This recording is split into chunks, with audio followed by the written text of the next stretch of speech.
Officially running for President of the United States. We need a leader. I will be the greatest jobs president that God ever created. It can be wonderful if you have smart people, but we have people that are stupid. The American dream is dead. But if I get elected president, I will bring it back bigger and better and stronger than ever before.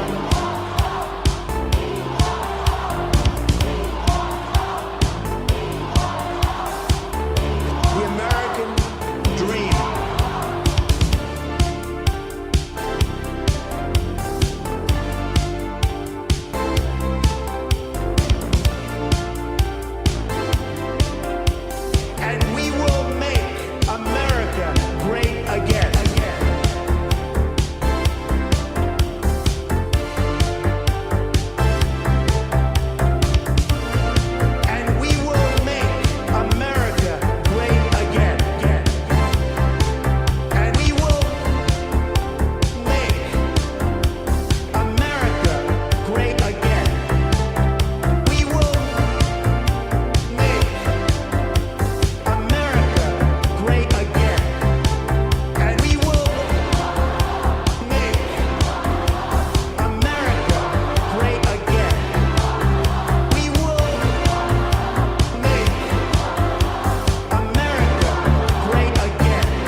Thank you very much. And we will make America great again. We will make America great again. And we will make America great again.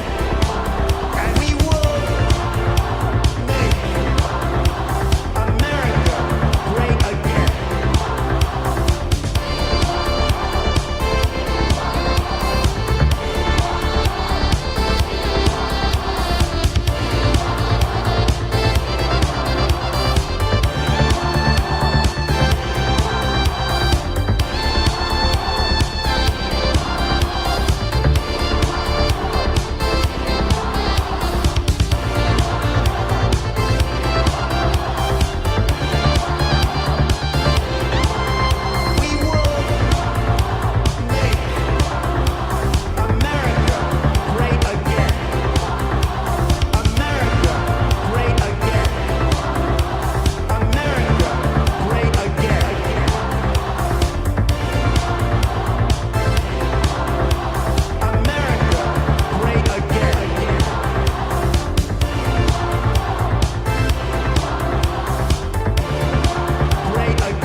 What up? It's your boy EB motherfucking T coming to you live here on the 4th of July. Let's fucking get it. We're about to get the stream started here. Do a little bit of what we always call around here, a little bit of WE. EBT 3:03 a.m. The Beast, that's right. Let's fucking go. We want war. We can't even get a good war around here anymore.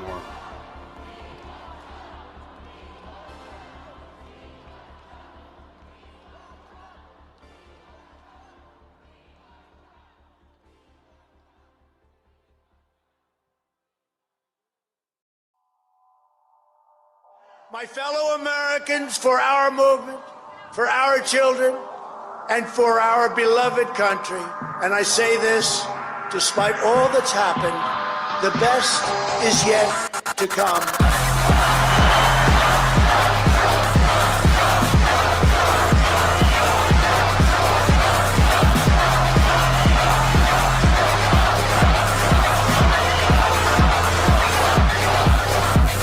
For 2.5 centuries, the United States of America has been the land of opportunity. But now, for the first time, Americans are not sure that a brighter future awaits them. Do not lose hope, because with the right leadership, America will be back greater, stronger, and more powerful than ever before.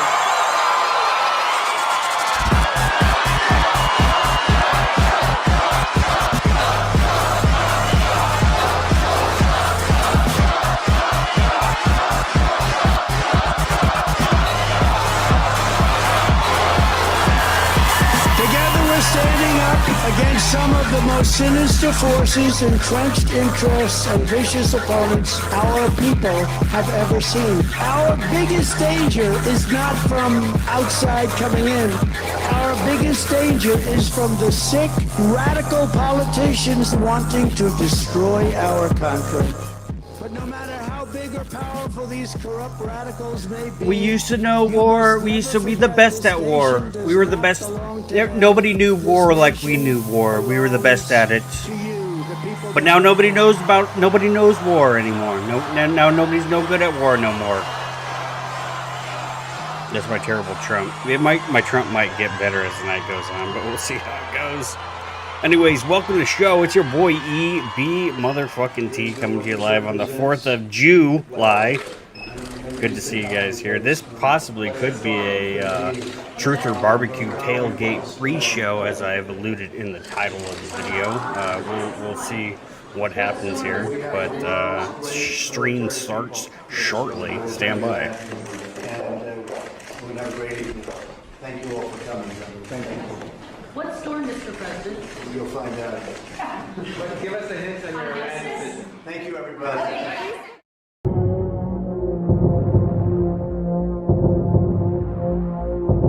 This vicious gang has transformed once peaceful, beautiful communities that I know so well. I know them all.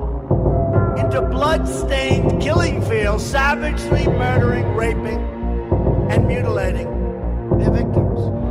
And this is why we call the bloodthirsty MS-13 gang members exactly the name that I used last week. What was the name? Animals. But in the end, Mexico's paying for the wall.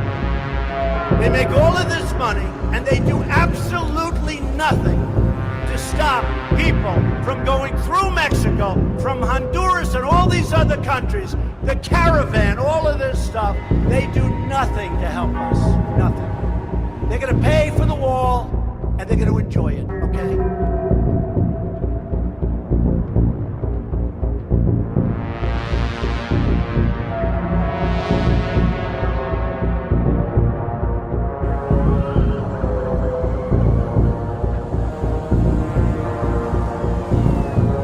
But MS-13 is particularly violent.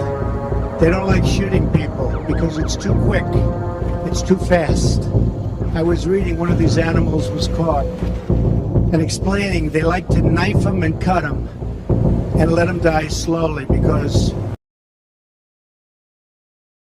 JD put up this comment. It made me think about something I was thinking about the other night.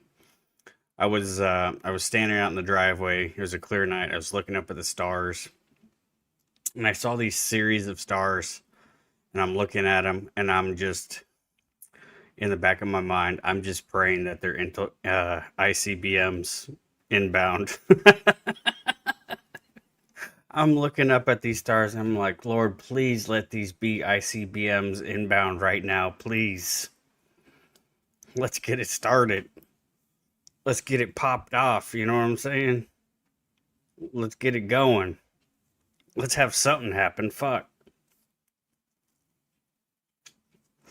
I'm sick of Project Blue Balls. I'm fucking done. I'm done with it. I'm over it.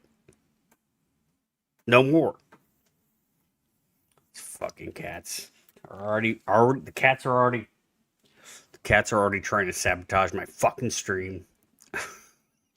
Anyways, welcome to the stream, guys. EB motherfucking T. Y'all already know who it is. 4th of July live stream. Truther Barbecue, a tailgate, a pre-show. We're going to be dropping that link here shortly. We'll get it fired up. But yeah, I mean, like, how cool would it be, you know? Like, I was looking up at them stars, smoking a Marlboro, thinking, man, I really hope that's a nuclear missile just heading my way. I really just hope that's a nuclear missile headed my way.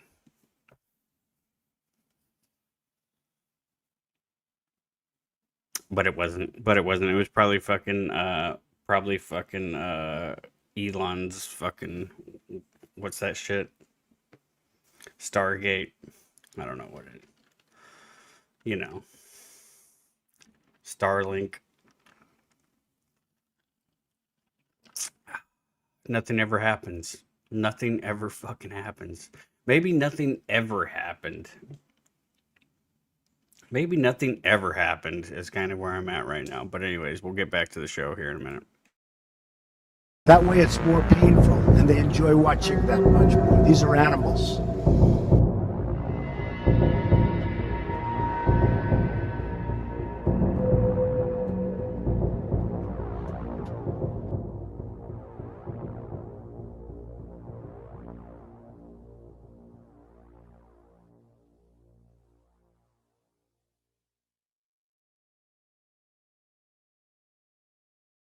Okay, so earlier today, I checked out the preparations for Donald Trump's 250th birthday party for America, which is having some attendance issues.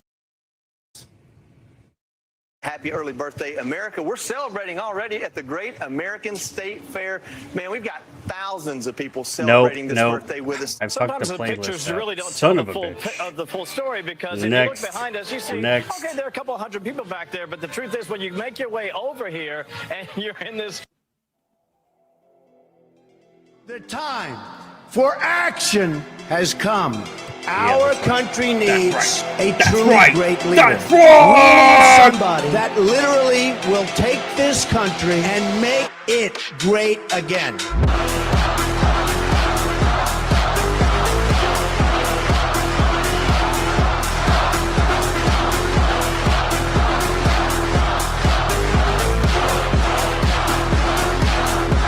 Yo, are y'all hyped up? We got a new Air Force motherfucking one up in this bitch. New Air Force one up in this bitch. But we don't have them. Change in leadership is required to produce. We got that new motherfucking Air Force one up in this bitch. Straight out of Kuwait. Q-Car. Free gift. Shit's blinging. When we find these visions, hell yeah. Air Force motherfucking one, bitch. Straight from the Middle East. New Air Force One, straight from the Middle East. What's up, y'all?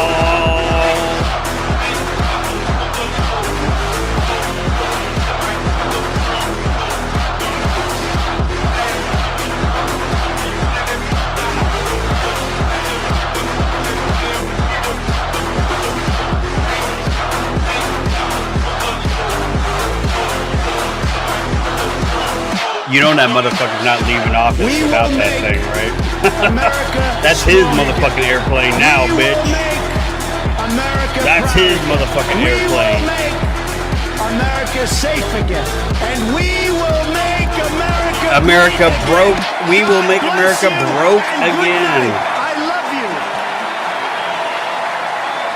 I'm really starting to wonder if he loves us or not. I feel like we're just making America broke again.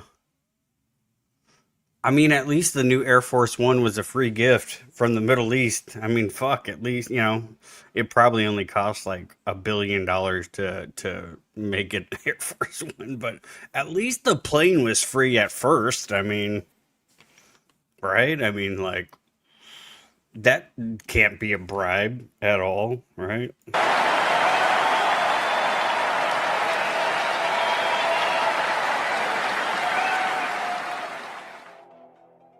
Raise your right hand. I do solemnly swear that I, no matter how I feel, no matter what the conditions, if there's hurricanes or whatever, that's good enough, will vote on or before the 12th for Donald J. Trump for president. Thank you. Now I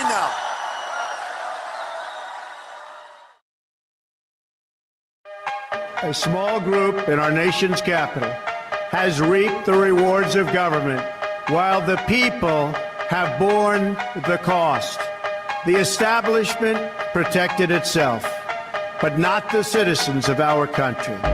That all changes starting right here and right now. America will start winning again, winning like never before. I will never, ever let you down.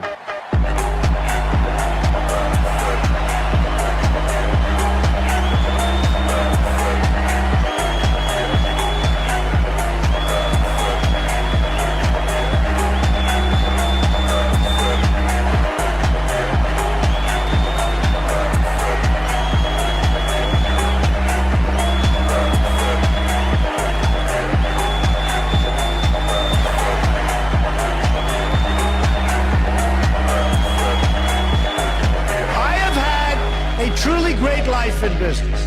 But now, my sole and exclusive mission is to go to work for our country, to go to work for you. It's time to deliver a victory for the American people. We don't win anymore, but we are going to start winning again. I will always give you my love. You are most special to me.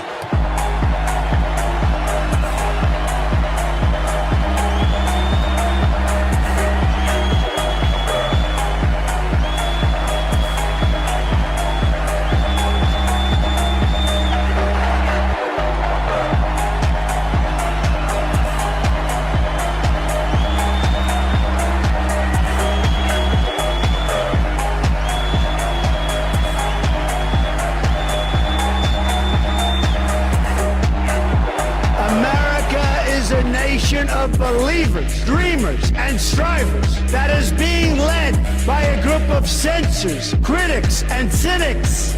We will bring back our jobs. We will bring back our borders. We will bring back our wealth. And we will bring back our dreams.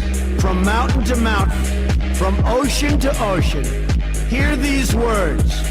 You will never be ignored again. And yes, together, we will make America great again. Thank you, God bless you, and God bless America.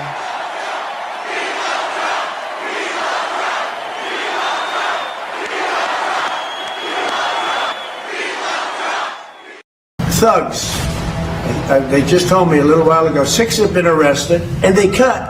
And then they started ripping it up. They took razors and they started cutting this. Nobody's ever seen anything like everything had graffiti on it. The tents all over the lawns, which were terrible, are all gone.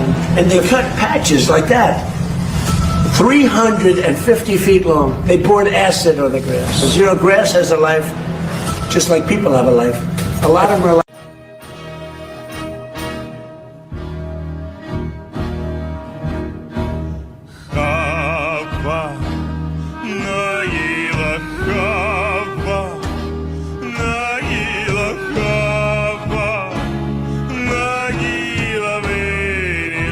смеха. Хава, Наила Хава, Наила Хава, Наила вейни смеха.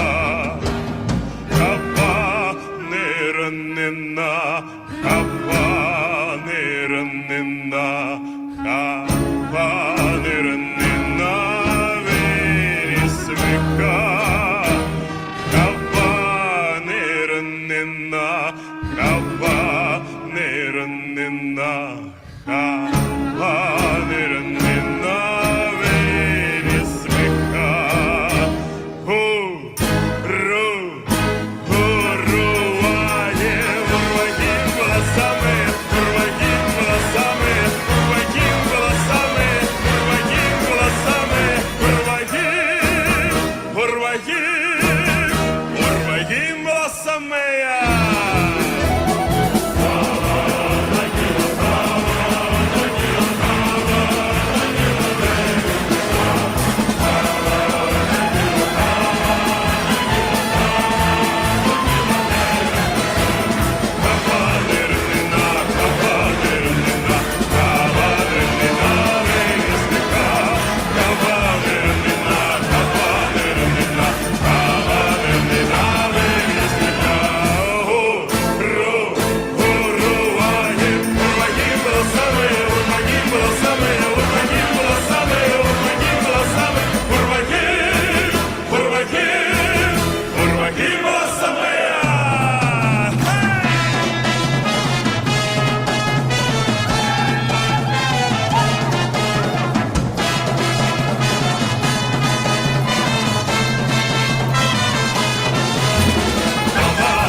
And a man who led brilliantly the United Kingdom Independence Party in this fight and won despite all odds, despite horrible name-calling, despite so many obstacles. Ladies and gentlemen, Mr. Nigel Farage.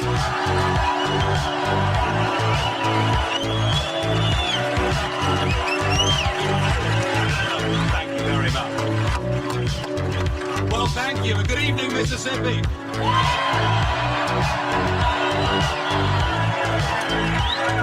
I come to you from the United Kingdom with a message of hope and a message of optimism. It's a message that says if the little people, if the real people, if the ordinary decent people are prepared to stand up and fight for what they believe in, we can overcome the big banks. We can overcome the multinationals.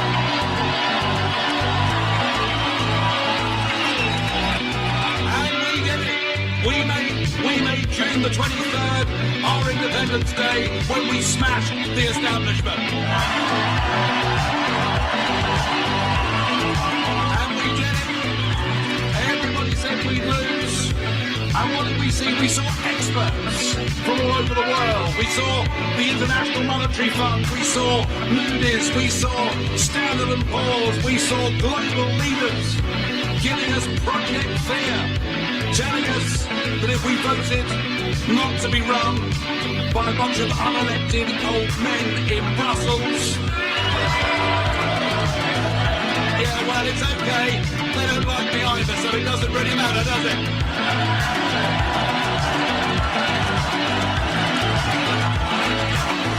But they told us our economy would fall off a cliff. They told us there'd be mass unemployment. They told us investment would leave our country. And David Cameron, then our Prime Minister, but no longer, told us we might even get World War III. And we saw the commentariat and we saw the polling industry doing everything they could to demoralise our campaign. On the day of the vote itself, that morning, they put us 10 points behind. And actually, they were all wrong. And they were wrong because what the Brexit campaign did is we reached those people who've been let down by modern global corporatism. We reached those people.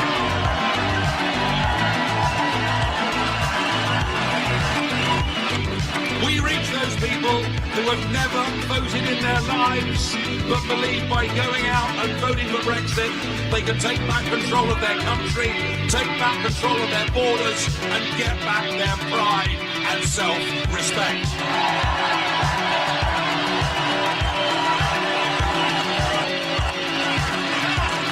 Now the big card the Prime Minister decided to play in the referendum is he got a foreign visitor to come to London to talk to us.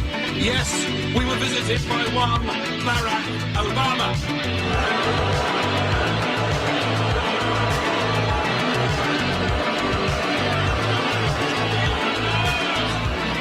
And he talked down to us.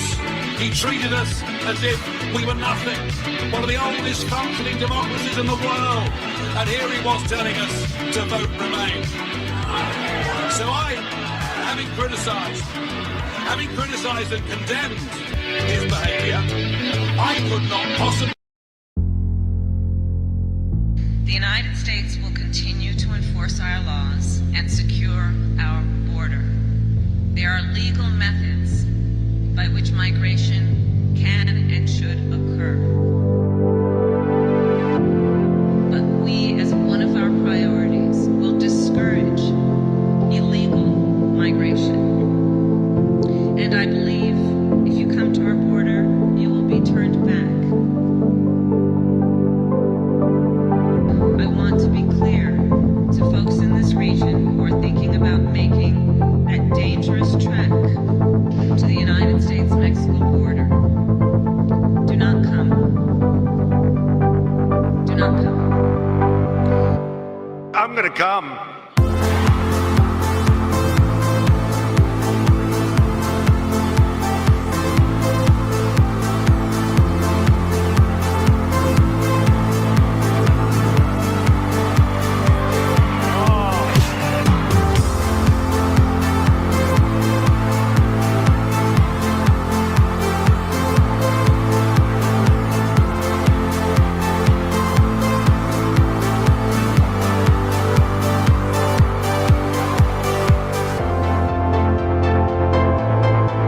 It's got to be great for our country, for our community, for everybody in here, because believe me, we are all suffering, and we're suffering big league, and it's getting worse. A disaster. But we, as one of our priorities, will discourage illegal migration. Wrong. And I believe if you come to our border, you will be turned back. When Mexico sends its people, they're not sending their I best. want to be clear They're not sending you. to folks in They're this not region sending who you. are thinking about making They're sending that people dangerous that trek have lots of problems. to the United And they're States-Mexico bringing those border. problems with us. Do not come. Do not come. I'm gonna come. Do not come. So strong. Do not come. We have made them that way, Do not come. which is wreaking Do havoc not come. all over the world.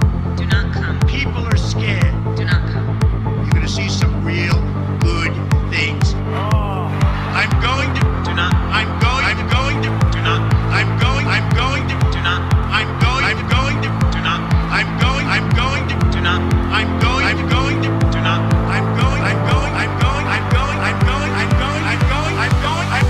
Do not come. Do not come.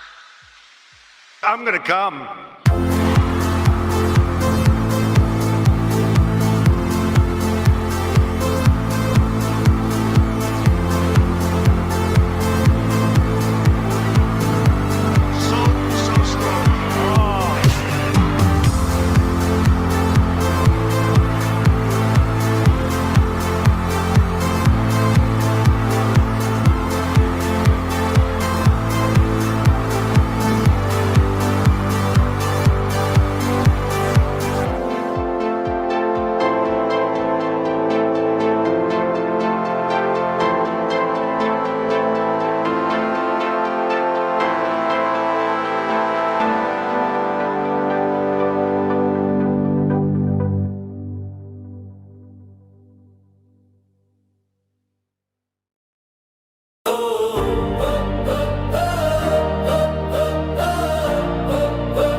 what so proudly we hailed at the twilight's last gleaming. Whose broad stripes and bright stars through the perilous fight, o'er the ramparts we watched were so gallantly streaming.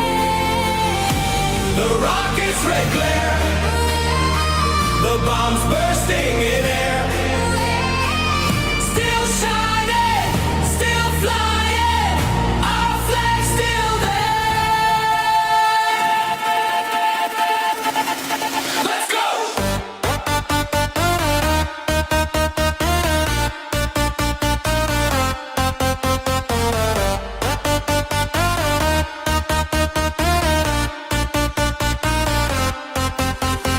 Wave that flag, let it fly, stars and stripes up in the sky. Land of the free, forever we stand. This is our home, our promised land.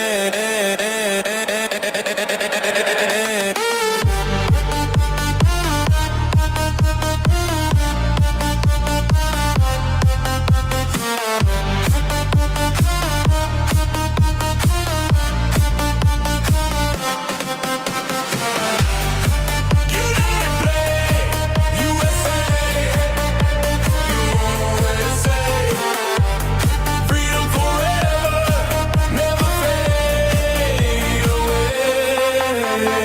Hands up high, feel the flame, glory to the Today, the West is also confronted by the powers that seek to test our will, undermine our confidence, and challenge our interests. To meet new forms of aggression, including propaganda, financial crimes, and cyber warfare, we must adapt our alliance to compete effectively in new ways and on all new battlefields. Finally, on both sides of the Atlantic, our citizens are confronted by yet another danger, one firmly within our control. This danger is invisible to some, but familiar to the Poles.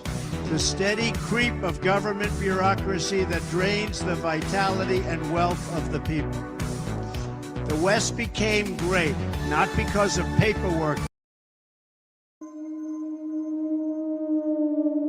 The city is sleeping,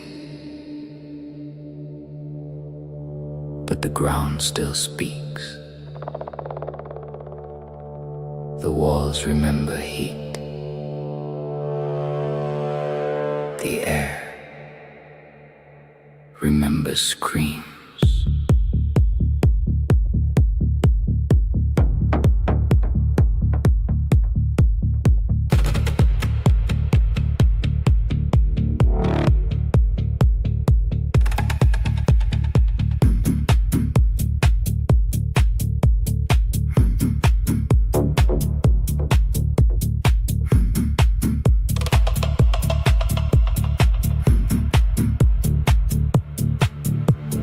Pripyat under blackened clouds, concrete lungs and empty rooms, radiation in the silence, invisible flowers start to bloom. A school bell never rings again, a notebook rots beneath the dust. The Ferris wheel is standing still, like a promise turned to rust. Count the poison, kick, kick, feel the floor. The reactor has no heartbeat, but the baseline wants more. No children in the playground, no voices in the hall, only techno in the ruins echoing through the wall.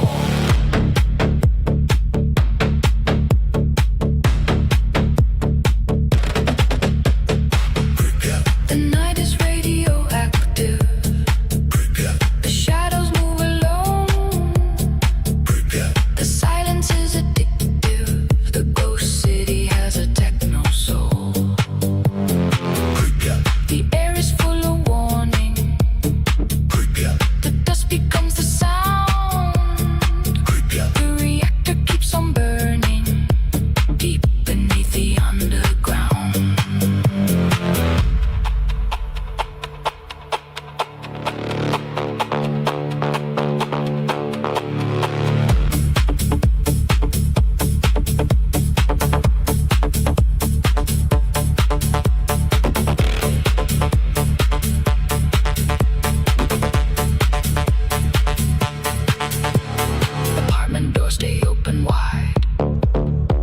like mouths that never said goodbye.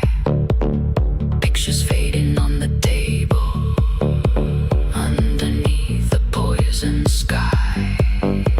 The trees are growing through the streets. Nature dances over pain, but every leaf is carrying a memory of acid rain. You cannot see the danger, but it walks beside your skin. You cannot hear the fallout, but it's breathing from within. No bomb fell from heaven, no warplane crossed the night. Just human hands and silence turning power into light.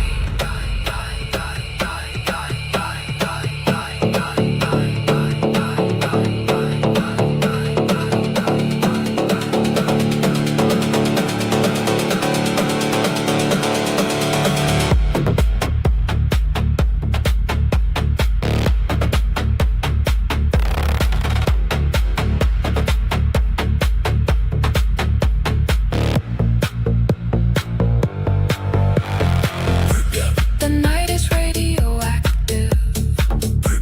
The shadows move alone. The silence is addictive. The ghost city has a techno soul. The air is full of warning. The dust becomes the sound. The reactor keeps on burning deep beneath the underground. Tick by tick, wall by wall. The city does not die, it only waits and remembers all.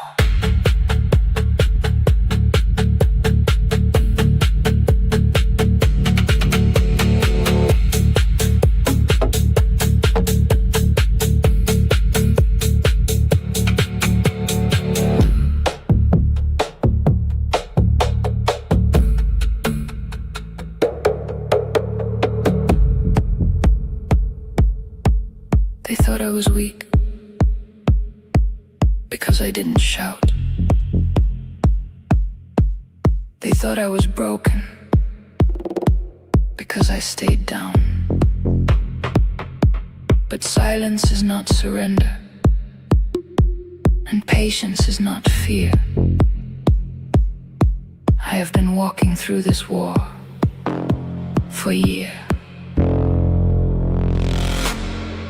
after year.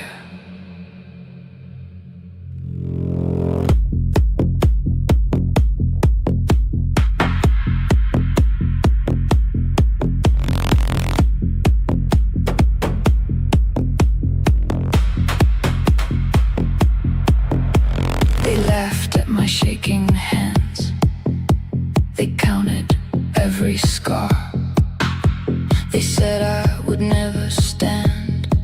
They said I would not go far. They built their thrones from thunder. They dressed their lies in gold. But every winter made me harder. Every wound made me cold. The war did not last one night. The fire did not fade. I learned to breathe inside the smoke and dance inside the raid. You called me weak, but I survived the years. You called me small, but I outlived the fear. You built the war, I became the sound. You tried to bury me, I moved underground.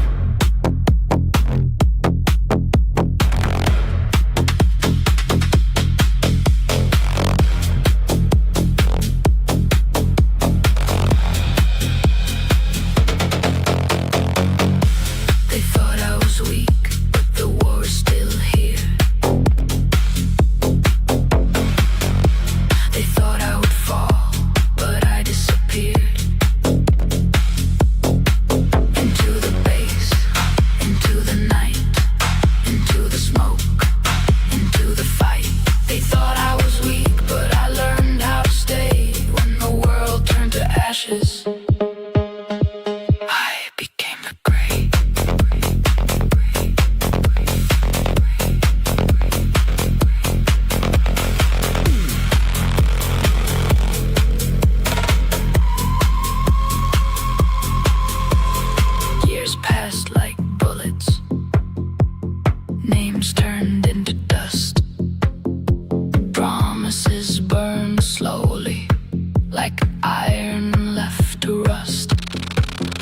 saw heroes become shadows.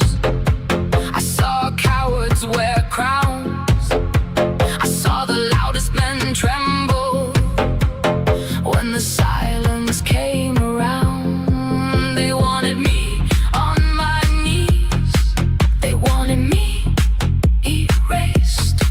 But I made a home in the ruins and gave the darkness a face.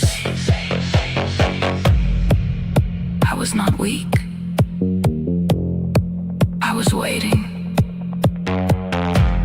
I was not lost. I was changing. Every bomb became a heartbeat. Every night became a shield. Every year inside the war made my soul refuse to yield.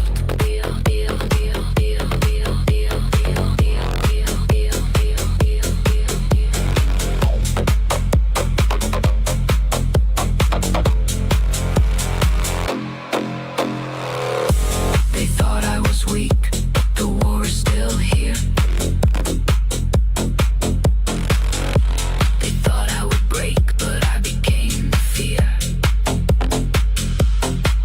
Not the fear of violence, not the fear of pain, the fear of someone standing after years inside the flames. They thought I was weak, but I learned how to stay. When the world turned to ashes, I became the gray.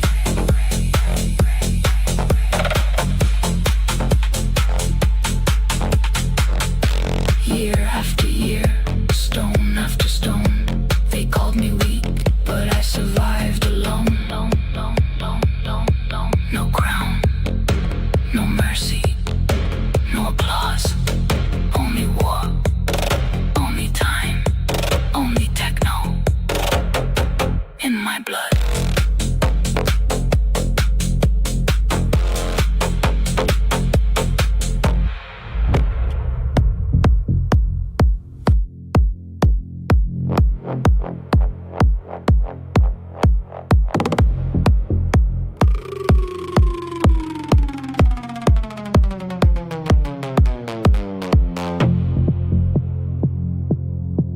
They said the valley was too far.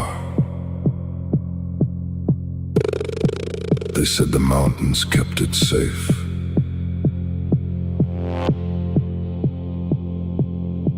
They said no fire could find the door of places never reached.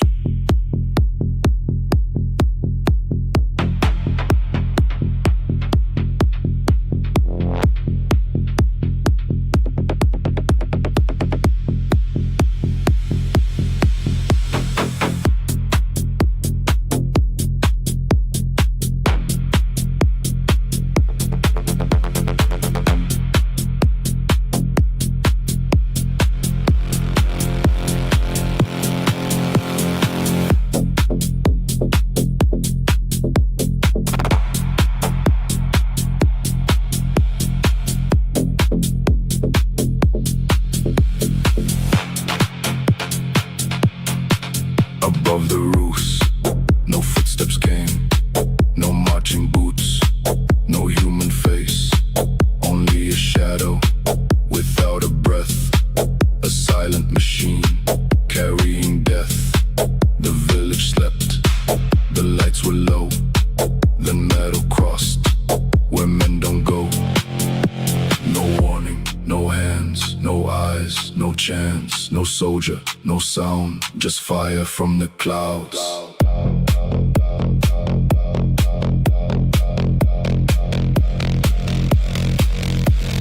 Drones in the dark, over places never reached. Drones in the sky, where the silence used to sleep. Drones in the dark, no border, no gate. The world became smaller and mercy came late.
After the flame, blame, blame, blame, blame, blame, blame, blame.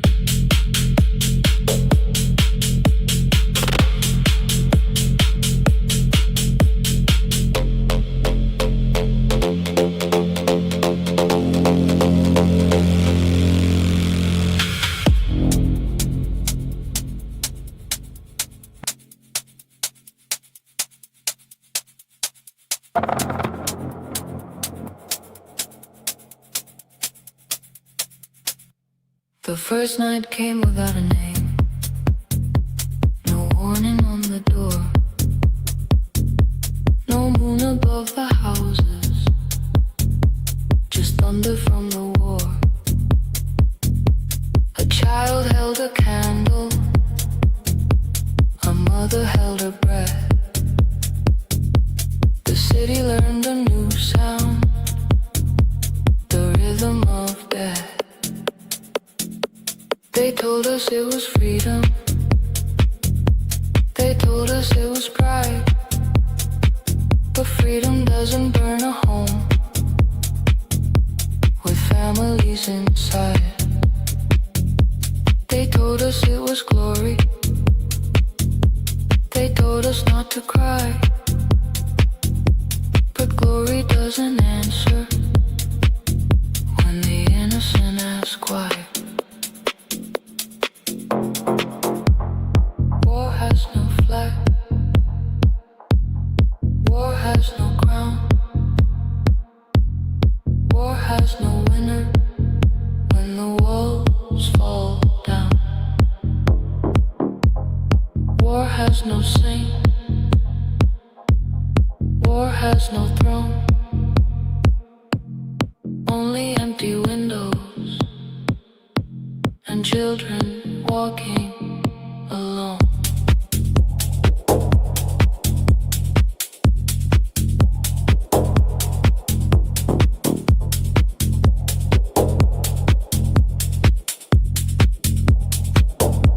The years became a tunnel. The sky forgot its blue. Every street had a memory. Every name became a wound. The strongest men went silent. The loudest men disappeared. And the ones they called fragile learned to live inside the fear. No parade can wash the ashes. No speech can clean the ground. No anthem sounds like justice when the dead don't make a sound.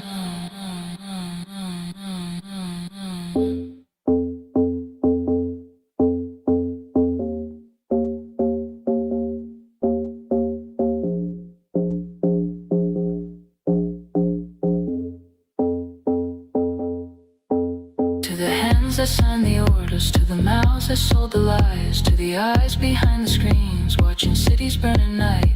You can hide behind a border, you can hide behind a name, but history keeps a record written deeper than shame. We are not made of metals, we are not made of steel. We are the ones still breathing, we are the ones who feel. We carry broken pictures, we carry names in dust. We carry all the silence of the ones who trusted us. And if the war keeps burning for another 1,000 nights, we will still choose morning.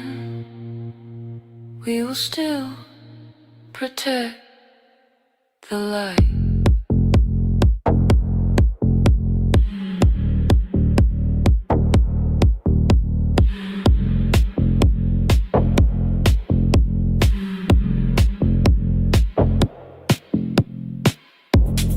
War has no flag. War has no crown. War has no winner when the walls fall down. War has no saint. War has no throne.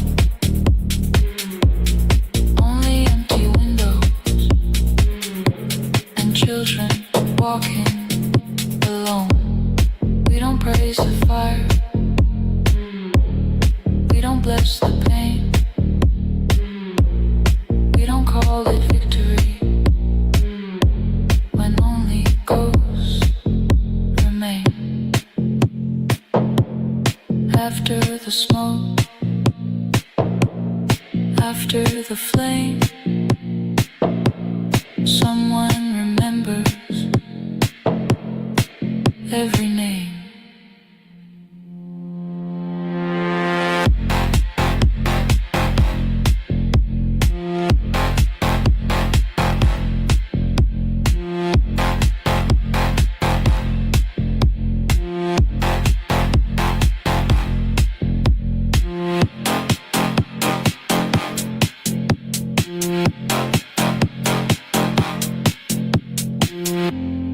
No crown, no glory, no holy war.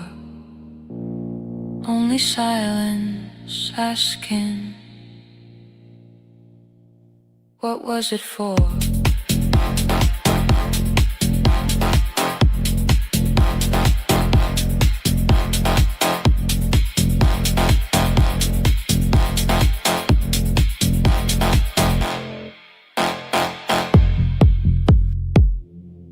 I stand with the ones who heal, not with the hands that burn the sky.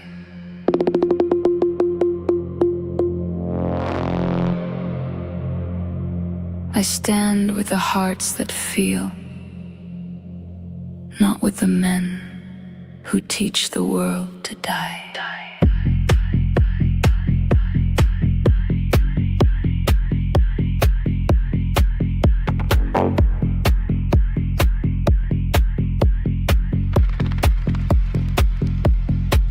They drop bombs from above, then call it power, call it pride. But power is not destruction, and truth is not on their side. They break homes into ashes, they turn children into cries. But every wall they shatter is a judgment in our eyes. We are not with the fire, we are not with the war, we are not with the killers knocking down the poor. We are with the dancers, we are with the light, we are with the people who choose peace tonight.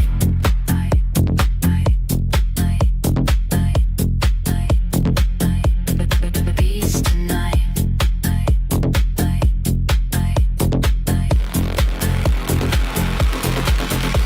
We stand on the side of peace, against the bombs, against the pain. Let the bass replace the violence, let the rhythm stop the flames. We stand on the side of peace, against the ones who destroy. Bad souls throw bombs in darkness, good hearts bring techno and joy.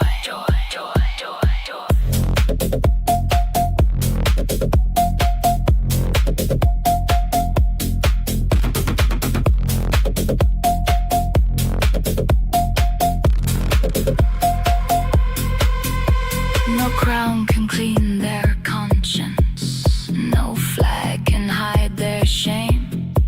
When they turn cities into silence, the world remembers every name.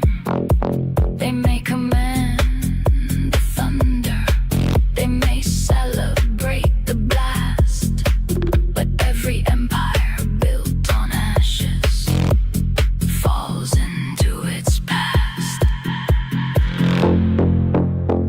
To the ones who throw the bombs, we see you. To the ones who burn the earth, we judge you. You do not build the future, you only steal the dawn. But peace will keep on rising long after you are gone.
is stronger than fear.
This is the peace tribunal, the rhythm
ones who send the bombs. We see you. To the ones who sell the fear, we name you. You are not the builders. You are not the brave. You are only shadows standing over graves.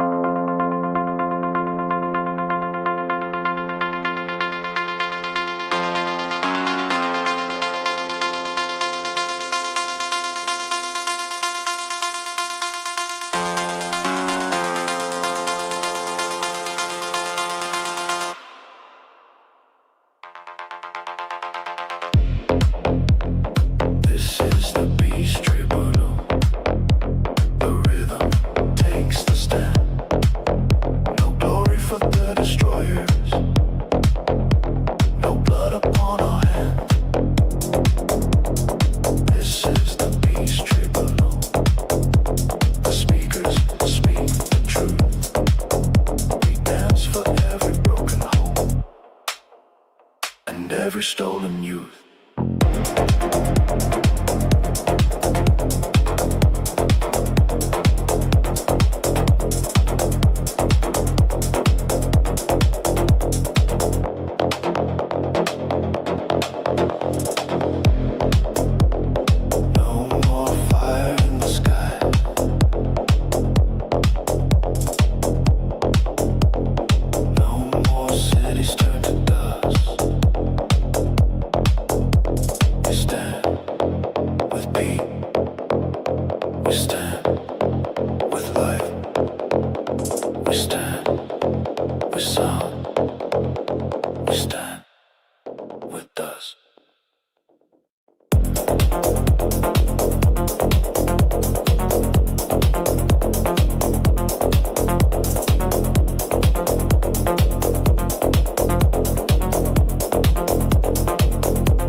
He used to paint a smile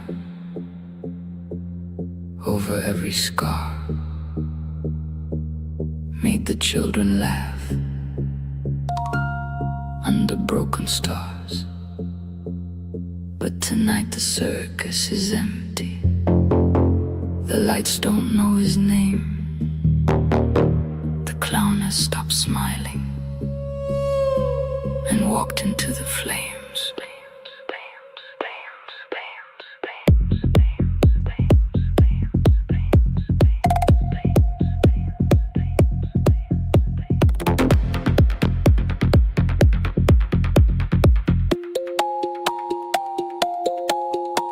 They laughed when he was falling. They laughed when he was small. They threw coins at his sadness from the back row of the hall. He bowed beneath the spotlight with a tear behind the paint. A joke for every stranger, a heart too tight to break. But when the siren started and the sky turned black and low, he took the red nose from his face and let the silence show.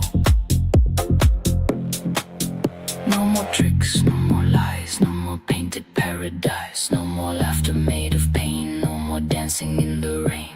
He stood for the ones who never stood for him. He fought for the voices that laughed at his skin.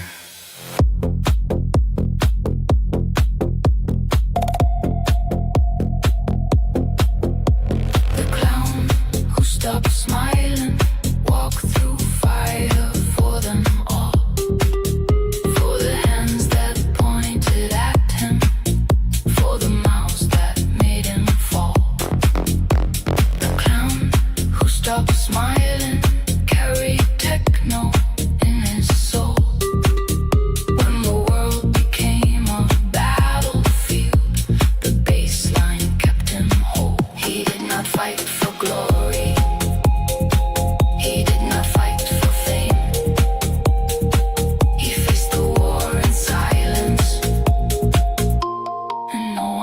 again.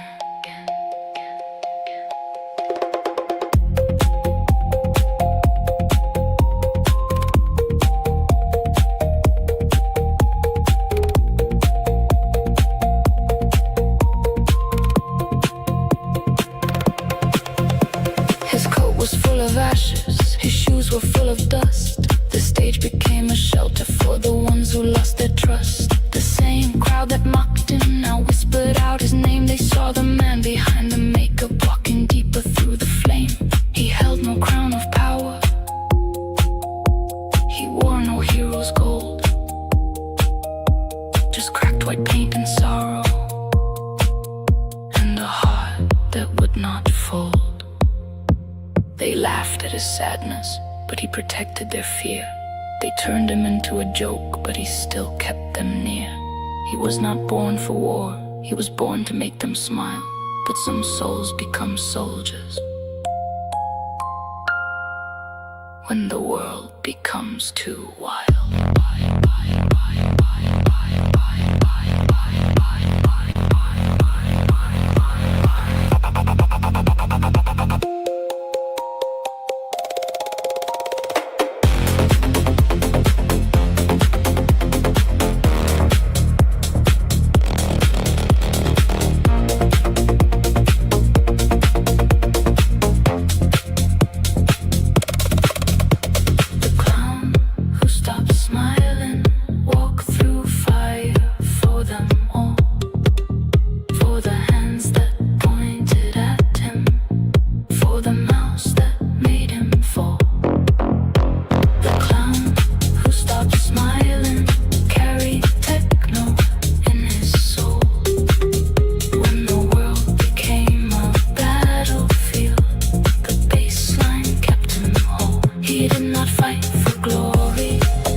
First, there was the collapse of civilization, anarchy, genocide, starvation. Then when it seemed things couldn't get any worse, we got the plague. The living death, quickly closing its fist over the entire planet. And then we heard the rumors that the last scientists were working on a cure that would end the plague and restore the world. Restore it? Why? I like the death. I like the misery. I like this world!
Wait, boys, wait. You're making a big mistake.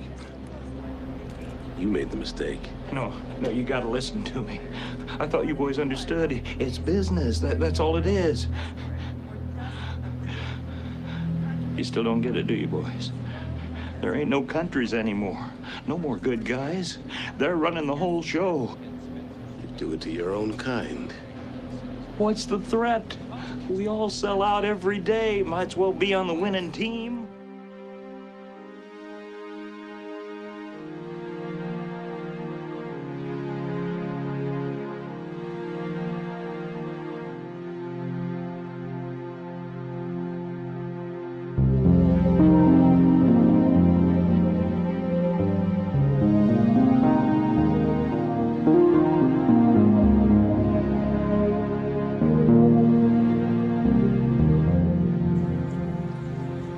Steel mills were laying people off left and right. Finally went under. I believe in America. I follow the rules. Everybody's got their own hard times these days.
I'm so sorry. I'm so sorry, guys. Oh, damn. I didn't even know what I was making you guys listen to. Holy fuck, I got a cheap webcam going on. My other one is MIA. I had to take a phone call, and that phone call ended up lasting well over an hour. I apologize for that. I couldn't get off the call. It was a very important call. Hold on, let me check these messages. Somebody took down my channel. Are we still live?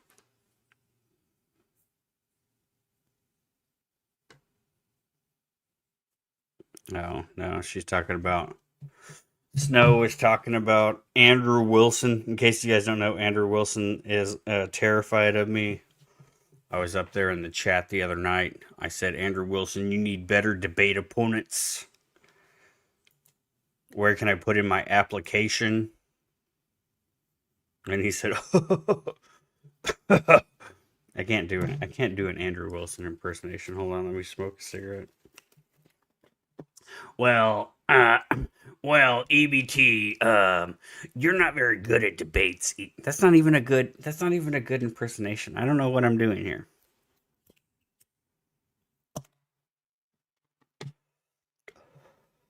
I apologize. My vibe was up when I started the stream. It was really right there, but I hate talking on the phone. I really hate talking on the phone. I just had to talk on the phone for fucking well over an hour. So now I'm kind of like all frazzled dripped about it, but I guess we can get in. I guess we can get into it. I don't know.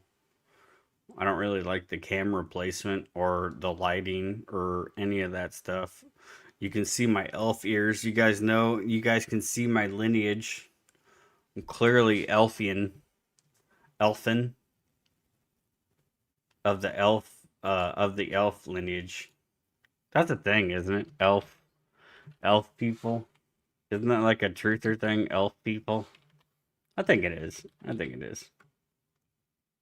Elven culture. I guess I'm one of those. I'm one of those people. I'm an elf. I guess there's multiple elven races. I'm not gonna get into that. I think that shit's gay as fuck. I'm gonna take this banner down. Now we start. Now the stream has started. I even saw my boy Toilet Bowl Earth out there, like, you know, oh, nice troll, I'm out of here. Nice troll, I'm out of here. Well, the fucking stream just started. 2 hours into it, the stream just started, okay? Look here. I can't do an Andrew Wilson. I know I can't do an Andrew Wilson. Look here, okay? You ever dug up a dead grandma and fucked her in the ass? Can you tell me why it's wrong to dig up a dead grandma and fuck her in the ass? Can you tell me why that's wrong? Can you tell me why it's wrong to dig up a dead grandma and fuck her in the ass? Can you tell me that?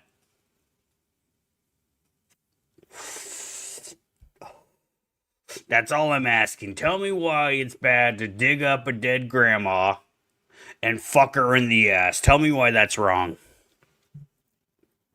Does dead grandma have rights? No.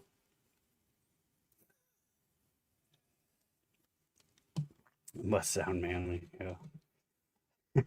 He's the man.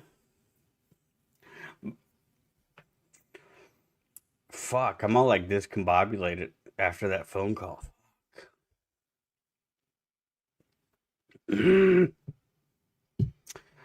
Full disclosure. Hold on, let me take these things off for one. Let me take the Bluetooth off. Maybe the Bluetooth is fucking with me. It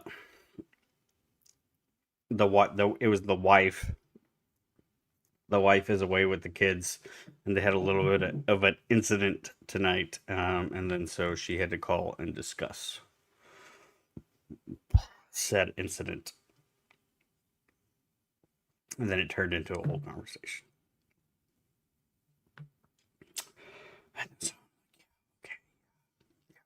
Yep. Yep. No, but it was a good conversation. It was a good conversation. It had to be had. Sometimes those conversations just have to be had. That's unfortunately, that's not unfortunately, but that's just the way things go. Anyways, welcome to the show, Truth or Barbecue tailgate pre-show with EBT. I guess this is probably just going to be the Truth or Barbecue at this point. I guess I should put down the link. I had a monologue I was thinking about, but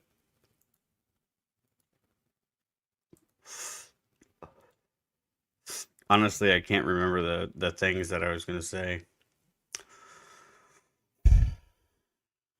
There was something funny that happened to me the other day, and I can't remember it. Well, shit. Ugh. What's up, y'all? 13 in the box. 2 hours in, ready to fucking rock. Let's go. You had enough of... What kind of music was it making you listen to? There's like all these AI versions of like the same thing. I'm sorry. I apologize for that, and I appreciate the people that still stood by. You know, that did not come yet. I appreciate you guys out there doing the damn thing. So, America final season 250th anniversary, huh? How about that? Did you guys see the fucking flybys? That shit's crazy. Let's take a look at that. The flyby, 7 hours of flybys in Washington, D.C. today. Incredible 250 years of America, and from the water to the skies to cities and towns across the country, Americans coming out to celebrate. It all kicked off at midnight with that countdown in Times Square. Wait, hold up. Wait, what happened? They did a count. What? They did a countdown in Times Square with the ball drop for 4th of July. That usually doesn't happen, does it? The first time the ball has ever dropped. No, thank you, NBC. Yes, first time. It's not New Year's Eve. And this morning, that breathtaking sight in New York City's harbor, the historic parade of dozens. Oh yeah, look. Yeah, we're gonna. That breathtaking sight in New York City's harbor. Just to celebrate, we're gonna spray red 40 and blue 2 into the America harbor. The historic parade of dozens of tall ships from 20 countries. A towering fleet honoring America. After making... That's pretty fucking cool, though. All them old school sailboats and shit.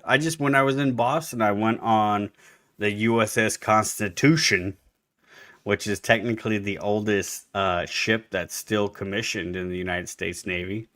It was less impressive than what I thought it would be, to be honest, but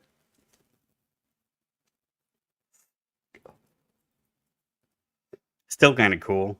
Most of it was closed off though. You could only go to like the first gun deck, like one story down into it, to the first gun, like, well, that boat only has like one gun deck, so like, yeah, you could go down into it, but I mean, it's kind of cool, but their way up the East Coast for Sailforth 250. Our own Al Roker on board the Coast Guard cutter Eagle. It has been a thrilling day. Beautiful. This nigga's still alive. Al Roker's still. How's this dude still kicking? Weather. Nigga look like a California raisin out here. You remember the California raisins? This is them niggas right now. Beautiful breezes, and this is basically the World Cup. He legit looks like a California raisin. Hold up. Maybe some folks don't remember. Maybe some of the Utes don't remember the California raisin. Maybe some of the Utes don't remember these fools. These guys right here. I hate how Google Images does that shit. You know, these guys right here, these fools. Y'all remember California raisins? Let's do a throwback to some California raisins. Let's see this. Let's see this one.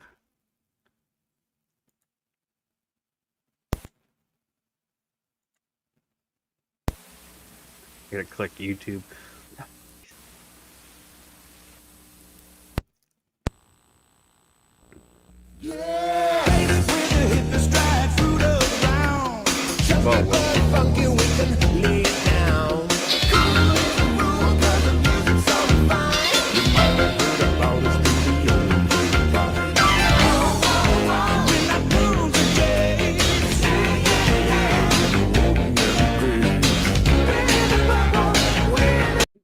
All right, so I've always hated raisins, like with a passion.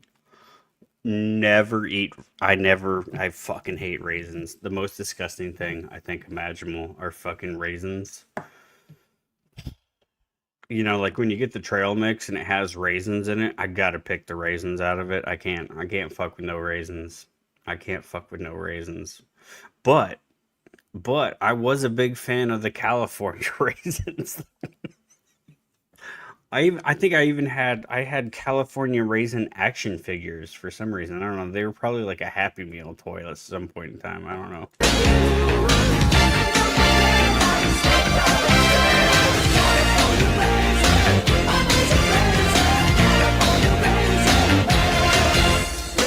I mean, you got to think about like if an entire food industry has to come up with like an entire like marketing scheme like the California raisins. Like, what really is the raisin that they have to engage in this level of propaganda to sell their product? You know what I'm saying? You know what I'm saying? Like, why is there propaganda to sell fucking raisins? Does that make any sense to anybody? Why is there raisin propaganda? Makes no sense.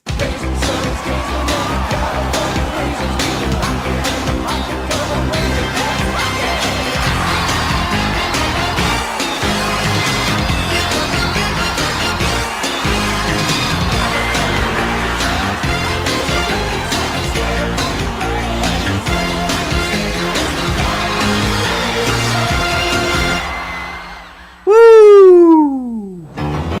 They had like a whole show. Look, they had a whole fucking show.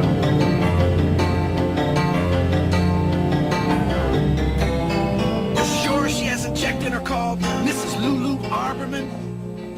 No. I knew it. Like, how the fuck did raisins get their own fucking show? Somebody explain this shit to me. How the fuck did raisins get their entire own show? Yeah, and why are the raisins black? Right? These are the things nobody's talking about. I knew something like this was gonna happen. No, boys. Let's not fly off the handle. Your mom's a grown raisin. She'll be all right. Yeah, remember Albuquerque? Oh. Remember Albuquerque? Remember? Oh, yeah, I still have the tattoo. I'll call the mayor. You boys find it. Go. Got any idea where we should start? Well, let's see. She came here to see culture. Then might I suggest... I don't know what the fuck. I guess that's supposed to be a potato and a...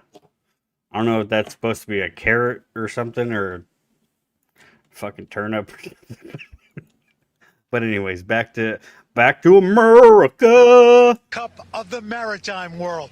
Right there you see the Italian ship going by and 46 others. Nothing more American than an Italian ship going by. Thanks for that groundbreaking reporting there. Just like it, making for one of the greatest maritime parades in the world. Sailors perched up high along the masts, and others along the decks waving to the massive crowds taking it all in.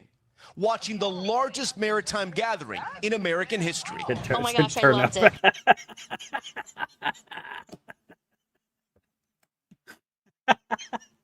Turn up for what? Fire. Tropes always on fire. Tropes AI. I think we're at version 1.4 now. Tropes AI version 1.4. Always on point. Always on point. You know, like I feel like these boats are not here for America's 250th anniversary. I feel like they're probably here for the fucking soccer games, is what I imagine that the boats are here for. But we're just like rebranding it, like, oh yeah, look at all these, look at this Spanish and all these other European ships here to celebrate America's independence. No, nigga, they're here for the fucking football game. I couldn't have asked for anything better than this. And above it all, incredible flyovers from military aircraft. Those astounding fighter jet formations, streaming red, white, and blue to salute America. Look at that view as they fly past the Statue of Liberty, wave after amazing wave in the skies. More than 100 Allied and U.S. aircraft taking part, led by the famous Blue Angels. Later, Vice President J.D. Vance landing with his 3 kids on the USS Kearsarge, sailing right there in New York Harbor. The Vice President, who's a Marine Corps veteran, then swearing in re-enlisting Navy members. All of us will need to do our part to create the next 250 years of American greatness. Speaking near the same spot where 250 years ago today, British troops were looming, as American colonists bravely declared their independence. George Washington read aloud the words of the... Hold up. So, hold up. Why is Britain catching strays now all of a sudden? Now we're back on that shit? Now we're back on our old shit. Yeah, remember those taxes?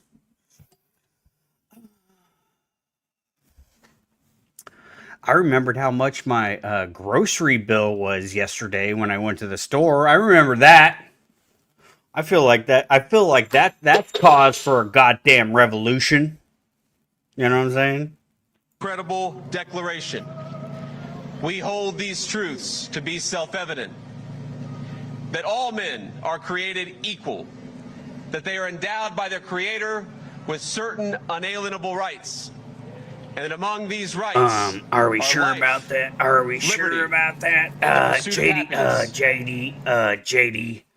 JD, are we sure about that? Are you sure about? I can't do a good Andrew Wilson. I'm sorry. I can't do impersonations in general. Even today, 250 years to the day later, these words command a tremendous power over us as Americans. The president overnight with that dramatic flyover. Air Force One. I don't know if you guys saw this, the flyovers over Mount Rushmore, but this shit looks so fake to me for whatever reason. Like, streaking right above. It just looks so fake. You guys see that? The president overnight with that dramatic flyover. It flew over this way, and then it flew over that way. Force One. It just looks so fake. It's like they just had like a little, like, it's like, it looks like scale model. I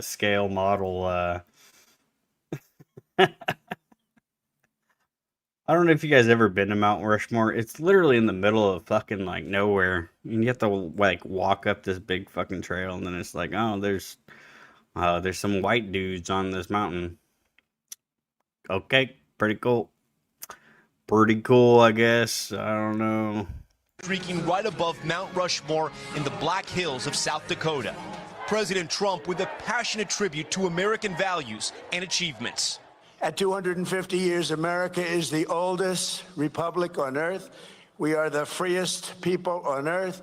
We have the most righteous and enduring constitution on earth. We're the best people. Look, I know people. We're the best people, the freest people. We are the strongest and most powerful country on earth. And by the grace of God, the United States of America. This motherfucker just looks so haggard now, man. Like, he's just so... Man, he's run through. I mean, draining the swamp has really really aged this man. His hair's a mess. His hair's a mess.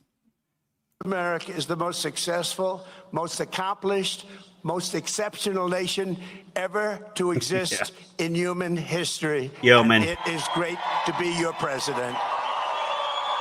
And this response to What's that step back? It is great to be your president. It is great to be your president. It is great to be your president.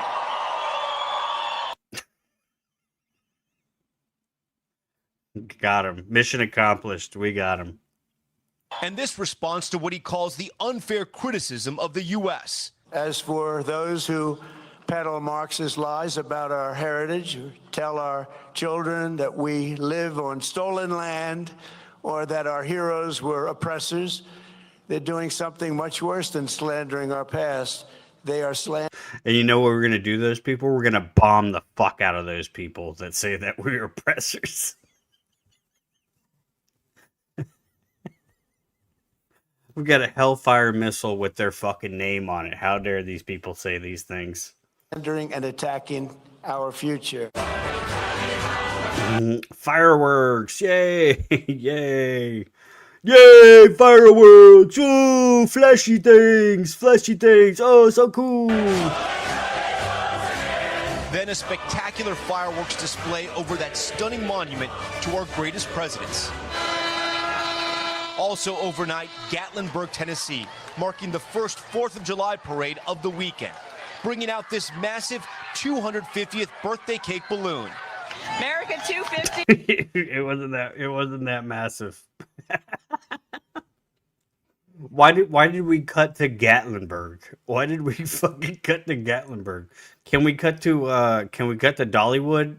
What happened at Dollywood over today? This massive, marking the first 4th of July parade of the weekend, bringing out this massive 250th birthday. Guys, look, massive blow up. Fucking do it. Wow, America, fuck yeah, you know what I'm saying? Fuck yeah, we're winning. I mean, can you guys take any more winning at this point? Like, look up winning in the dictionary. You're gonna see that cake. Birthday cake balloon. America 250. While today, more celebrations for America underway across the country, from Coronado, California to Rockland County, New York. People pouring out. Okay, all right, America got that cake. Let them eat it. You know what I'm saying? Shit. Doors to Rockland. All right, though. That 59 caddy, though. We can fuck with that 59 caddy, though. That's when America was America right there, son. Rockland County, New York. People pouring outdoors despite those sweltering temperatures. Around 150 million people tonight under heat alerts. Some heat indices soaring to a scorching 110 degrees. It has been hot. It has been hot, okay? It's been hot as fuck. I don't know about where you's at, but where's I be at, it's been hot as fuck the last couple days. Oh my God. The heat fueling powerful overnight storms in New Jersey. In Philadelphia, where it all began more than 2 centuries ago, it was still hovering around triple digits. Okay, so this is funny. So when I was in Boston, I was out with a couple guys that I had just met. We went down to Boston and go check out. Shout out to the cameraman there for catching that catching that little ass cheek right there. By the way, good job on the cameraman. Hold on, we'll back that up. Speaking of cake right there. Speaking of cake, America got cake right there, boy. We're all. So that's Independence Hall. I thought Independence Hall. There's a building in Boston that looks just like Independence Hall, and I thought it was Independence Hall. And I'm all like, I'm being dead serious with these guys. They're like younger kids, like fucking Zoomers. I'm like, yeah, right there. That's Independence Hall. That's where they signed the Declaration of Independence. And they looked and they're like, that's not in fucking Boston, dude. I'm like, no, that's fucking Independence Hall. That's where they signed the Declaration of Independence. I know history very well. And then they Googled it and like, no, dude, you're wrong. And so I went with it. Began more than 2 centuries ago, it was still hovering around triple digits today. NBC's Valerie Castro is there. I'm outside Independence Hall in Philadelphia, where 250 years ago, our country's founders signed the Declaration of Independence. Right inside today, thousands. Yeah, see, hold up.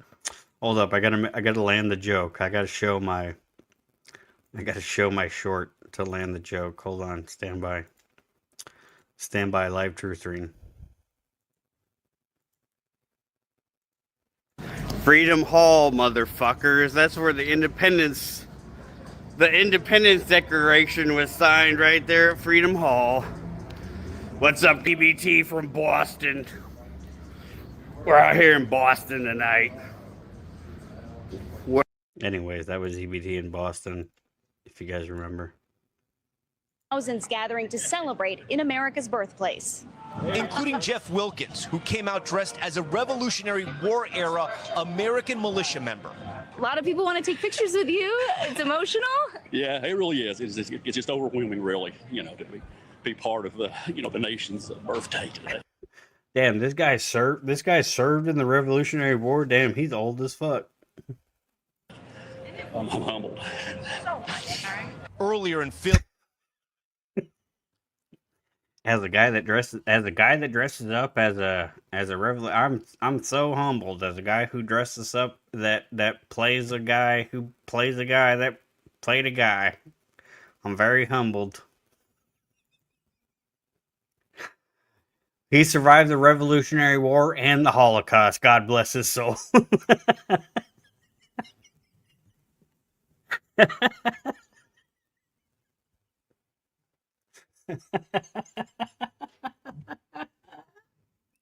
An amazing drone show spotlighting key moments in American history, including the Marine landing at Iwo Jima.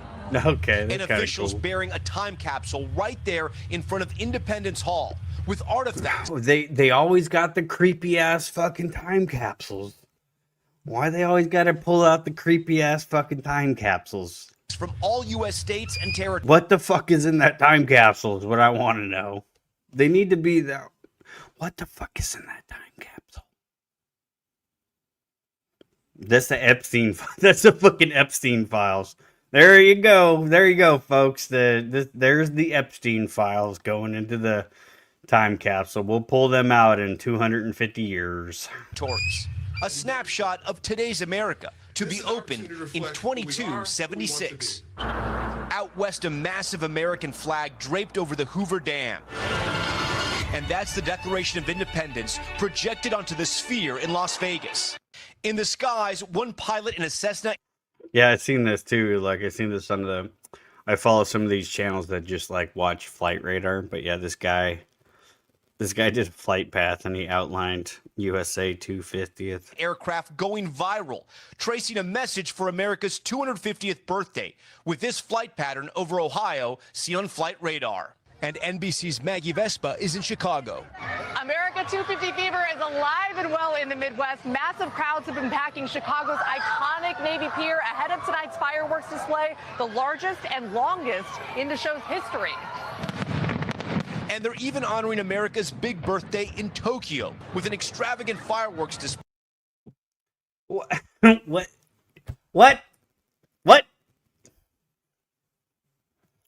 Why the fuck are they celebrating the 4th of July in Tokyo? What is going on here? This doesn't make any sense at all. What? Why? No. What? Including an... No. There's a fucking drone fucking Trump in Japan for 4th of July. Get the fuck out of July. 4th of July. Oh, yes, we love Mr. Trump very much. Image of President Trump. Who is with an Trump? Extravagant fireworks display, including... Who is with Trump? Who is that person with Trump? Is Is that fucking back of the bus? Is that, or that's the fucking Underground Railroad lady? Fucking, what's her face? Harriet Tubman. Why is Harriet Tubman in the sky with Trump, with drones in Japan on the 4th of July? What the fuck is going on here, people? Why is Harriet Tubman with Trump in a drone show in Japan for the 4th of July? What's happening here? An image of President Trump. Here in Washington overnight, Hearing this giant, let's focus on this giant penis. Like, don't think about why that's weird. Let's focus on the giant penis real quick. Washington Monument illuminated with a picture of America's first president. And more celebrations out at the Great American State Fair on the National... Wait, hold on. Is that Trump's victory arch? Is that it? First president. And more celebrations... They built that just for the... There's nobody there. There's nobody there.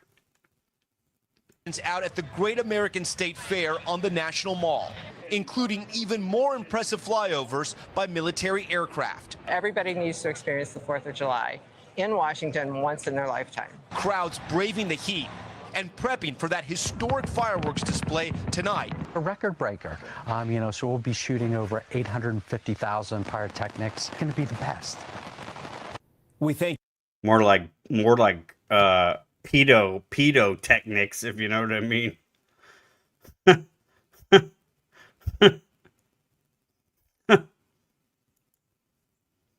Thoughts on America's founding being to bankrupt the French monarchy to collapse the Catholic...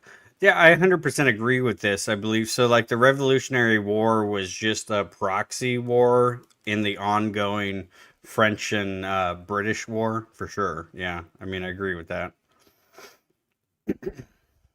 100%. But then we did, but then we had a lot of the key figures that became important in the French Revolution were very important. Like, the most important person in our country, really, in the establishment of the United States that nobody ever talks about is the Marquis de Lafayette, right? The guy is commemorated everywhere. Actually, in the Senate building, there is a icon of the Marquis de Lafayette, like right on the front wall, right? He's the most important person in the American establishment of America that nobody knows, that most Americans have no idea who he is. Anyways, I digress. I want to do the flyovers because they did the flyovers are badass, dude. They pretty much had everything out on display.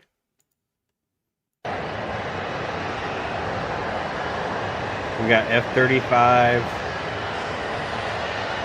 F-35 doing the hover thing.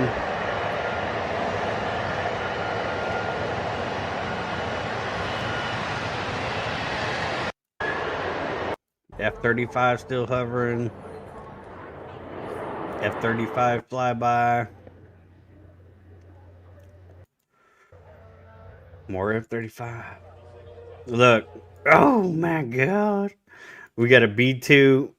We got a B-52. Ah, this is amazing. We got a B-52, a B-2.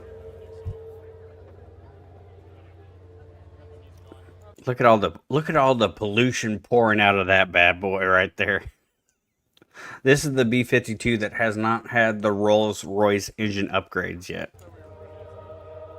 Them still them Pratt and Whitneys.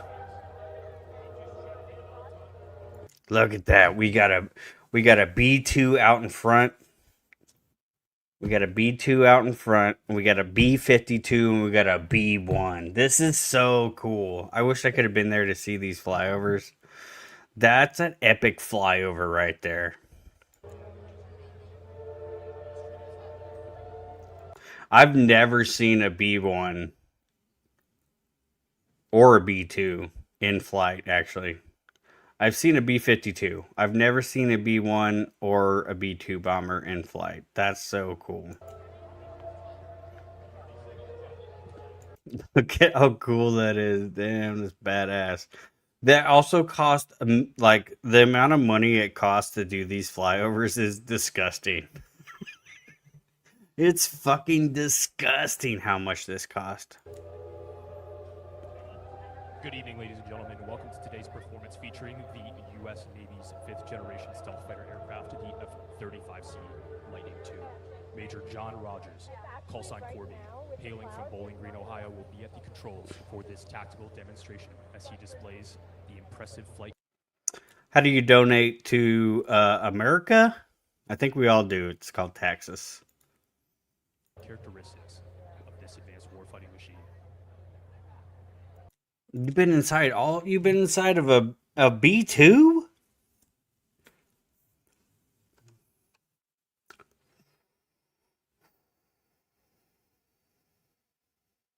Do they have a B2 at Wright-Patterson? I've been inside of a B-52. Where?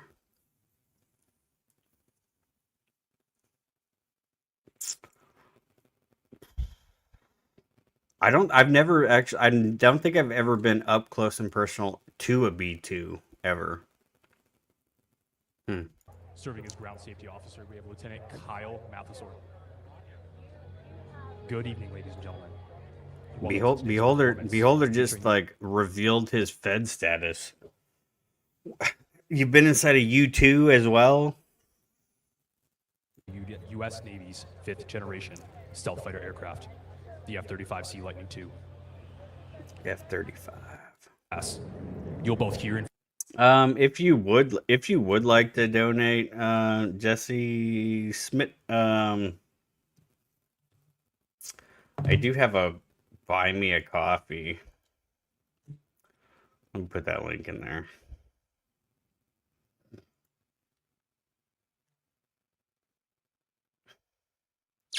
Stand by live grifting.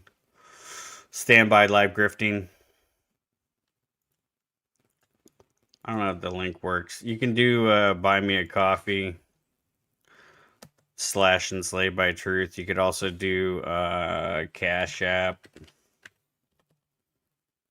And that's $. What is my Cash App? Standby live grifting. The fuck is my Cash App? Cash App enslaved by truth. Let me get $5. Let me get $5. I really need about $5,000, but let me get $5. That's Cash App enslaved by truth. Yes, I do take EBT as well.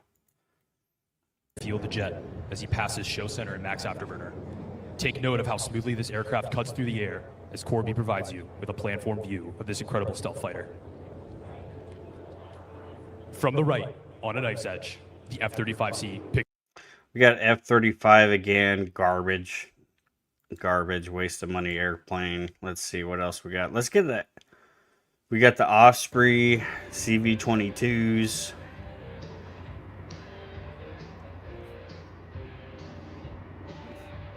Banging music.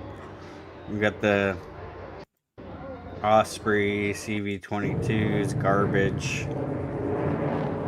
What is this? Is this the F-22s or no? What is this? What do we got? What do we got here?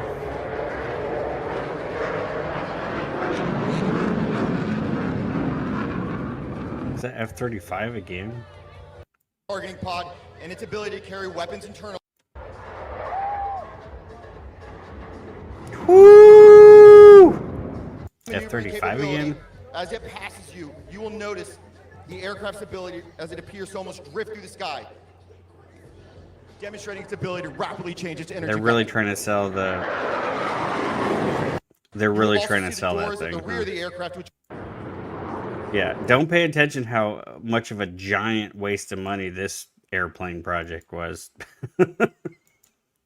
Yeah, the whole fucking show, the F-35. Come on now. Wow. Okay, look at this. Look at this. Sick. There's more followers behind you. Yeah. All right. I like South Kensington. Wow. And I like South Kensington and Mayfair. Wait, that's an old one because that's when it hasn't been painted yet.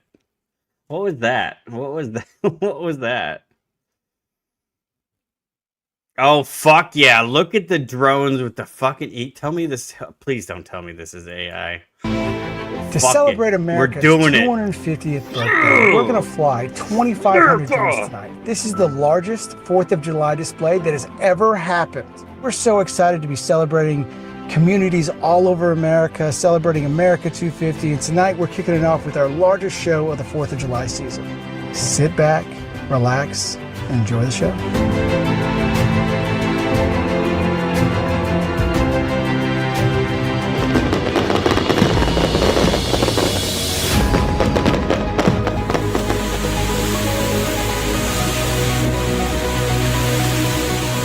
So last year on the 4th of July was the first time that I saw one of these like drone shows in person.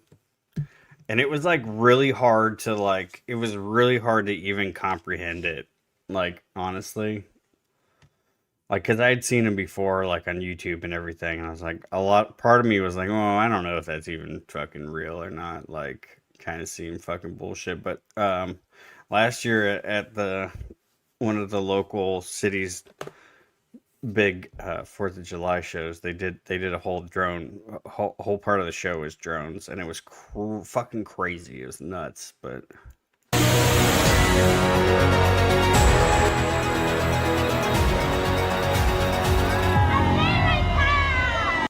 wow.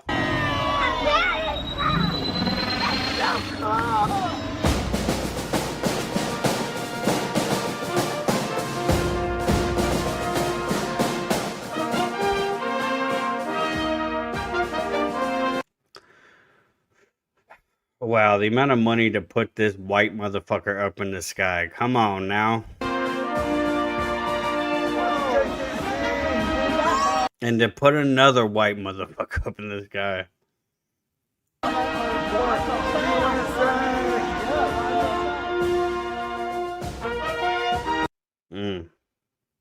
I want USA. Uncle Shem out here. Yeah. I want USA. That's right. You're taking it over.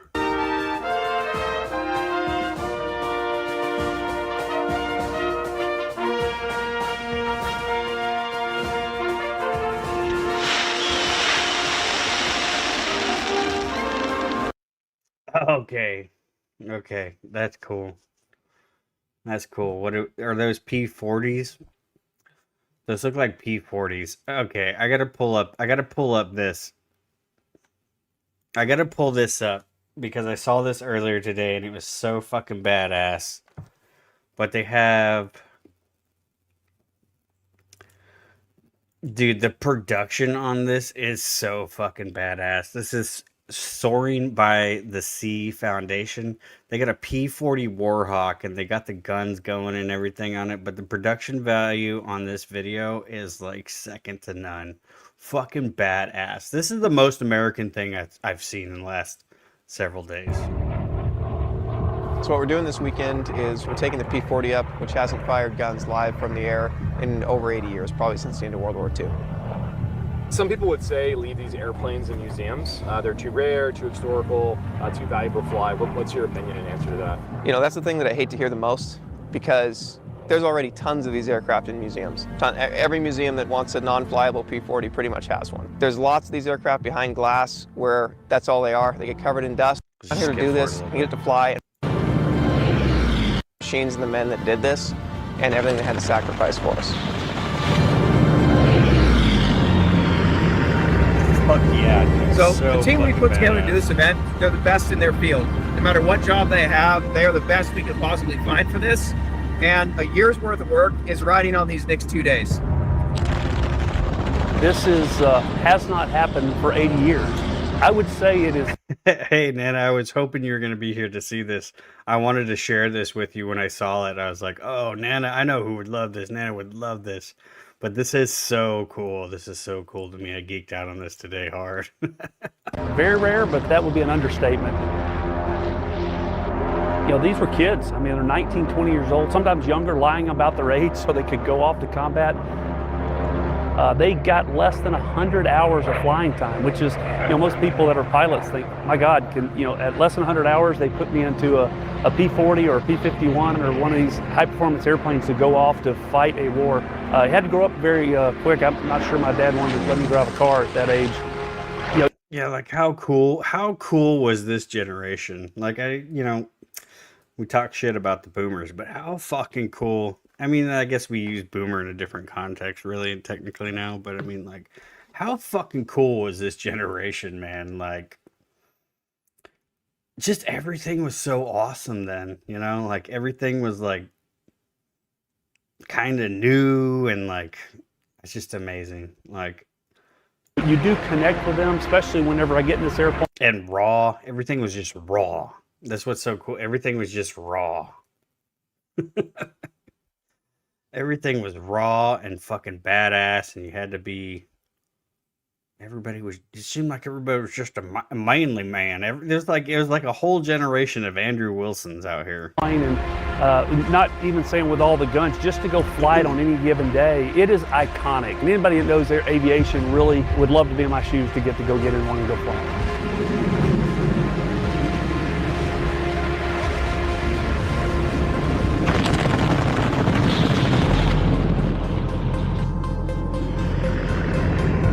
It reminds me of what it was like to be an old-time fighter pilot. I mean, it is the closest. See, this is cool. This is the guy that flies the camera. This is the camera airplane, the camera jet. He's the guy that flies it. Thing that I've ever been or experienced. And I was a fighter pilot, so this is legacy to me. I was a naval aviator. I flew. The shots that they got on this are so awesome. This is so good. F-14s, a couple of versions of F-14s, and then I was an adversary pilot, so got the privilege of flying the F-16N and single-seat A4s. So that guy was flying at Top Gun school. That's essentially what he was saying. Teaching air combat maneuvers. First and foremost, it's all about safety. Bam! Look at this, people. You believe this? It got the Jesuits. It got the Jesuit symbols right on there. Bam! You believe this, people? It's about controlled risk. There's always risk, but you minimize it, you mitigate it as much as you can. Because Ray's doing the kind of flying, especially when he's strafing. 3, 2, 1, firing. That he's focused on the target, focused on putting his airplane there. That looked unbelievable. That move right there is sick. Like they didn't even show that on the. I can only imagine how that looks like in post. That he's focused on the target, focused on putting his right there. That has to look so cool in finer production. His airplane there. That looks dangerous too. That's dangerous. Unbelievable. But we also coordinate with the helicopter. Where's the helicopter going to be? What height is the helicopter going to be? Where are they in relationship to the target? And then you've got the drone. Shrapnel on the drone! It survived somehow! Oh my God. You have that many flying objects in the air. It takes a lot of planning, and we brief for it, we think about it a lot, and then we brief again right before we go fly and make sure everybody understands what their roles are in it. First of all, I work with the cinematographer who's sitting in the back. My job is to actually put the airplane with the camera on it where he needs to get that shot. Watching those cannons fire, the machine guns, I've never seen anything like that. And so watching it off the wing, first of all, I had to sit there and pinch myself while I was flying, which is an easy thing to do. Putting together the right team is the first. It's so cool. So fucking cool. It's awesome that they're doing this, honestly. Like, a lot of these old warbirds are there's very few left flying, and it's amazing the ones that are still out there flying. We just a couple weeks ago we have a show out here that has a bunch of these old warbirds that still fly, and you can actually go and ride in them. They got like they've got a few like Texans and other things, a Corsair. But it's amazing. I mean, the sound that comes out of these things. I got the videos. I need to upload the videos, but they even had some old like radial engine helicopters from like Vietnam there. Holy shit. I mean, like, insane. Like, it's one of those things you're standing there and filming it and you're like, this could go bad very quickly, and a lot of people could get seriously injured by this. I don't know if I should be standing this close to this. We can get the most dynamic movement, and we can try to give the viewer the experience of what it would be like to actually run in on an actual mission as it would have been done in World War II. All this work, all this effort, and then it gets funneled down to like this one moment. Boom. This is it. 3, 2, 1, fire. You know, it's like shit like this where I'm like, you know, like when I get to where I'm like, well, the internet's dead, like nobody, you know, there's nothing cool anymore. Like, but then, you know, you see shit like this and it's like, that's awesome that people are still doing this, like still care about maintaining these old airplanes and making them, not only making them fly, but making them fucking shoot the gun still. That's so cool to me. I'm just in love with this.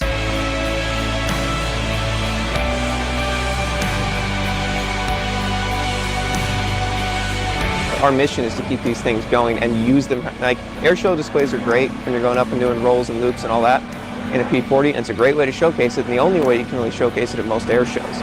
But that was not what it was made to do. It was meant to carry 6 machine guns and destroy the enemy. So that's what we're out here to do, is to showcase that.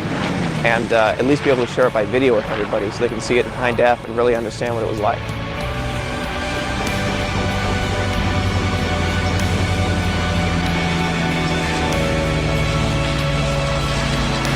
Yeah, I'm sure they're probably going to sell some of this footage to a movie or eventually or whatever. But at this point, the movies could just use, you know, the movies can just use CGI, you know, really. But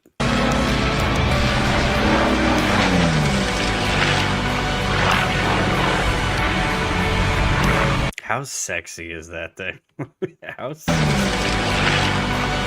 Look at that. Look at that.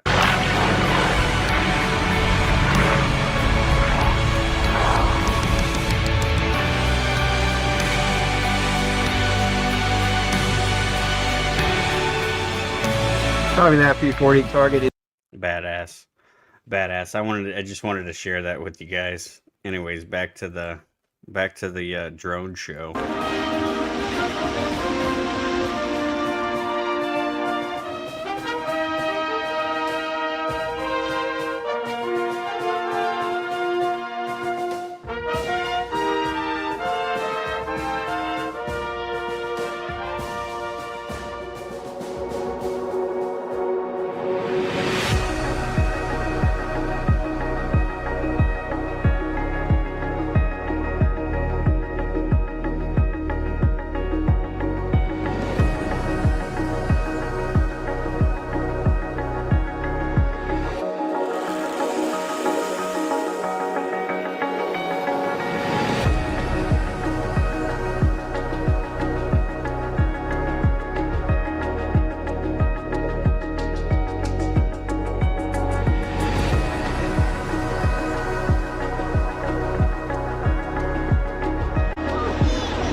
Yeah, I'm gonna upload one of these air show videos to show you. Because I was with the kids and like we were watching this helicopter, and like I was seriously one of those moments though where I'm like, this is so fucking cool, but this is also so incredibly dangerous. Like, we are like way too close to this machine right now. Like, if something goes wrong with this machine, we're going to die. But I'll let that upload. I'll show you guys in a minute.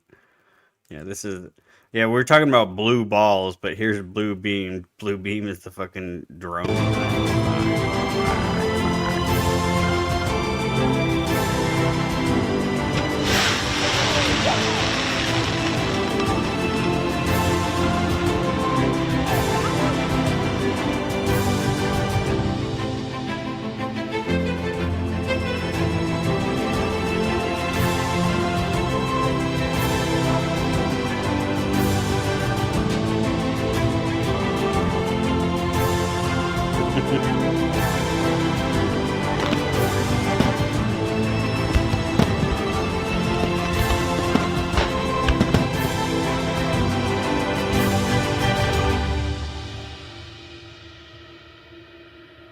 Yeah, okay, how do I do this? With stop screen, share screen, stop screen, present screen, share screen, window, Discord. Yeah, here we go.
That shit was pretty intense. That shit was pretty intense. It's pretty intense being next to it.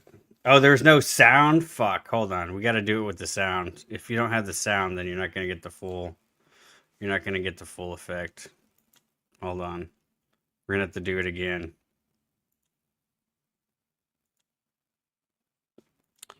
How do I do that? Remove it. Present. Share screen. Window. Sound. This button. That button.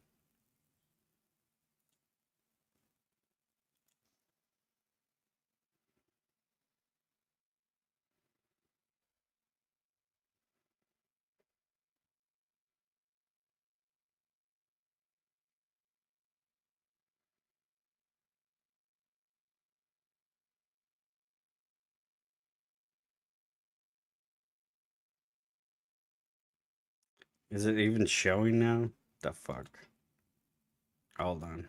Oh, I didn't... The browser cannot access your screen. Try and capture a different screen to see if this continues. Fuck you, motherfucker. Why won't you do what I want you to do? Nope. Now it won't let me show you. Motherfuckers. They got us. They got us.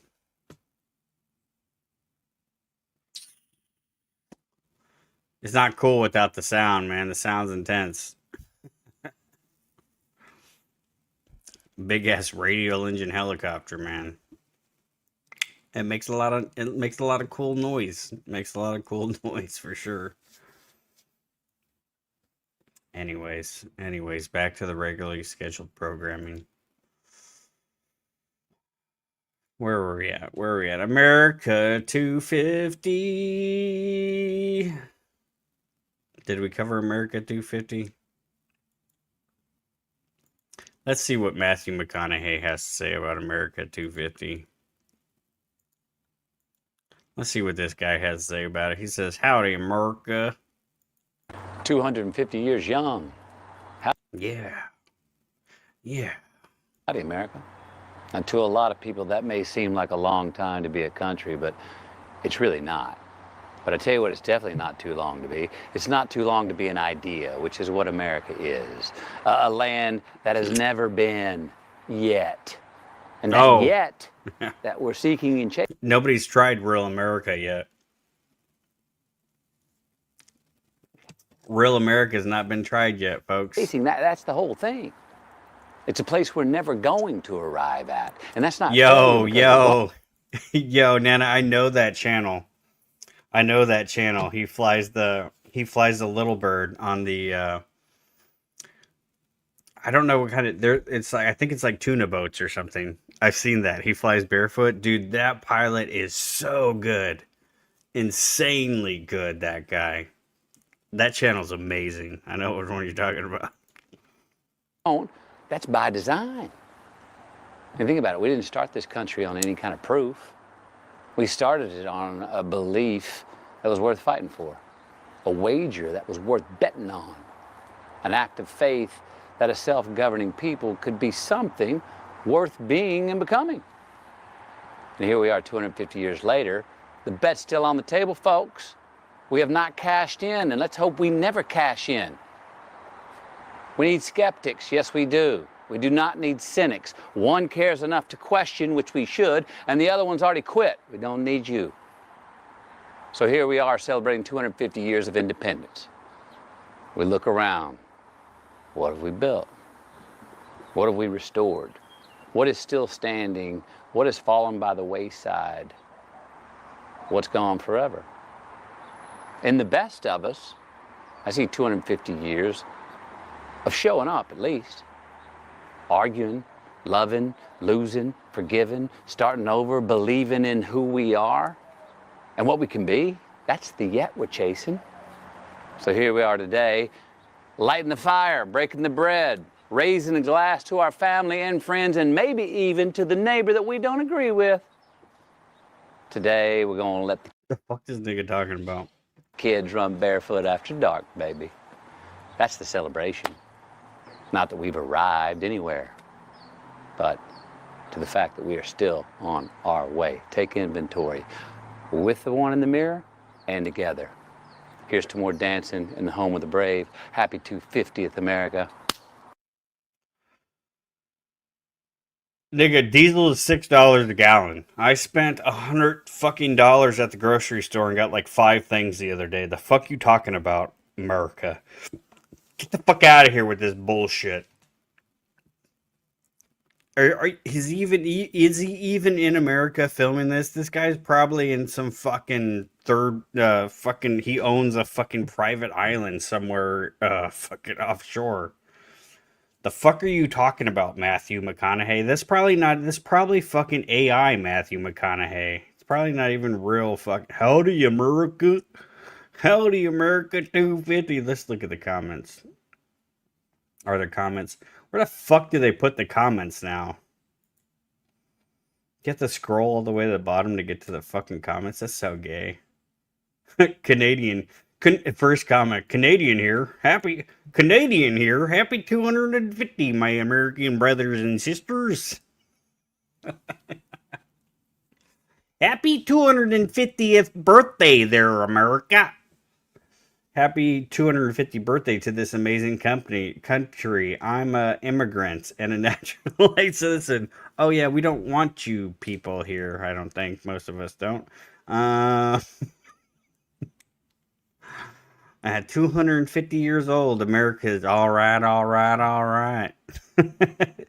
America 250 years old. The older it gets, the younger I get, or some shit like that. You know, you guys know the joke. Here's that tuna boat helicopter guy, MD 500. This guy's sick. This guy is so good, so good.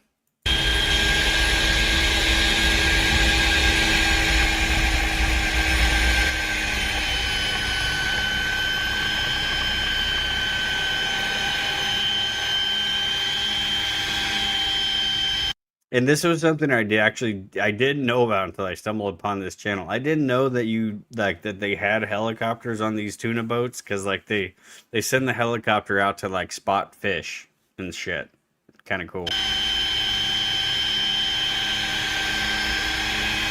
But the skill that it takes to land this helicopter on this movie, and this boat's clipping. I mean, this boat's moving at a pretty good clip here.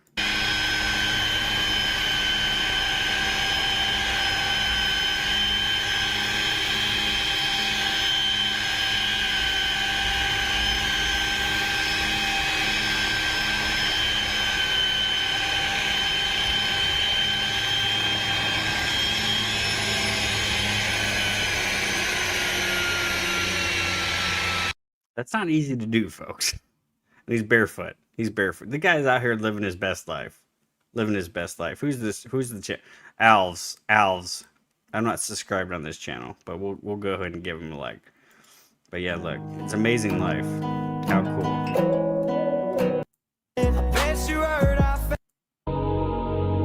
I never watched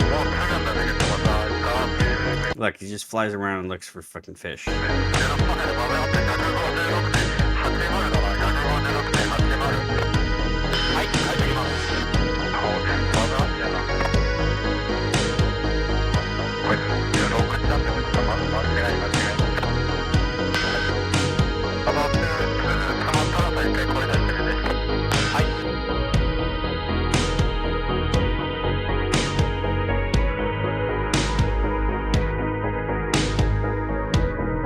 Pretty cool stuff.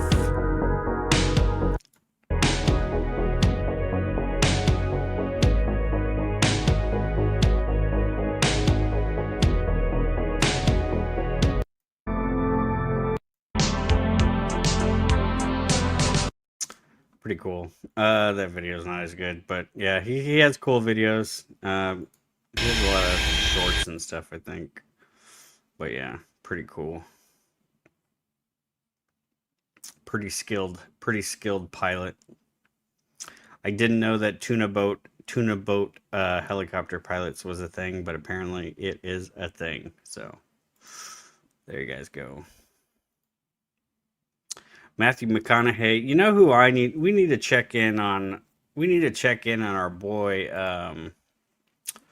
What's that guy's name? What's the guy's name? What's the boomer, the right-wing blippy guy? Bobby. What's his name? Bobby. Can't remember his name right now. I'm sure he has something to say about America on the 250th. I don't know. Should we get into some drama? Should we get into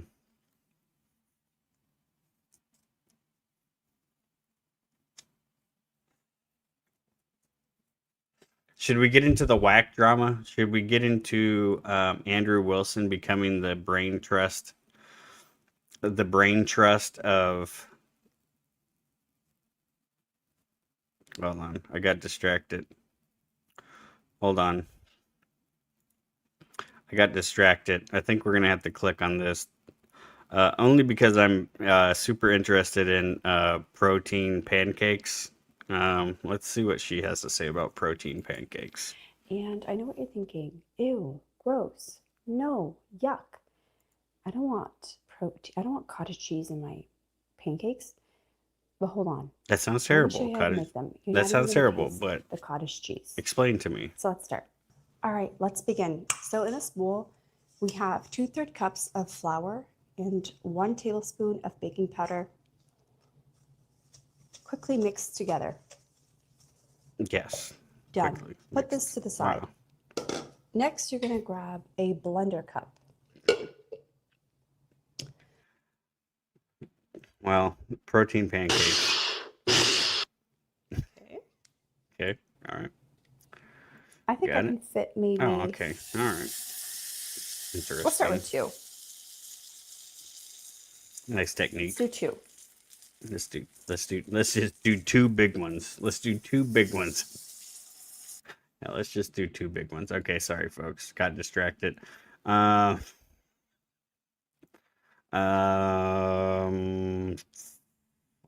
What were we doing? Yeah, let's do this. This is the Oscar Mayer Weenie 5.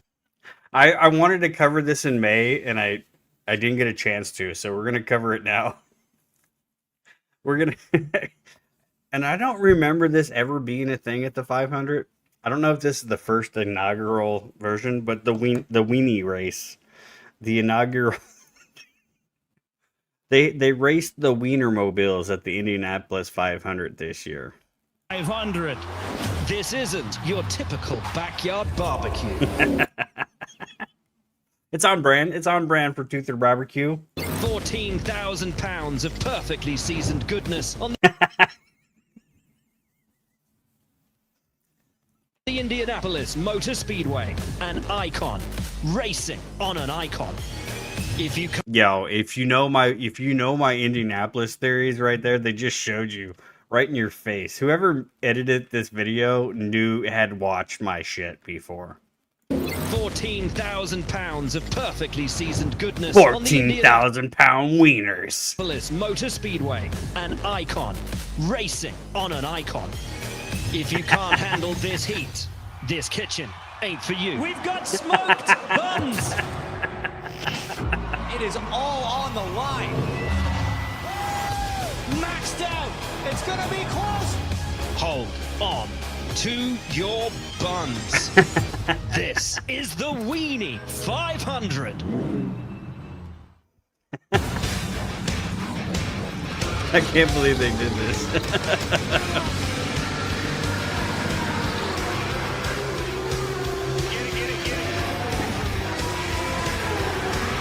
I don't know if you guys have ever been on a Wienermobile before. I've been, Beholder's been on a B2, a B1, and a B52, but have you been on a Wienermobile? Have you been inside a Wienermobile before? Because I have.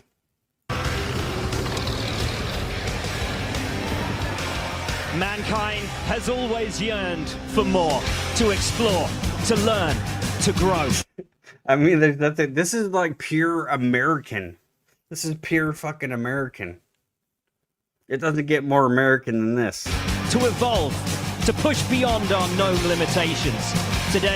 And I know where we're going after this. Hold on. You guys are gonna love the transition after this. It's gonna be very on brand. The sum total of man's technical ingenuity and engineering excellence couples with the bravery and daring do of sporting gods.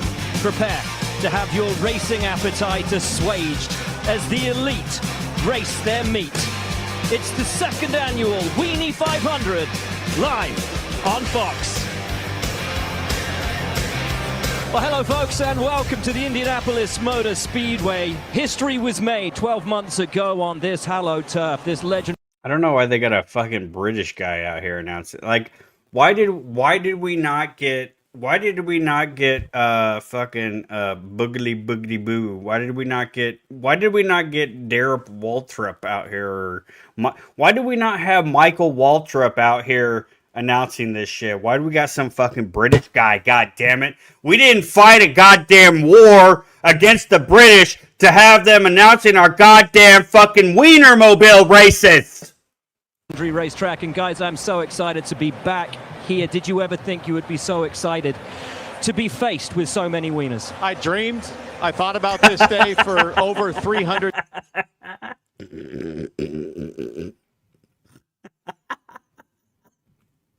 Be faced with so many wieners.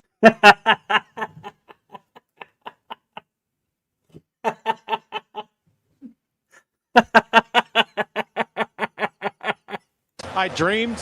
I thought about this day for over 300 days since the last one. But I am so fascinated technically to see what's about to happen with Corn Dog. We have never seen somebody expose the rule book like they are this year, adding that Corn Dog stick to the back of that Wienermobile. You see him outside row 3 aerodynamically. I'm just fascinated to see how this plays out, James. That's what the speed. Like, for me, I feel like this has to be a Mandela effect because I don't remember them ever. I don't remember this being a thing. I don't remember them racing the Wienermobiles at the 500. Like, I feel like if anybody should have known about, I should have known about this. Was this a common thing? I don't even want to look it up because I feel ashamed if I didn't know that they raced the fucking Wienermobiles at the 500. Now, I've been on Wienermobiles near the 500. Those are the times that I've been on the Wienermobiles. That's how I know that I've been on a Wienermobile. You know, because they always have them by whenever the 500 would come around, they'd always have the Wienermobiles, and they like go to the Speedway gas stations. You can go in the Wienermobile, you can get a free wiener, and then you get like a little wiener whistle. You get a little wiener whistle. You get a little wiener whistle. Let me just show you the wiener whistle in case you guys don't believe me. It's a thing. Wiener which is sick, which is disgusting, right? I didn't even think about it. They give you a little wiener to blow on. How fucked up is that, right? Wow, dude, we get it from all sides. We get it in every hole over here, man. We get it in every hole, man. That's America for you. We get it in every hole. Yeah, look. Of course, it came up. Yep, look. Wienermobile whistle. This is what they get. They give you this little Wienermobile whistle, and you put your mouth on the little wiener, and you blow the little wiener. You blow the wiener whistle. Look, right there. How fucked up is that? I have one of those, and I got it on the Wienermobile. When I went on the Wienermobile, they give you a little wiener whistle to blow on. Fuck!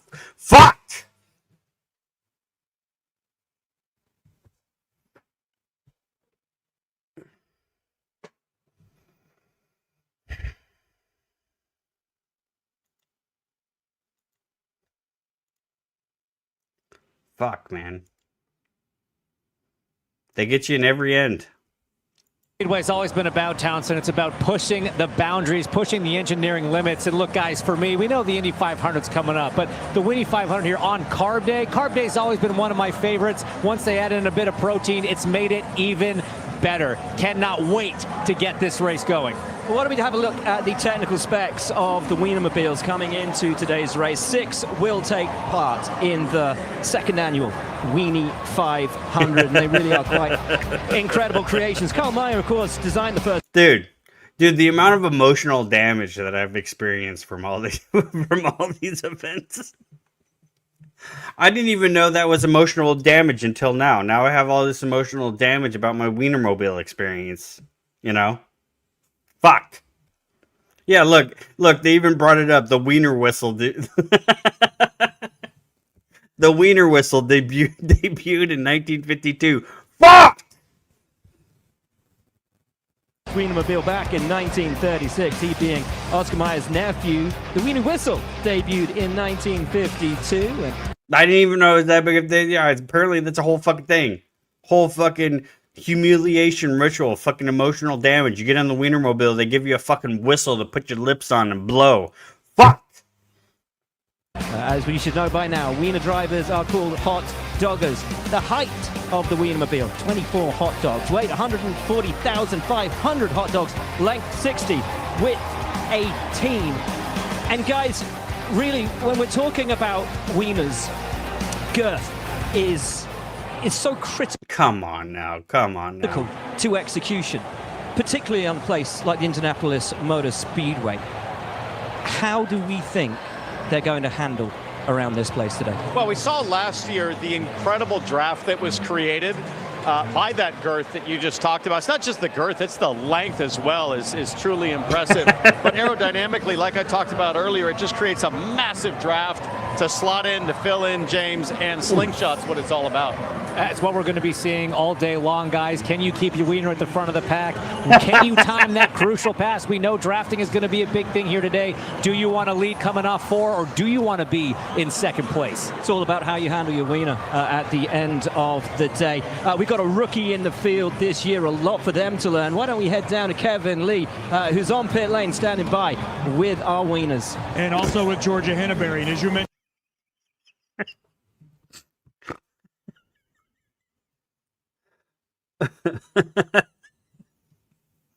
Oh my God. So this has always been a proving ground, and we've seen race cars, motorcycles. The very first event in 1909 was a balloon race. So this will also be festive, but it's going to be fiercely competitive, Georgia. Let's meet the competitors. You are absolutely right about that. I've never seen so many weenies ready to go in the crowd, but we need to meet the people who are going to make this happen. The hot doggers themselves. Last year we saw Slaw Dog take those checkered flags first, and I know these weenies are going to be buns out today. Let's introduce yourself, and how are you going to go back to back? I'm Grill 'em Up Gabby, and when it comes to hot dogs and winning the Weenie 500, Slaw always belongs on top. I'm at the Grill Isaac, and we won it last year. We're still hungry. Yo, is that Lalo? Is that fucking Grayson? Is that Grayson's boyfriend right there?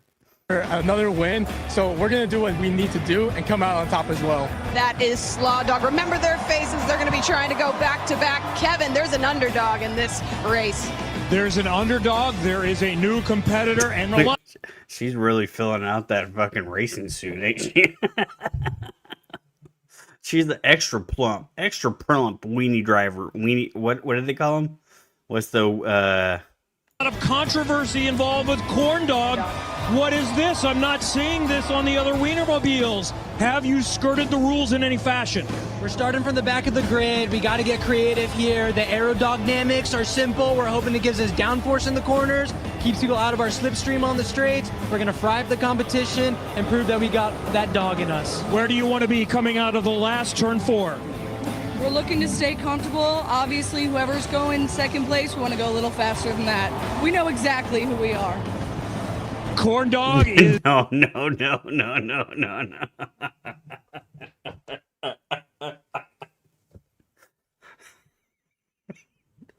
No. What is this? How is this? No. What the fuck does it say? Meatloaf?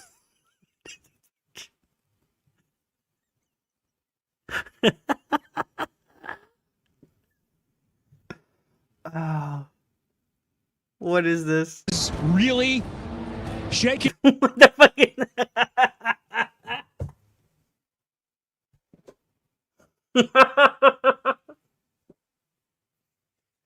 I've got to find these people's Instagram.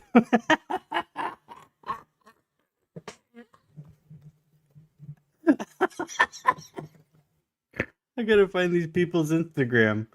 What is this? Up the competition this weekend, Georgia. They are back and better than ever. This is Shy Dog. They were second last year. We just talked to Slaw Dog. Can you introduce yourself? And do you have any words for the dog that? Yeah, somebody please go on. Hold on. We're gonna do it live. Stand by, live truthing. Hold on. Let me. Live truthing. Please stand by. Okay, we're gonna go.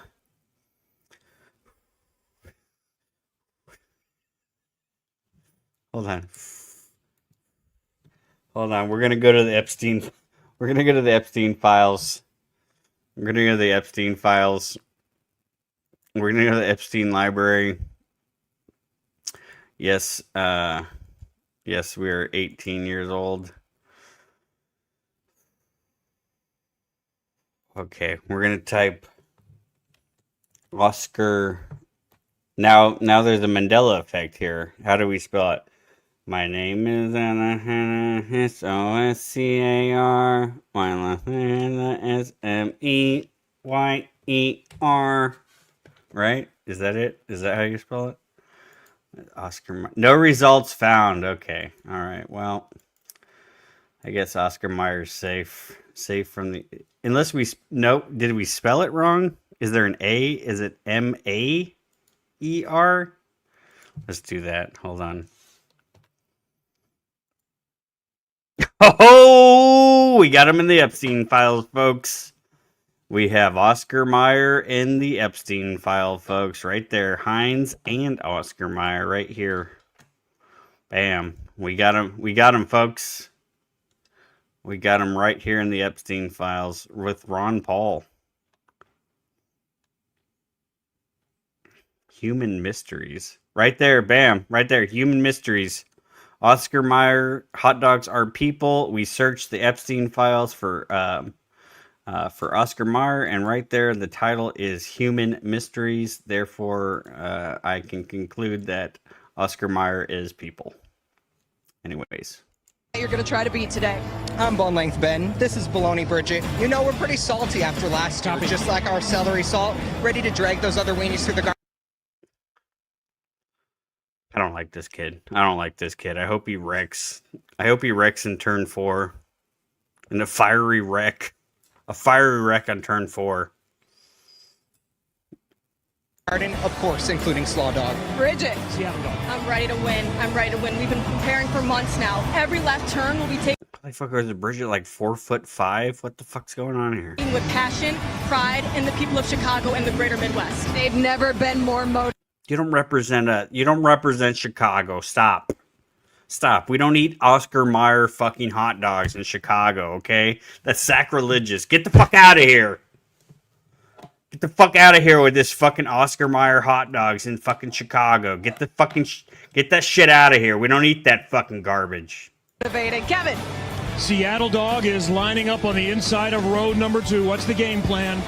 You know, just like some smooth cream cheese, we're going to make some smooth left turns today, and we're not afraid to bring the spice on the track, that's for sure.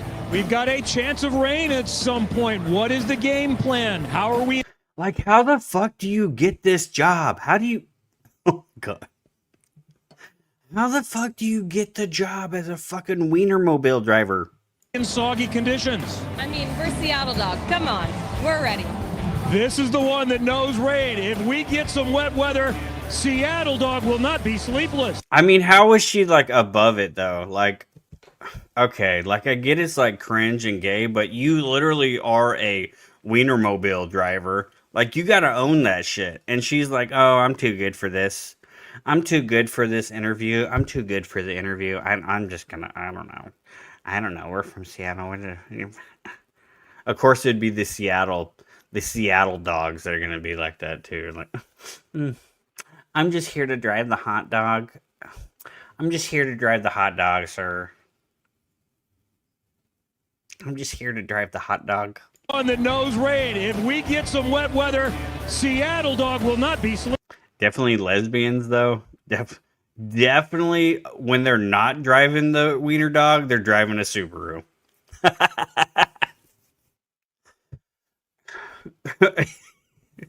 There's a bumper sticker on the back of their Wienermobile that says, my other car is a Subaru. I guarantee it, 100%.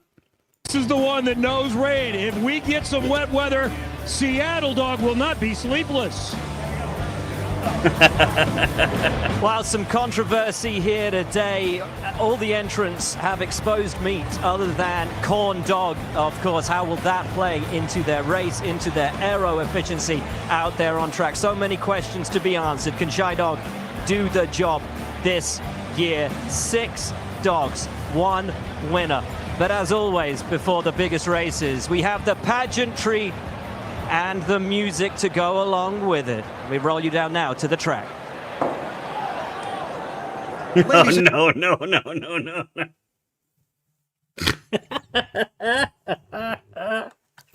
We got a barber. Oh my God! Please let this be amazing. Gentlemen, please rise and put your hands on your stomachs as our Commander-in-Chief, Andy Richter, and the Circle Commander-in-Chief City Sound Barbershop Quartet lead us in the Oscar Mayer Weenie Song. Let's go. Let's get it.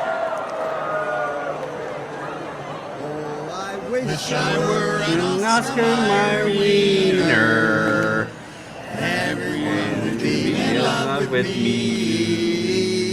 For if I was an Oscar Mayer wiener, everyone would be in love Look, the weenie whistle! The fucking weenie whistle!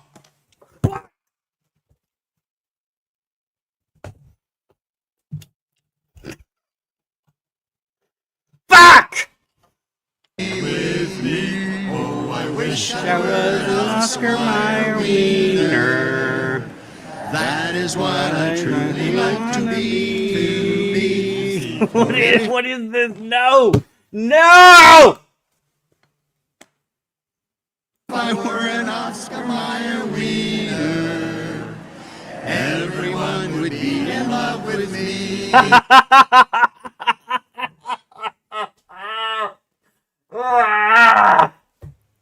How's the thing?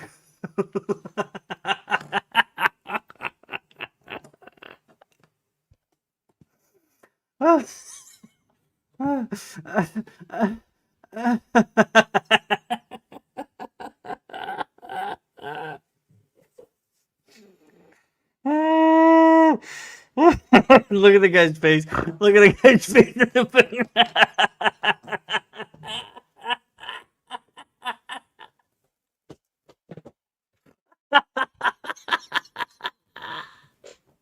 Oh my god.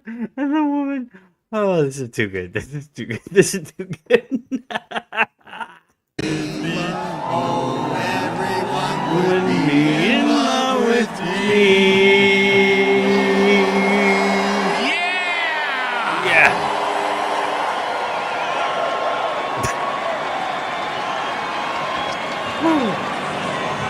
Goosebumps.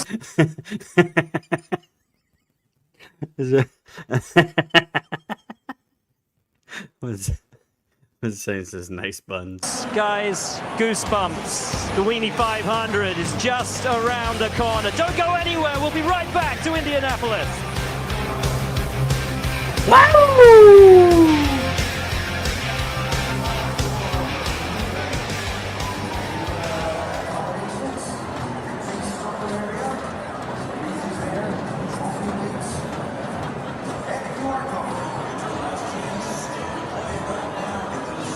Hold on, folks. Hold on, folks. Hold on, folks. We started talking about wieners, and we got a special guest in the backstage. Where you at, dog? Where you at, dog? I can't see you.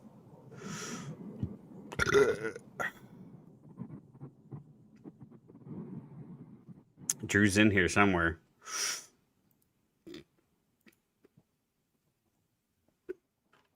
Can't see you, dog.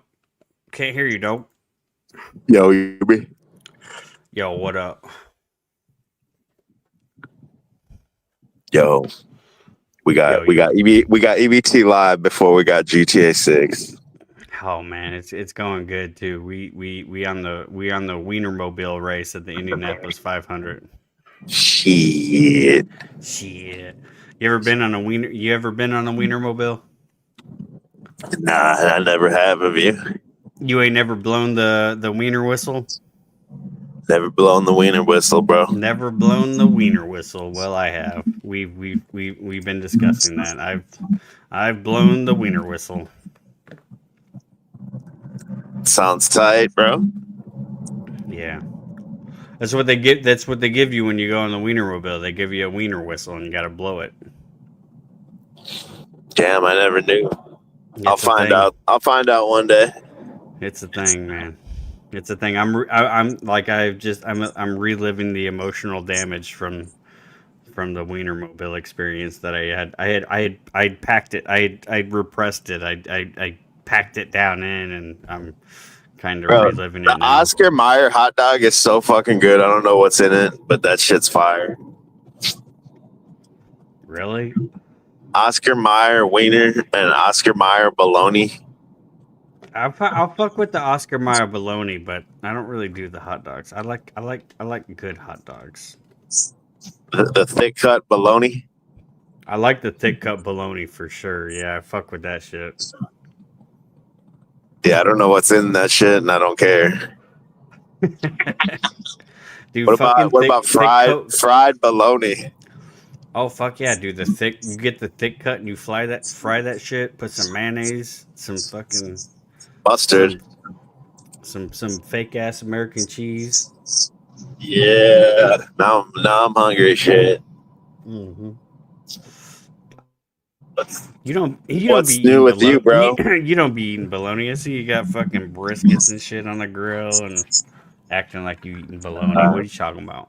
Yeah, that brisket turned out bullshit. That was the first time I did a brisket. It looked really good. And a lot of the fat didn't render, though. I fucked it up. Yeah. Tough. $100 down the fucking drain. Really? It was that bad? It wasn't that bad, but could have been better. Yeah, brisket's one of those things that it can get, it's either good or not. But I mean, it's Yeah, still good. it wasn't great. I'll tell you that. It was good, bro. I forgot why I called in. There was a reason too. I don't know. We were talking about wieners. I mean, I imagine that's what triggered you to come up on here. Yeah, I'm all about it, bro. I'm all about them wieners. All about them wieners. What's good with you? How you doing? We ain't heard from you in a minute. What's going on? Man, these kids has been getting sick. Oh, really? Yeah, fucking up my whole shit. Did the 4th of July, and we did the whole thing, and then another kid's sick and shit, fucking up my game. Oh, one of the 33 kids is sick, or how many of them? Like the whole? Yeah, it's just the whole one section of them. Yeah, it's just one. That sucks. What's up with the Obama library? You been to it yet? I mean, I've driven by there a lot of times while they were building it, but I haven't been there. I haven't been there in a minute. But you gotta do a live stream from the Obama library. I might have to. Wear your Chud the Builder shirt. He's jumping out. I have done the live stream. Around, around there. When they were building, it's so crazy. When they were building it, they had like these like huge fences around it where you couldn't see into it, and it was like they literally were building it for like years and years and years, and it was like they never built anything above ground. It was all underground for years. They were just digging underground for the thing. I don't know. That leads me to think about what that location might possibly be. I don't know. Probably a UFO fucking storage facility or something. Bob Lazar said. Looks a lot like a prison, but it's very weird. I saw the little when you pull it up on there was like a little boundary on Google Map, and the little boundary of the area is shaped just like the fucking building. Oh, really? Yeah, I thought that was weird. I haven't looked at that. I can pull that up and look at that. Obama Labra. Yeah, I saw like a little like it showed like I don't know if it's a county map or whatever the fuck it is. It just showed the outline of it, of the area. Shaped exactly like that shit.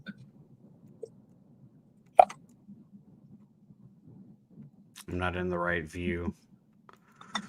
Let's go to... Where's Talcott, bro? Talcott swing through? No, man, I've just been running on my own. Doing my damn thing. You know what I'm saying? We used to get people to call in and shit. Oh, this is when it was still under construction. See the construction. See how big the fucking construction site is? Like, it's crazy how much stuff was here. Like, this was for years. They were just underground. Like, look at the tunnels that go underground. Didn't they like stiff the contractors or some shit? Or is that not real? I don't know. I never looked into that shit. It's hard to give a shit about any of this shit anymore. It's hard to follow anything all the way through. Oh, you just say it's the Jews and be done with it. Exactly. Look, a lot easier. Got some guy's head here. Yeah, no. I mean, like, when I get sometimes I get calls.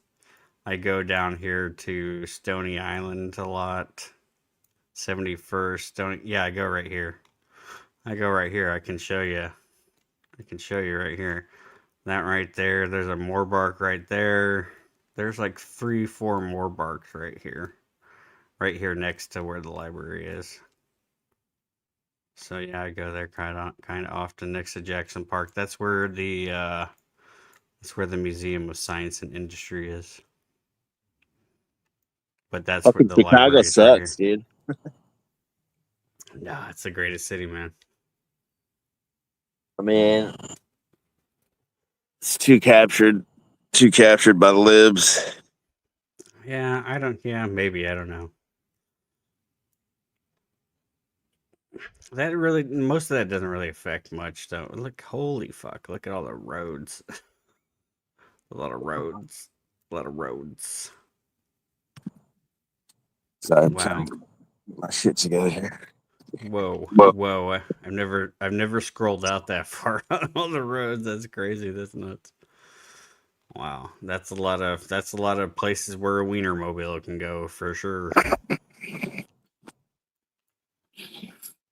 All right, bro. Sorry to derail your shit. I almost forgot what I was gonna say. I had something too. I'll call back in when I remember it.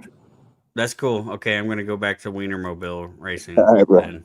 All right, everybody. Drew, the one and only Chalk Body Outline. Chalk Body Outline. Thanks for coming around. We'll see ya. We'll see ya soon here, sir. Back to what you guys want. Back to the wieners. I know you guys are all thirsty for the wieners. Yeah, we're just start your wieners.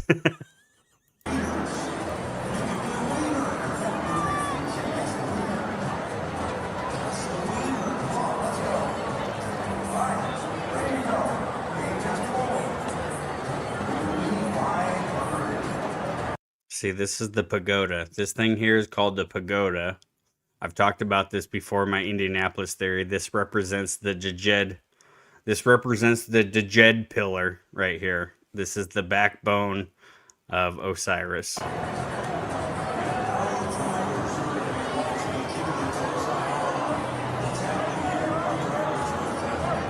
gonna let this play for a second. I gotta step out and get a drink real quick. I'll be right back.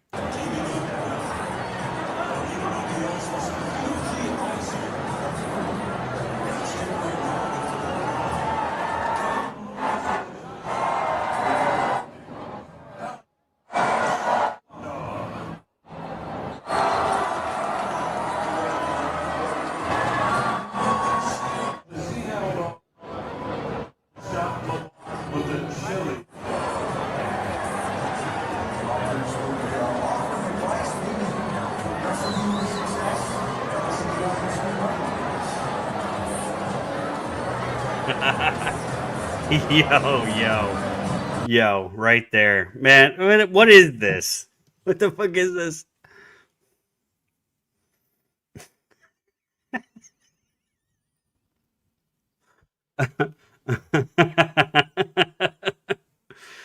Oh my God, please. Please, this is what's wrong with America. This is everything that's wrong with America, but this is also at the same time everything that's right with America. That's how fucked up this is. This is everything that's wrong with America. At the same time, it's everything that's right with America.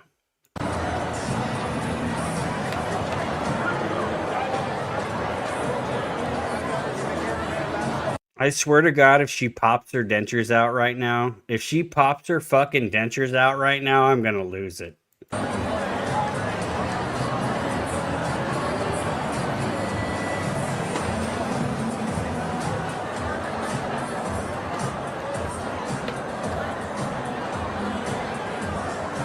We went black.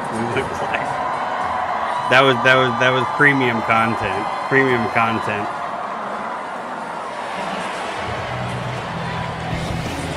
Welcome back to the second annual Weenie 500 Live on Fox. Now, pick the Weenie 500 race winner to get free hot dogs on Instacart while supplies last. Scan the QR code on screen to play. Rules. Hey, shout out to Chalk Body Outline.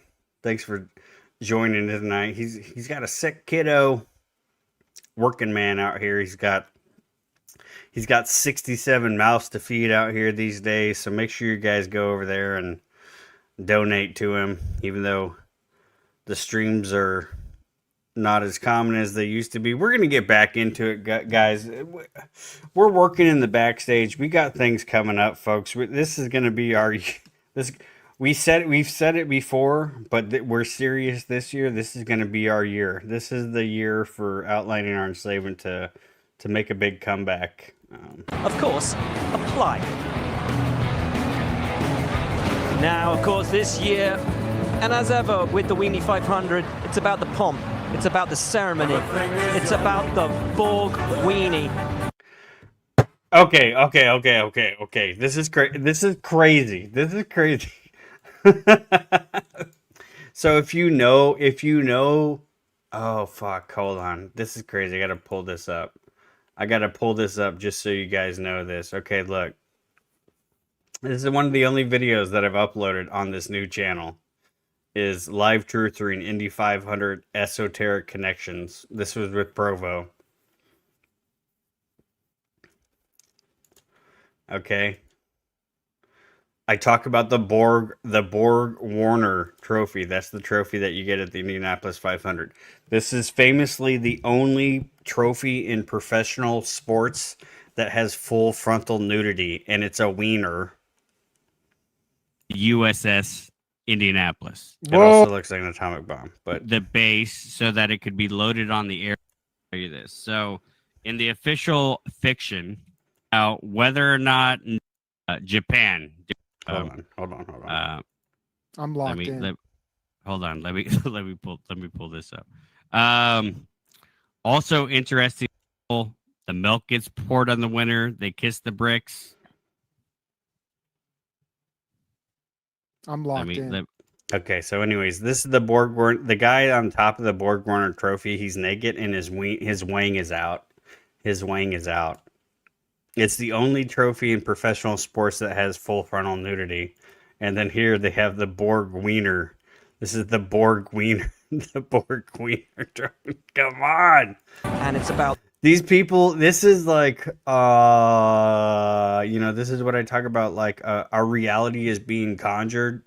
Reality renders as you see it. Like, what the fuck is this? I'm being gang stalked right now with this shit.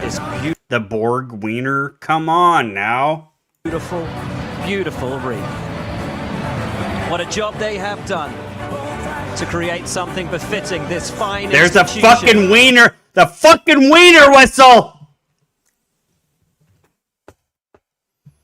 The fucking wiener whistle right in my fucking face again. God damn it.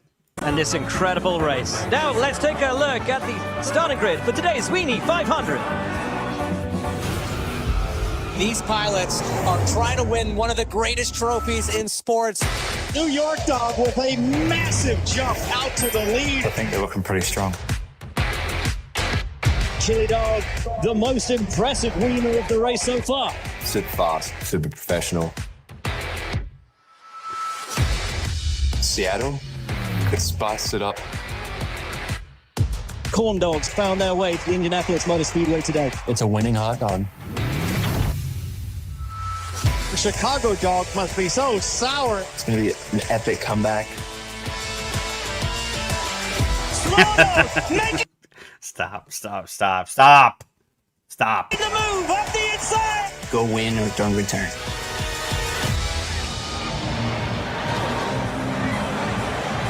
As now we go trackside for the world famous command for the Weenie 500. Race fans, we now join. Dude, bro's looking old as fuck. I mean, I guess he probably is. That's the guy from Conan. That's the guy from fucking Conan. That's Conan's right-hand guy, man. He's looking bad. Our Commander-in-Chief, Andy Richter, trackside for the Command to Start Wienermobiles. Weenies, start your engines!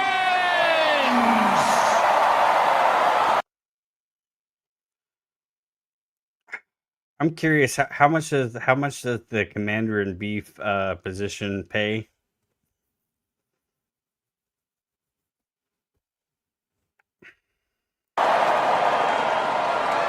Well, guys, as we saw, all of the hot doggers this year have their professional colleagues, IndyCar Series drivers themselves, helping them out this year to really get on top of this track and You know, another thing I kind of wanted to go into, and we're going for the long haul, folks. We got 3 hours and 42 minutes. I know the first 2 hours were me being on the phone, but we're going to keep on going because I have a lot to get into here.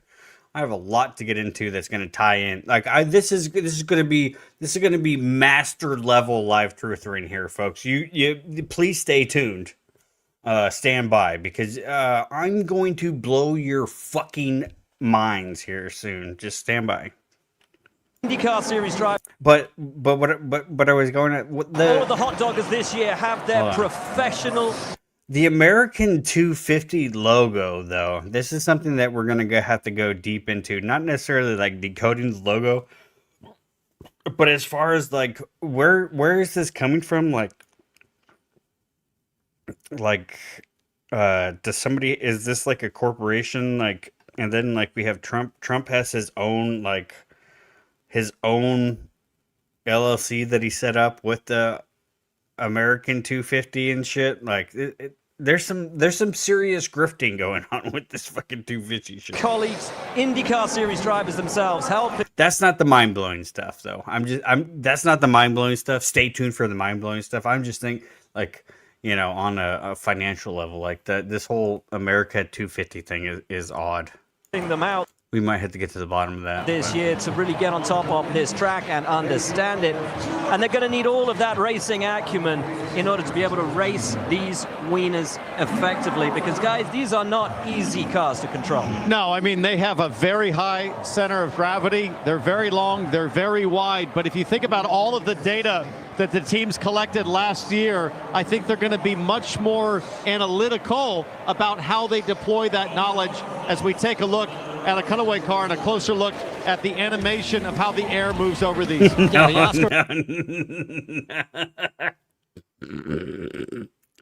No, they have wind tunnel animations. Wow, this is amazing. Wow. Meyer cutaway car here. It's so crucial to see. Not just the drivers have chipped in to help this year. The engineers have it. No.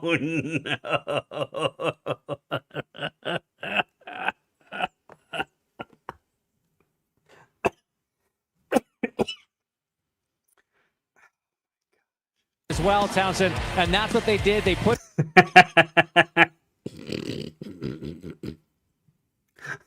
Where's Toilet Bowl Earth at right now? it into the CFD model to see how the wind is affecting one wiener to the next. Yeah, last year we saw wieners go 3 wide, but will.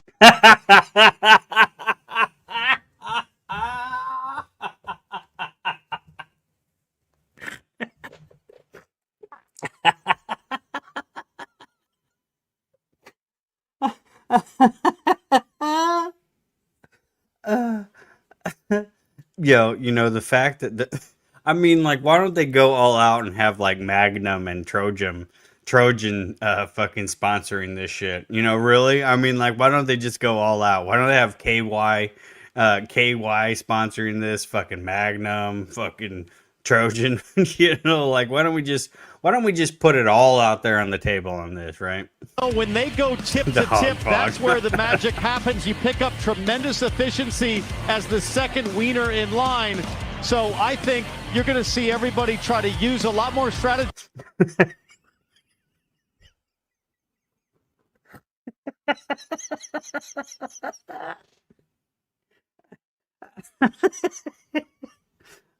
I mean, I don't know if it's ever, I mean, this is maybe one of the, I mean, usually it's not good to be the second wiener in line, but I guess this is one of the few times where it's beneficial, I guess. This year to take advantage of the science we have now on these amazing vehicles. When we look at that, do you just want to stuff your wiener in?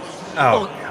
How do you strategize around this? Well, I think you can't be too aggressive, because if you think about the length of these vehicles, if you do stuff it in and it gets sideways and it blocks the field, you're exposing yourself now to the whole field. And you got to remember, a quick start can sometimes be frowned upon. In a race this long, 10 miles, it's all about... No. How is this a thing? How is this real? It's stamina when you're talking weenie racing.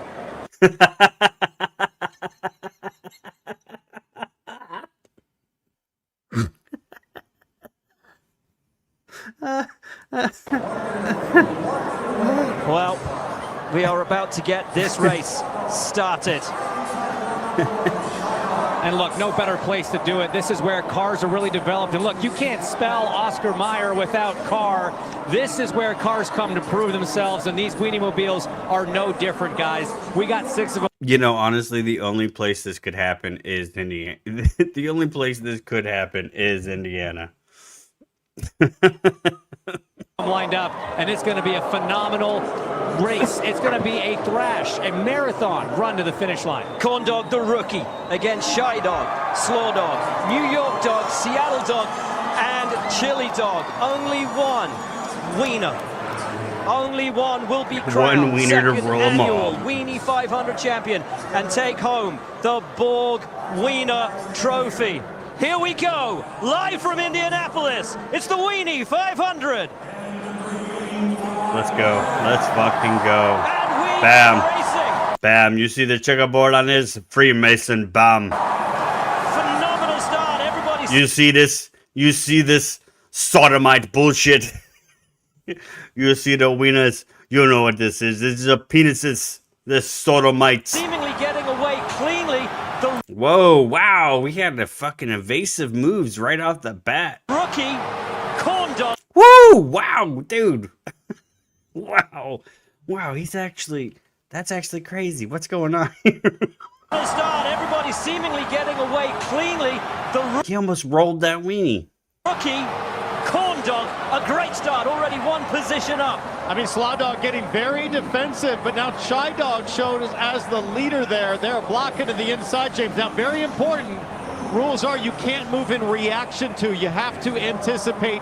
You got to get your weenie to the inside faster than they can make the move from behind. Yeah, that's the key there, Townsend. You see the conditions here so much different than last year. This cloud cover, cooler temperatures. Does that play advantage to the Chili Dog? We talked last year about slippery wieners. Conditions this year are Stop. Shut up. Stop. slippery. Not yet wet, but how does that make the handling of your wiener different? Well, you got to look at the trail of New York Dog now. Almost has lost the draft entirely back there. You got to think that all the boos from this crowd when New York Dog was introduced. Oh, yeah. The locals are not a fan, and you got to think it's playing in their heads a little bit. As we get further into this race, the tires start to fall off. These weenies get hard to handle. You got to... Fuck you, cat. Get the fuck off. I'm reviewing Wienermobile races. Fuck. Grab them with both hands and make sure you hang on through these corners because they can really start stepping out and getting away from you. Do not want to overcook it early. Sliding out though and having a look. Seattle Dog making a move. Oh! Townsend, that's absolutely a block. That is a dirty wiener.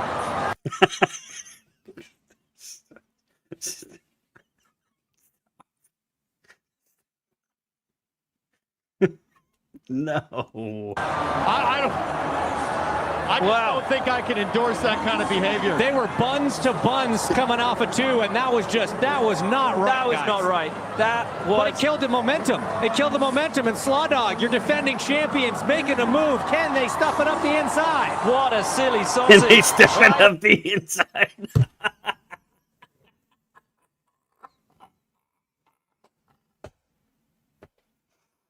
How did I not know about this? Loses the lead. Slaw Dog back in front. It's wiener on wiener action here. 5 very much still in the race. But I am watching Corn Dog. So clever to exploit the rule book. And look at Corn Dog start to take a look. You've got to think the aerodynamics of that stick are coming into play here. I like Corn Dog as this first lap comes to conclusion. I'll tell you what's so good about Corn Dog. The longer the wiener, the better when it comes to aero efficiency. And that tail coming off that stick, off the back of that wiener is really going to give them advantage at the end of the straights, into turn 3 and into turn 1. I'd say keep an eye at the start of the second lap for a big move into the first corner. You see at the back, Seattle Dog really struggling. Not sure if they'll be able to catch up to the rest of the field.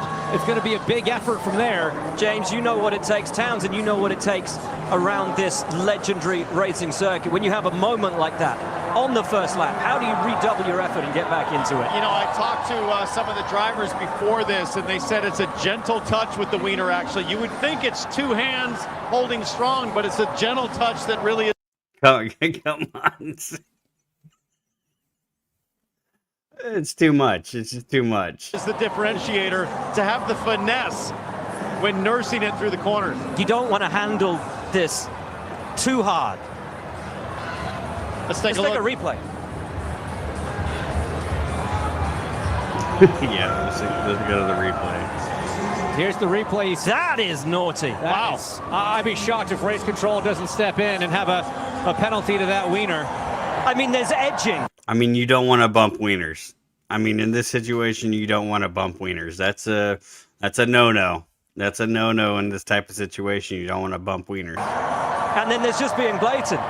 And as we stand here on the front straightaway, we will watch these wieners go blowing by with authority. Slaw dog, chai dog, chili dog, and corn dog.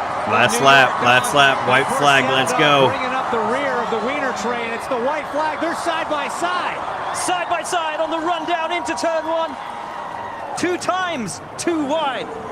I just got to look at the back end of that corn dog, and it's disturbing. I just, the way that the air is moving off it suggests that he's able to not only have better straight line performance, but create dirty air behind for Seattle Dog. Slaw Dog running high. There's a tight opening there. I don't know if Chili Dog will be able to slide their wiener inside it, but as we exit turn. Damn, man. This is the true story about your mom. This is the true story of your mom right now. Turn one. I think we got a battle for the lead. They are relishing this opportunity to take home that Borg-Wiener trophy, guys. And I gotta say, never mind the Brickyard. When you've got 6 weenies running around the speedway, it's the Brat Yard right now, and it is an all-out dash on this final lap. I gotta say, they look like they were running much faster, much faster than last year. Look at this great shot from Corn Dog. You can just sense the urgency to make a move here, but 3 wieners to pass. That's a lot of wieners. How much are these wieners going to twitch? Come on, Shy Dog. Come on, Shy Dog. Well, you know, the twitchiness, a twitchy wiener, though, is something that you can really calm down with the control. Oh! You talk about Oh, Corn Dog from behind. Side by side as they come off turn 2. Chili Dog with a run on Slaw Dog. Edging. Do not come. Do not come. All the way to the Do not come. front. But think of the hole that wiener is pushing through the air. It's creating an opportunity. And here comes Shy Dog. Shy Dog. 3 wide. Oh, my goodness. 4 wide. 4 wieners. Side by side. This is incredible. It's wobbly. That's your mom last weekend. We got a wobbly wiener in 4th. That's Slaw Dog, but New York Dog from the back to the front. There are 3 in line to the low line, but all of a sudden, as Alex Palou, last year's Indy 500 champion, watches on. He likes what he sees. Oh, they're getting squirrely. I think they're losing the tires. They are. They've overcooked the tires. This is meeting.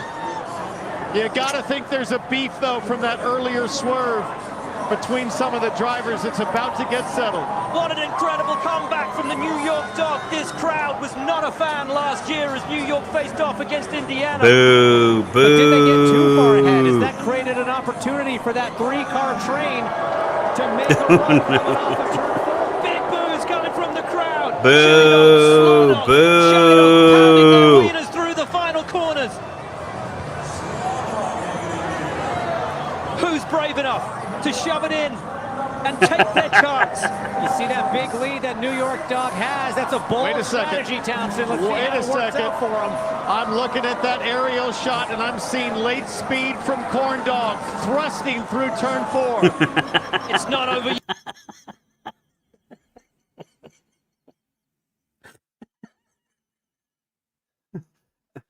This is I'm cooked. I'm cooked on this. This is too much. Yeah, it's never over at the Weenie 500. Look at this. 6 wieners, tip to tip.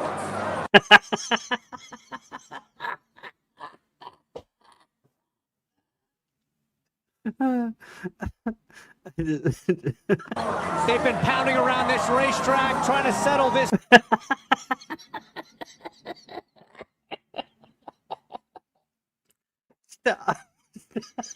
Score, guys. Slaw Dog desperately wanted to retain that title. I'm not sure they got it. New York Dog hanging on. Oh, no. Who can force the winner into the front? The gap is massive right now for New York Dog. Who's going to edge it? Corn Dog right at the back. I don't think they've got a chance. Chili Dog's in with a shout. Slaw Dog's in with a shout. New York Dog has the run to the line. Boo! Boo! Boo! Boo! It's New York Dog. Boo! The crowd are on their feet and furious. I have never seen a winner be more disrespected at the Speedway than the New York Dog. That is not a popular victory. Yeah, but an amazing performance as you see the 2026 Wiener 500 Wiener. This crowd usually so respectful. So gracious. Yeah. But think about it. There's only ever one wiener at the 500. You've got 5 really broken wieners at the end of this at the checkered flag. But this was the key moment, guys, down the back straight. Yeah, New York Dog just with authority. Absolutely ramming it to the front. Just no chance really for anybody else at this point. The move came too late and too strong for anybody to counter. And this was it, faced with giant buns. He slid his wiener exactly where he wanted it to go. It was perfect execution. Okay, we gotta get to this. We're just gonna have to watch the whole thing. Right across the line. So close, almost nothing between those wieners. Nearly touching across the line. But New York Dog, wow, in the upset. Massive upset here at the Indianapolis Motor Speedway. And how about Corn Dog all the way down in P6? I'm shocked. Failed. I really thought Corn Dog was going to do something. I don't know if there was, a powertrain issue per se, or if the aerodynamic calculations just didn't factor as they hoped for. The casing looked like it may have been coming loose on that last lap, Townsend. That could have caused a little bit of drag, made it harder for them to make that final pass. Dragging your wiener around this place. I mean, but there's so many variables. It just burns, I got to tell you. You can have soggy buns. You can have all kinds of issues in the final prep for making a run here. Hey, look, when we look at prep, who was New York Dog's driver coach for this race? Kyle Kirkwood. James, you've been saying since the open test 2 weeks ago, Kyle Kirkwood was your pick for the Indy 500. No better driver coach. Something special about what's happening with the 27. He sprinkled a let's little bit of that magic Wiener dust Circle on interview. to New York. You're right about that. Gosh, what an event. I'm here with Andy Richter. It could not have been closer than that. What did you think? It was pretty thrilling. I unfortunately was rooting for Corn Dog because I've been accused of having a stick up me too. No, it was really fun. It was really fun and really exciting. And when you see them on the screen, they look like they're not even moving. But then when they come by you right here, it's kind of scary. Those buns are flying. This barrier is not going to save us if one of these things go rogue, so. You're right about that. Well, thank you so much for being here. It's a New York Dog victory. You got to sing the song. I think it was fueled by the crowd's hatred. The crowd did not like New York Dog. What's that about? Let me know. I feel like this should have been in the year 2000. In the year 2000. They will be racing Wienermobiles at the Indianapolis 500. Thank you so much, Andy. It's Midwest bias. Well, that's it, guys. I think the crowd favorite, the Corn Dog today, undoubtedly. But this, the winner, perhaps an unpopular one, but a deserving one. Hey, a big wiener from the Big Apple, it almost seems fitting. That's a balanced diet right there. Well, you take another look at have the necessity to really just, take this opportunity, grab it, do everything you got to do to get the finish you want.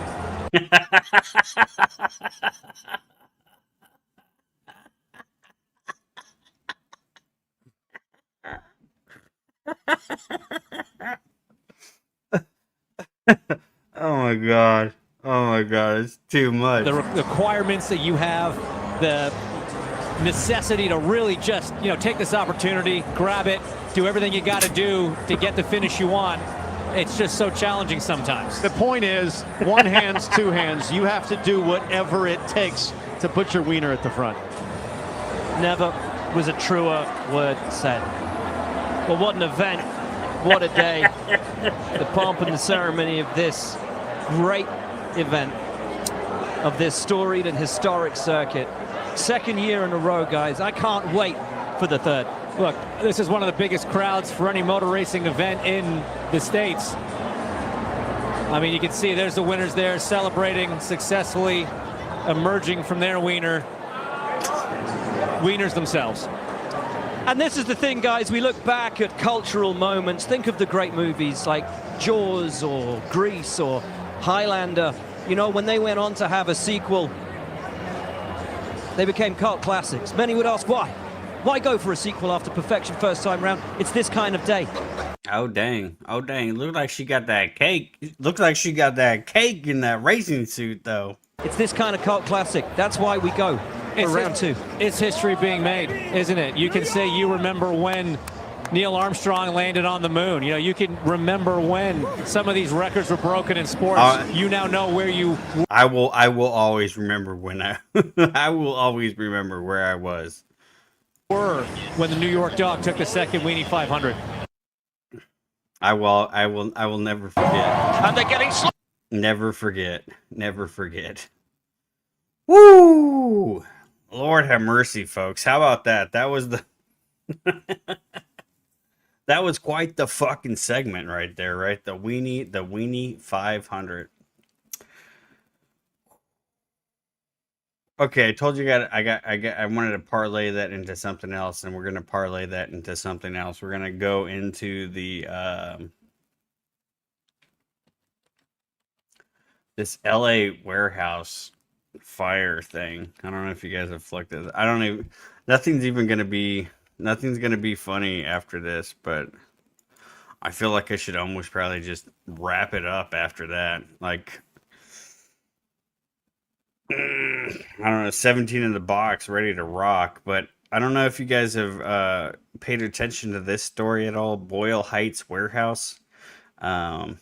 Allegedly, there is this warehouse caught on fire, burned for 8 days. They couldn't put it out. And then they finally put it out. And now there is upwards of 85 million pounds of rotting meat at this warehouse. Now the numbers vary. This this news segment's hilarious, but in this news segment they say 40,000 pounds. I've heard 65 million pounds. I've heard 85 million pounds. Like, it's not sure exactly how much is here, but it's a fucking lot of fucking meat rotting at this place. But check this out. The overwhelming cleanup effort in Boyle Heights, where crews are tackling the after... Bam, hold on. You see this? You see this video? It's 3 minutes and 3 seconds. Bam, that's the 33. Do you believe this? Aftermath of that massive warehouse fire, the city giving Lineage Logistics 45 days to clear out all the rotting food, causing that terrible stench in the neighborhood. Let's check in now with Fox 11's Matthew Seedorf, who's live out there with an update. Matthew? Well, Glenn, the smoke is getting a whole lot better, but the smell is not. Take a look at this. This is the massive warehouse and all the millions of pounds of food rotting. The smell could get worse before it gets better. An up-close look at what's... You believe this? This is not animals. You believe it's a pig feet. They tell you this is pig feet rotting in this building. There's people. There's people in that building. Now filling the air across Boyle Heights with a sickening stench. Like a dead animal.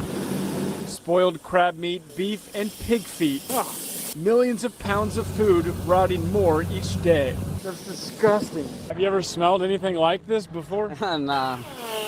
Martin Ramirez owns an auto shop right across the street. The smell so...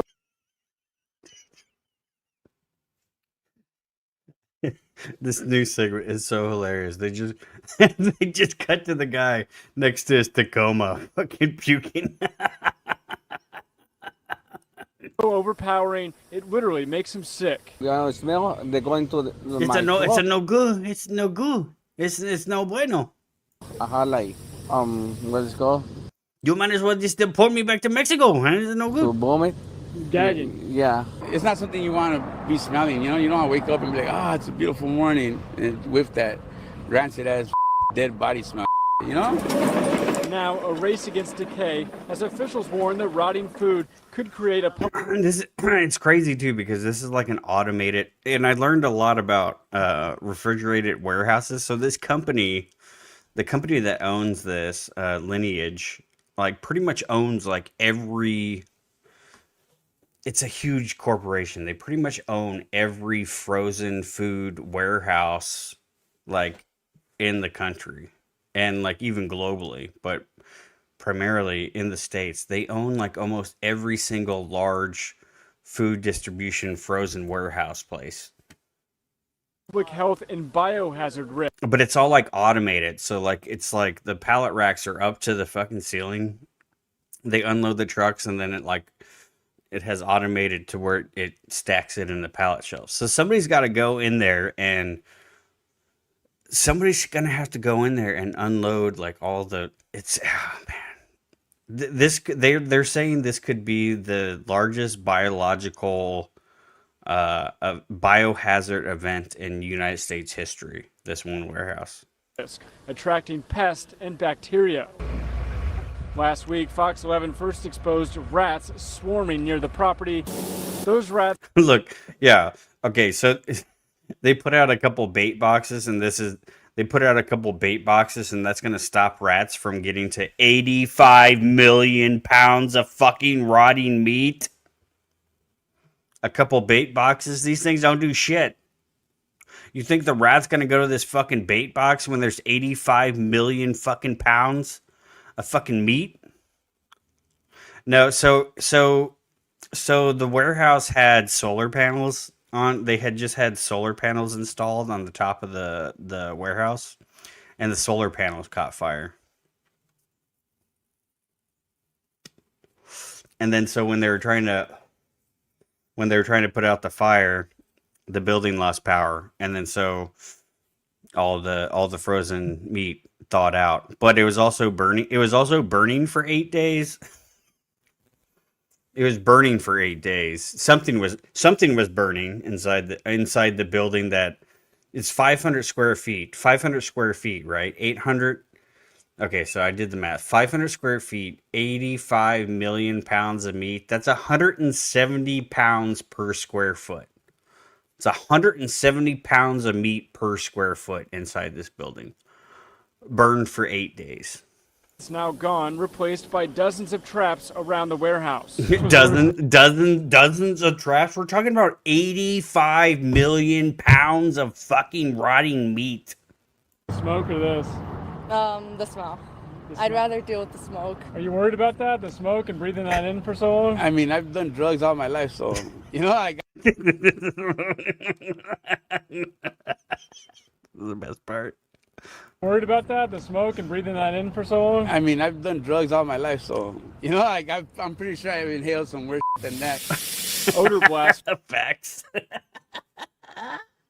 But look, what did they do? They put fucking bathroom spray. They put automatic bathroom spray.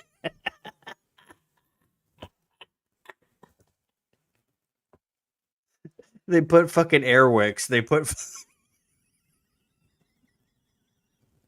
Febreze sprayers outside the fucking thing.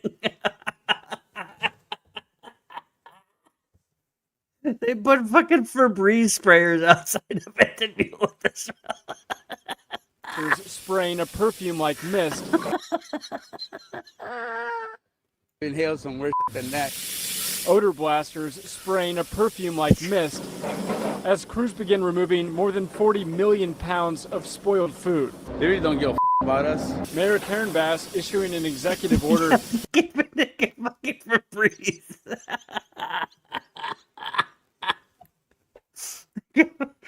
Oh my god. I've had okay, so I had a freezer. I have a deep freezer in the garage. I had a deep freezer in the garage that was filled with meat, filled with frozen meat. And somebody accidentally like unplugged it. And we didn't realize that it wasn't plugged in for a while in the middle of summer. Didn't realize that it wasn't plugged in for a while. And then it started to kind of smell. And then I was gone for a while. And then like within 2 weeks, the smell was horrendous. And that was in a closed freezer. But then you open that freezer and the smell was the most horrendous thing imaginable. Just in one little freezer. Probably maybe 150 pounds of meat. Maybe. In this one they say 40 million pounds. The newest reports say 85 million pounds of fucking rotting meat, crab meat, pig's feet, beef. That's insane. Can you imagine the smell? Giving Lineage a 45-day deadline to clear out the debris. I don't know when these things finishing. Between the smoke and smells, neighbors ready to breathe fresh air again. I just want them to get rid of the food so like it could stop smelling. I just want them to get rid of the... Somebody call ICE on these people. So at least 40 million pounds of rotting food to clean up. This is going to be a massive cleanup effort in the coming days. We're reporting live tonight in Boyle Heights. Matthew Seedorf, Fox 11 News. Like, I don't know how this guy is even standing next to that. The smell has to be unreal. Yeah, Matt, you have been out there a lot in the last couple of weeks. 45 days to get this cleaned up. Do you think they're going to make it? That looks like a lot of work ahead. Yeah, that's a tough question because we are seeing those crews starting to clear it out, but we're really not seeing the massive trucks coming in and swooping it all away. So it's going to be tough to see. Hopefully, yeah. So they're not doing anything. They put out fucking Febreze sprays. The city, that's so fucked. The city gave them 45 fucking days to clean it up. If that was if you were a private citizen, they'd give you like fucking, you got 5 days. You got 5 days to clean this shit up, or else we're taking your property. 45 fucking days to clean this up, and they're not doing it. What are they gonna do? What the fuck are they gonna do? What are they gonna do? I mean, the cleanup is insane. I mean, like, every single hour that goes by, that gets worse and worse and worse and worse and worse. It's insane. It's crazy. They do for all the residents out here, but it could be close. All right, Matthew Seedorf live tonight in Boyle Heights with the latest on that warehouse cleanup. Let's see let's see if there's any new developments on this, because this shit is crazy to me. Like, work stopped at the burned out, rotting, food-infested warehouse in Boyle Heights. The company involved... Yeah, look, see, the pallet racks go all the way to the ceiling, dude. Like, it's gonna be so impossible to clean this place out. You gotta bulldoze the whole thing. Involved in the cleanup, now playing the blame game. CBS LA's Lori Perez is in Boyle Heights, hearing from locals who just want to breathe again. There is no doubt this latest back and forth is going to infuriate some locals. Many have said they are already angry. This is how the Black Plague starts again, right here, folks. You're watching it in real time. This is ground zero. This is how the plague starts with this one warehouse. Angry, the cleanup and response has taken as long as it has. We're going back to mask, folks. At a park less than a mile. That fucking mask not gonna do shit for that smell. I'll tell you that right now. That fucking mask ain't gonna do shit for that fucking smell. From the Lineage Logistics cold food storage facility, the sickening smell of rotting food is all but gone. But for some locals, out of smell does not mean out of mind. Although I don't smell it. How the fuck is the smell gone? The food's still there. What? I mean, I am aware there's particles in the air, so I'm worried how that's going to affect me and my baby long term. Gabriela Chiquito's concerns could soon grow with tonight's news demolition at the site. That fucking Febreze killed all their fucking. That's what that shit is. It just killed all their their smell receptors. Because you know that shit. How does that shit not smell still? How does 85 million pounds of fucking meat still not smell right now? Get fuck out of here. That shit smells forever. That deep freezer that I had, even after I took the fucking I had to throw the fucking thing out. There is no way to ever get that fucking smell out of that motherfucker. Appears to be stalled. White tarps went up today, but all other work to start to move debris came to a halt. Lineage, the company that manages the warehouse. Yeah, this company owns like every major warehouse, frozen food warehouse in the country. It's a conglomerate. They pretty much bought out every major company that was running frozen food warehouses. This company owns them all now. And Lineage, I think we know who this is talking about.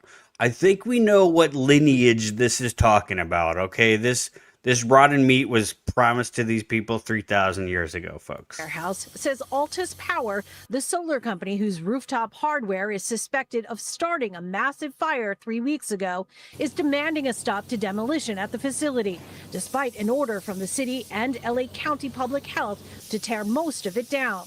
We asked Altus why they want to stop the demo, and they responded, the cause of... Okay, I haven't really seen those views. That place is fucking huge. That place is fucking huge. But like that amount of meat is insane to me. If you break it down per truck though, let's just say that let's do like the maximum, like let's just say that a truck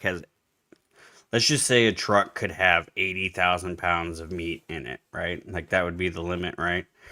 80,000 pounds. That's like 80,000 pounds, 85 million. That's like what, a thousand some tractor trailer loads. But I don't think that you can get I don't know if you can get 80,000 pounds of meat in a 53-foot trailer. I don't know. Now, we asked Altus why they want to stop the demo, and they responded, the cause of this fire and resulting damage, including Lineage's role, has not yet been determined. And in the last 24 hours, multiple parties joined in asking Lineage to appropriately preserve. Look at this. You see this? You see this right here? It's the Freemasons. You see this, the square and compass right here, people. It's the Freemasons. And not destroy relevant evidence during its site remediations. The Altus statement claims Lineage is focused on pointing fingers instead of cleanup. But in a letter to the mayor, Lineage said, the work we planned does not affect the suspected area of origin or materials potentially relevant to evidence preservation or further investigation. This is unacceptable. Public safety is our #1 priority. Tonight, the mayor sent us her response. Wow, they're gonna get hemmed up on like the fire investigation while all this meat is rotting. Like, come on, this is crazy.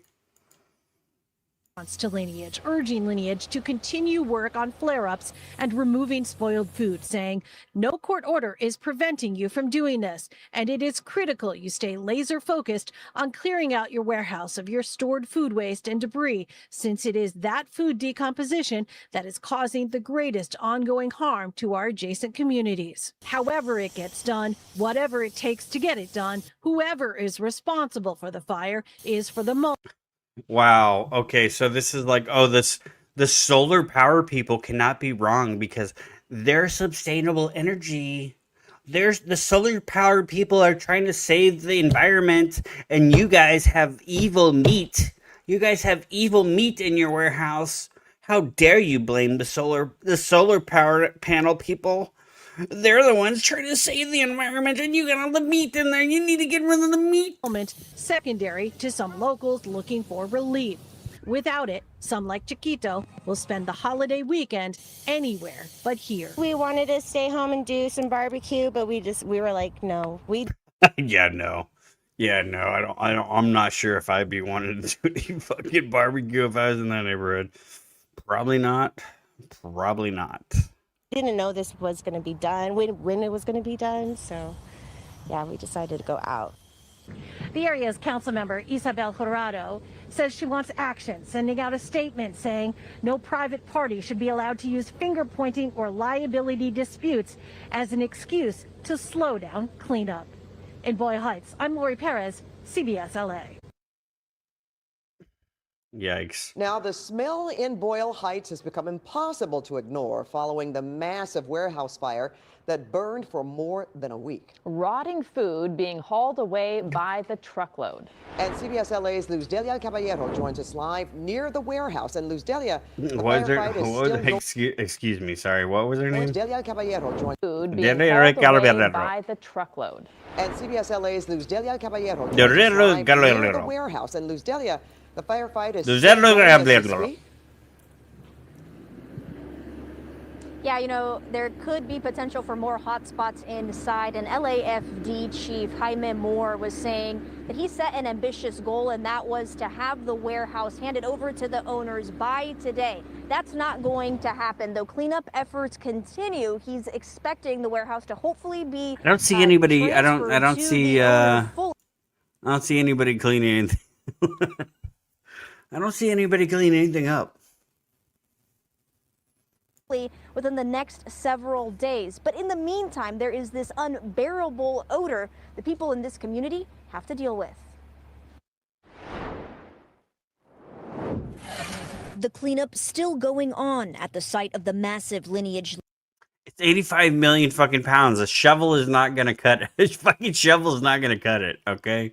A shovel and a trash bag is not gonna fucking cut it. What are we doing here? Logistics warehouse fire in Boyle Heights. Crates of food being seen tossed in dumpsters to be hauled away from the nearly 500,000 square foot cold storage facility. Okay, From finally. above, Finally, we got some real evidence that we can clean the up. destruction is unmistakable after flames burned for 8 days, destroying an estimated 85 million pounds of food. 85 million pounds. This fire didn't create environmental injustice. It exposed it. There will be accountability, but there will also be immediate action. Mayor Bass announcing she's. Wow, see, that's the play. That's the play they're gonna get. They're gonna. Wow. Okay, you see the play. You see the play here. The solar panel people and their bullshit solar panels.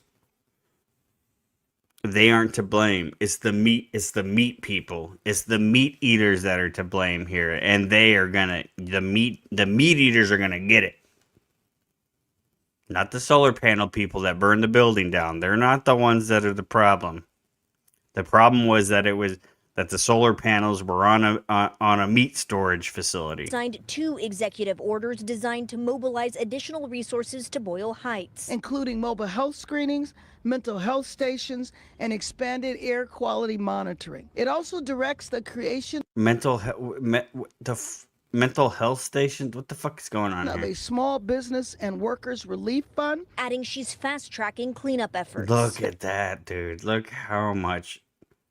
Yo. That includes the removal of all biohazardous food waste within 45 days. And while crews focus on the cleanup, neighbors say they're still living with the aftermath. I smell like dead rats. Liliana Fernandez, who lives in. Like, how do you even, like, what do you even do with the building after that? I mean, how do you sanitize? I mean, if they do try to recover the building, how the fuck do you ever sanitize that environment again? Like, Works crazy. in Boyle Heights says they just can't seem to catch a break. First, the smoke, then now the smell. I think it's worse, the smell. Adding it's affecting her livelihood. That's terrible. I have to work with my door closed, windows closed. My customer that don't come. It's affected my business so much. Fernandez is also concerned about the health effects of breathing the Fernandez. Look, Fernandez had to buy this very expensive air filter.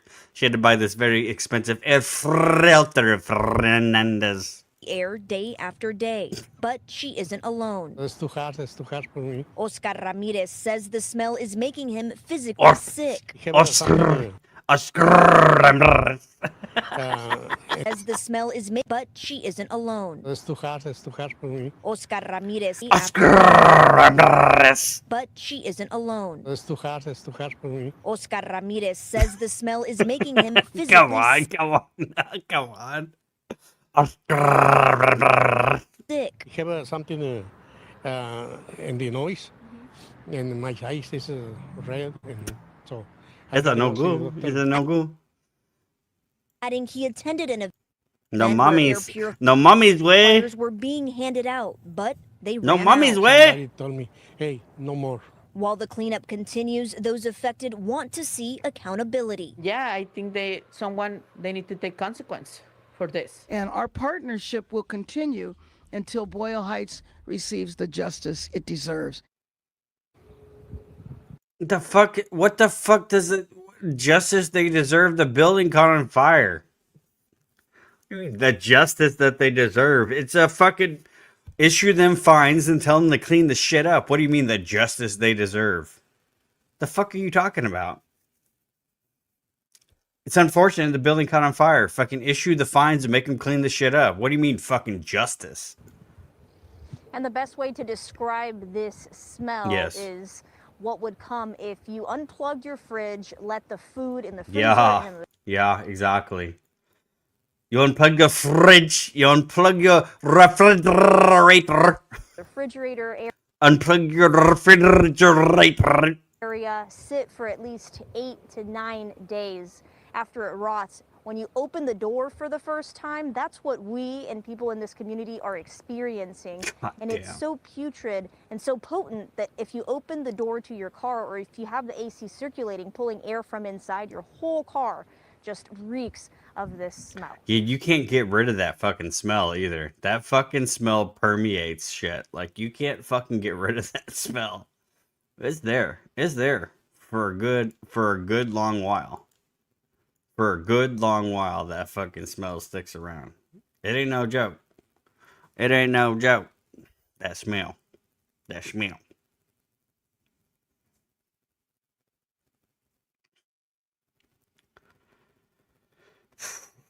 And see, we even got the water runoff Those responsible problem. for the massive warehouse fire in Boyle Heights will be held accountable. That is according to LA Mayor Karen Bass. With the fire mostly out now, crews are working to remove tens of millions of pounds of rotting food from the building. Today, the mayor issued 2 executive orders to supercharge the recovery and remediation process. The directives aim to streamline the cleanup process and increase city resources to help the neighborhood. The city will also be deploying stations for mobile health screenings.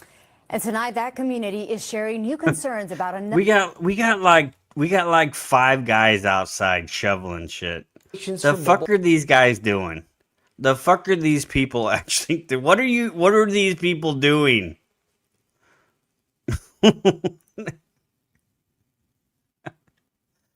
Why are there people out front with fucking shovels and trash bags? This is not a shovel and trash bag level fucking problem right now.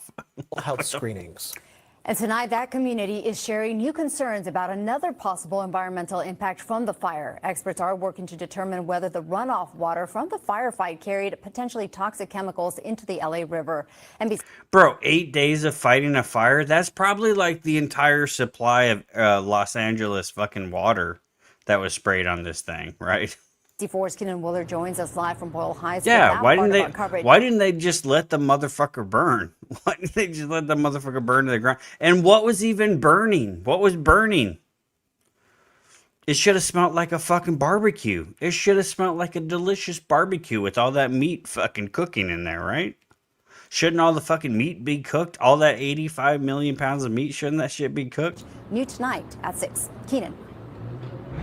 Annabelle, we're talking to people who live here in Boyle Heights. They tell me they're worried, they're frustrated, and not just because of this other environmental consequence potentially from the Lineage fire. They're thinking about that incident just a few. Dang, look at this guy. Look at this guy, man. Look at this guy. Damn Brad Pitt looking ass motherfucker over here. Weeks back when you had thousands of gallons of crude oil pouring into the LA River just a few miles away from the scene of the warehouse fire. He's out here hunting Nazis. Out here hunting Nazis. So in the wake of those back-to-back potential environmental issues here in this community, people tell me they want to know if they're at risk and they want to know what leaders are going to do to protect them. Days after the smoke lifted from the Lineage warehouse fire, people living in Boyle Heights turning their attention to the water. It looks like literally the only thing that was burning was the fucking solar panels. To protect them. It looks like just the solar panels are burning. I don't know what else is burning other than the fucking solar panels. You know? Because isn't a warehouse that big shouldn't have a fucking sprinkler system inside anyways, right? It looks like just the fucking roof with the solar panels is the only thing burning to me. I don't know. I'm no warehouse fire expert, but... Days after the smoke lifted from the Lineage warehouse fire, people living in Boyle Heights turning their attention to the water still pouring out of the burned building. And it's always something that we have to deal with here on the east side of town. For nearly 2 weeks as the Lineage cold storage building has burned, firefighters have sprayed countless gallons of water that then flowed into storm drains before ending. Like, how in modern times does a fucking building burn for 8 fucking days? That's crazy. Up in the LA River. And so specifically what we're concerned about and really only have capacity to test right now are for heavy metals. Researchers from UCLA are now testing the runoff water from the warehouse fire for contamination after chemicals from solar panels and other building materials were burned. And that could potentially mix with the water that was used and the foam that was used, be releasing contaminants into the river. And so, of course... Well, clearly it couldn't be the solar panels because the solar panels are good for the environment. Clearly, that can't be the responsible for all the toxic chemicals because solar panels are good. Solar panels good, meat bad. Duh. Solar panels good, meat bad. Clearly, it's the meat that is responsible for all the heavy metals. Duh. What is... What are you, new? First, anything that impacts the environment could potentially then make its way to impact human health. Experts say any contaminants could impact people. The building is literally just steel. It's a steel frame. I mean, it's got like insulation because it's a refrigerated building, right? So it's fucking thin steel panels with fucking insulation, you know, and then like pallet racks. People who come into contact with the LA River near the fire site, or even miles away in Long Beach, where the LA River empties into the ocean. That just doesn't seem fair. That's, one environmental disaster after another. There was that, and then there was the oil spill a few weeks back. In May, LA County says at least 2,400 gallons of crude oil spilled into the LA River in East LA after a work crew broke open a pipeline. That spill happening just 3 miles upriver from the site of the Lineage fire. Marta Herrera lives in Boyle Heights. She says the smoke from the warehouse fire made her and many of her neighbors sick. And now she says she's getting rashes on her skin after bathing at her home. Some people living here saying after 2 potential water emergencies in Boyle Heights in a matter of weeks, enough is enough. It's always in our neighborhoods, and it's time that things start changing. What is it? Deporte. What does this say? Deportes. I'm not gonna pretend like I know what this is. I just see Deportes Preto Incorporated. Deportes Preto Incorporated. Around here, or we're gonna have to do what we gotta do to use our voices to make those changes necessary. We're tired of it. A lot of frustration you could hear here in Boyle Heights. Now, UCLA says they hope to have the results from that testing process in the next few weeks from the Northeast. Now, we reached out to LA County today for a response to those community concerns about both of those incidents in recent weeks, potentially affecting the water quality in the LA River. The Department of Public Works has... All right, folks. That's the meat story. That's my meat story for the Truth or Barbecue segment. Pretty crazy. Gonna keep an eye on this one. It's really got my interest. Now the smell in I couldn't get over the impossible to ignore following the massive warehouse. Hold on. I couldn't get over the sheer amount of meat and I'm sure they're overinflating the amount of meat that was actually in the facility, obviously for insurance purposes or whatever. But then I looked up this company, that Lineage, and then I looked up like their largest like facilities, and they have like 110 like not story, like 160-foot tall facilities, and that like that hold up to, I think the largest one they have is something like 200 million pounds of meat that it can store. It's like in Seattle. Crazy shit, dude. Like, you know, it's hard to wrap your mind around like how much food is moved, you know, like how much meat and shit is moved to just feed the country. It's unbelievable, you know, and that's not like that stuff was just sitting there, right? There's like that stuff's coming in and going out, coming in, going out, coming in, going out, right? But then for a facility like that to go out of operation is a big thing. And I guess like that's not the only. I guess there's been multiple of these types of warehouses that have been catching on fire too. So, I mean, like that one facility probably, you know, like that has to be like a major hub for the area, right? You would think, right? That's a lot of meat. Think about like what your average grocery store, think about just like the meat they have on their shelves. I mean, like, what is that? Maybe a couple thousand pounds. We're talking about 85 million pounds of fucking meat. That's crazy. That's just mind-blowing. It's mind-blowing. That's a whole lot of wieners. That's a whole lot of wiener whistles.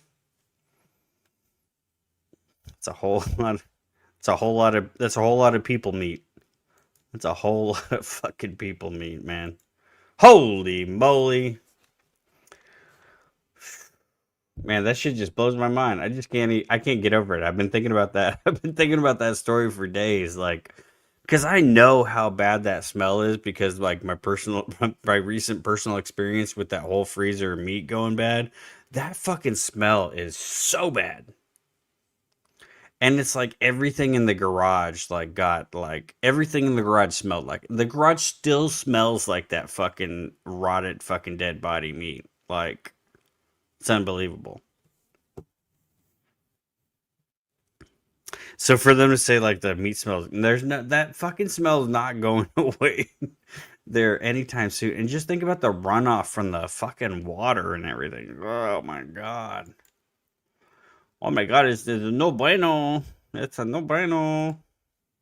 It's a no good. It's a no good. Let's see, what else can we get into? We did the flyovers. We did the wieners. We did the P-41. That was badass. We did Matthew McConaughey. We did MAGA songs. What else we got? What else is going on today?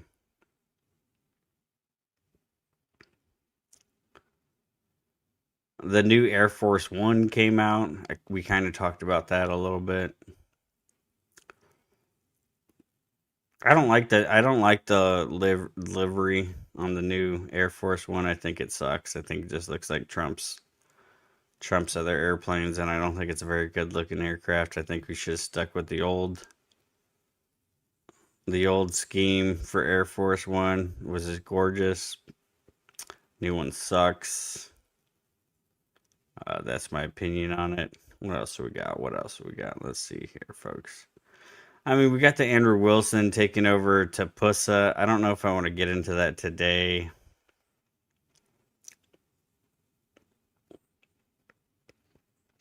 How about this? Do you guys know about this conspiracy? Let's just go in a random one.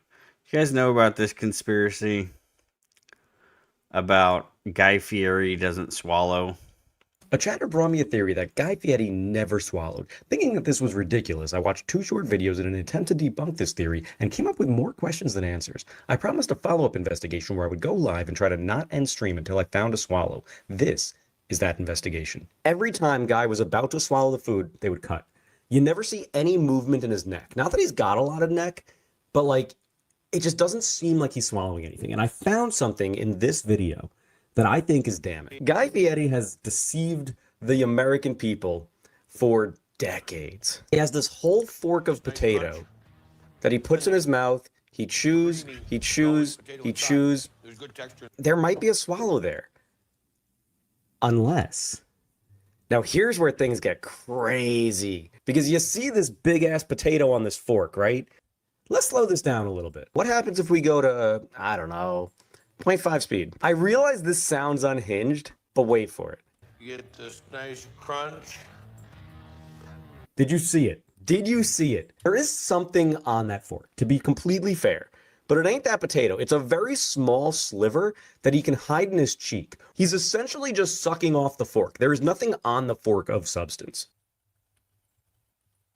Sorry, this is just kind of funny looking, right? I just have him just kind of sucking off the fork. Okay, now this one is also crazy. If you weren't sold off of that one, I've got something arguably more ridiculous for you. Now we are preparing ourselves. Yeah, okay. Like that's about as far as I made it in that video. Not very interesting. Let's see what else did I. Let's see what else. Let's peruse my watch history. Let's see what else I watched today. The genius design behind the Star Fort origins of the U.S. anthem. Kind of cool. Kind of cool. This channel's fucking badass. I don't know if you guys... I just want to plug this channel in case you guys don't watch this channel. Dirty Civilian. You gotta watch... They put so much into their videos. Hold on. I gotta play one of these in case you guys don't know this channel. The channel's Dirty Civilian. His very own. Let me restart it from it. Their intros are so good.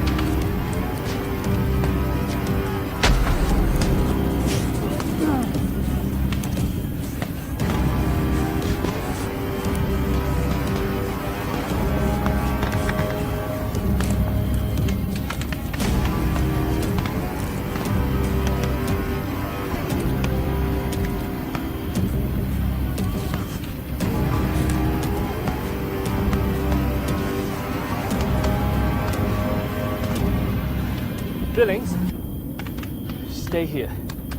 We'll press on. Right.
Abomination!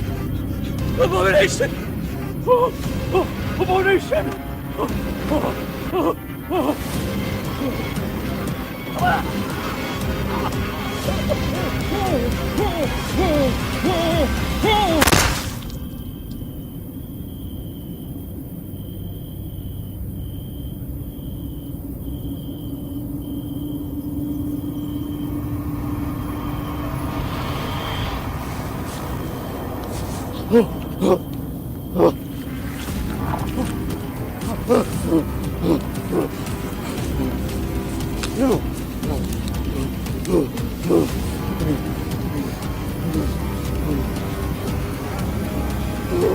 Who are you?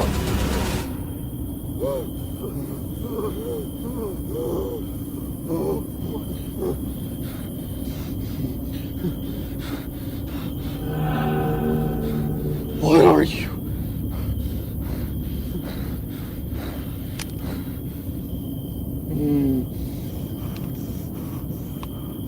I'm an American. Keep your powder dry. Bam, bam, bam. Salute. Salute. Salute to everybody out there. Keep your powder dry and your pecker hard. Keep your powder dry and your pecker hard. You have been watching EB motherfucking T, Truther Barbecue Tailgate Pre-Show with your one and only Mr. EB motherfucking T. Happy 4th of July. Salute to everybody that was here tonight. Keep your powder dry and your pecker hard. We're going to take a break here for a second. We'll be right back.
Well, it's that 666, lunatic, smoking pip, load that clip, grab a crucifix, it's an exorcism.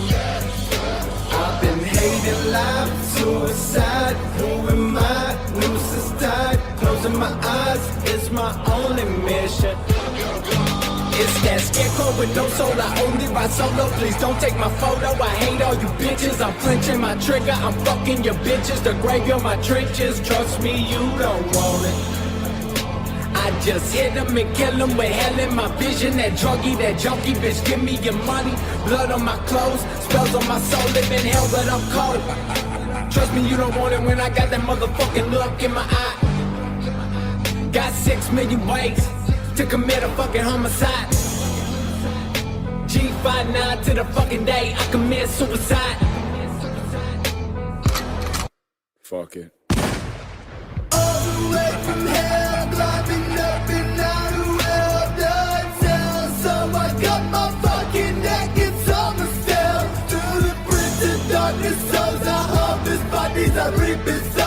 Turn up the light to watch me glow. Back from the dead, I just saw my thoughts flow. Back into love and started to grow. Now nothing but bones in the whole decomposed. Fuck what you believe in, bitch, I never had the reason, bitch. I'm coming from the ceiling of a demon, now I'm leaving, bitch. I bring it back and screaming, bitch. And hanging from the ceiling, bitch. It seeming like a dreaming shit. Trust me, you ain't free as shit. You a motherfucking slave like me and Slick.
Have to deal with this issue because a lot of this material that we play is politically incorrect by today's standards. Thank God.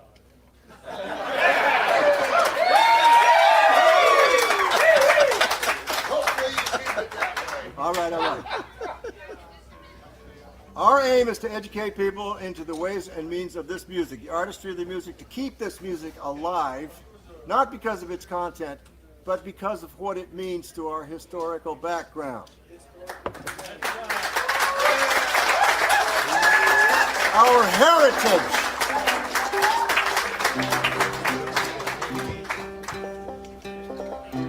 So if anybody gets offended, we're sorry. We didn't come here to offend anybody.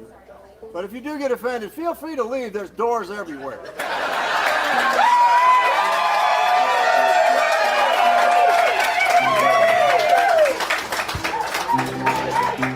No constitutional protection against being offended. The song is called "Oh, I'm a Good Old Rebel."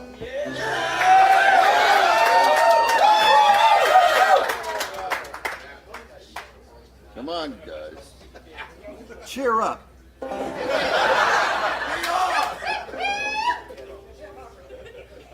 I'm trying to entertain you. 1, 2, 3.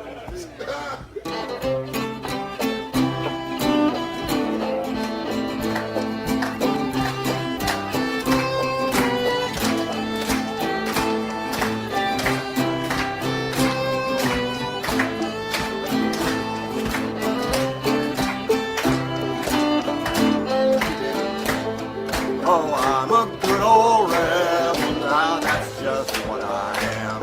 For this fair land of freedom, I do not care a damn. I'm glad I fit against it, I only wish we'd won. And I don't want no pardon for anything.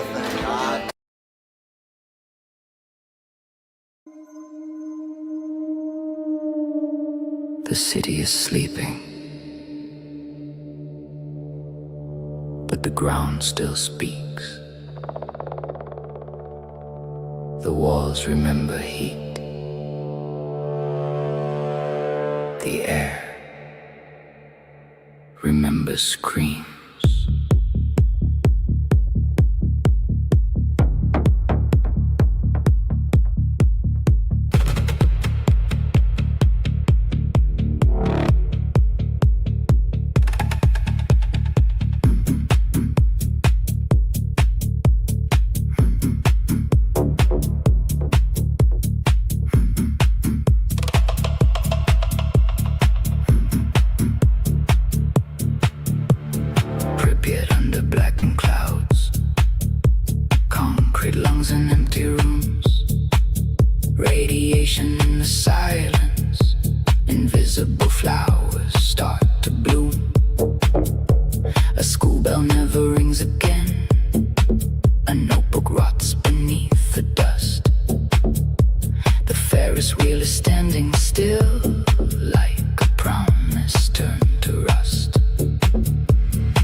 There are things out there that I can't explain.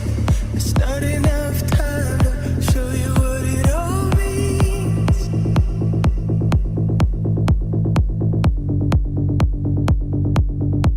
So you need to get out there on your own. Make your own mind up and let your soul grow.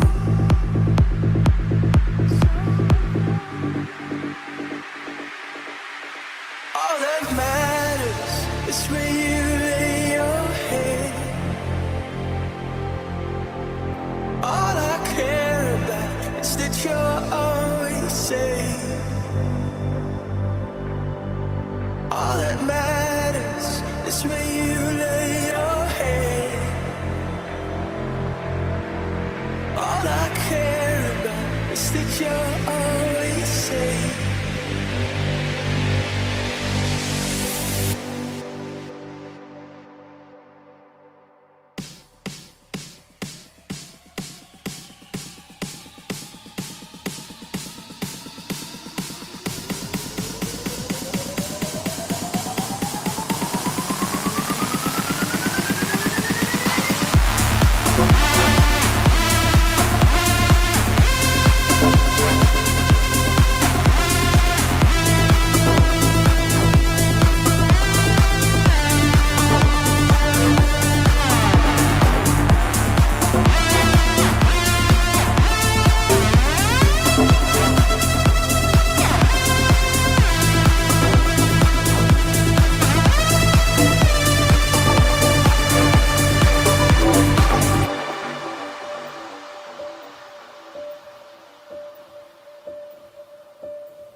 There are things out there that I can't explain.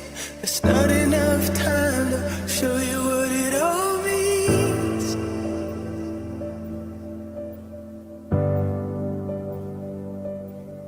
So you need to get out there on your own.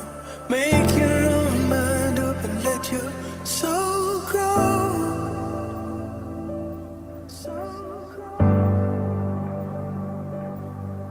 And all that matters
Yes.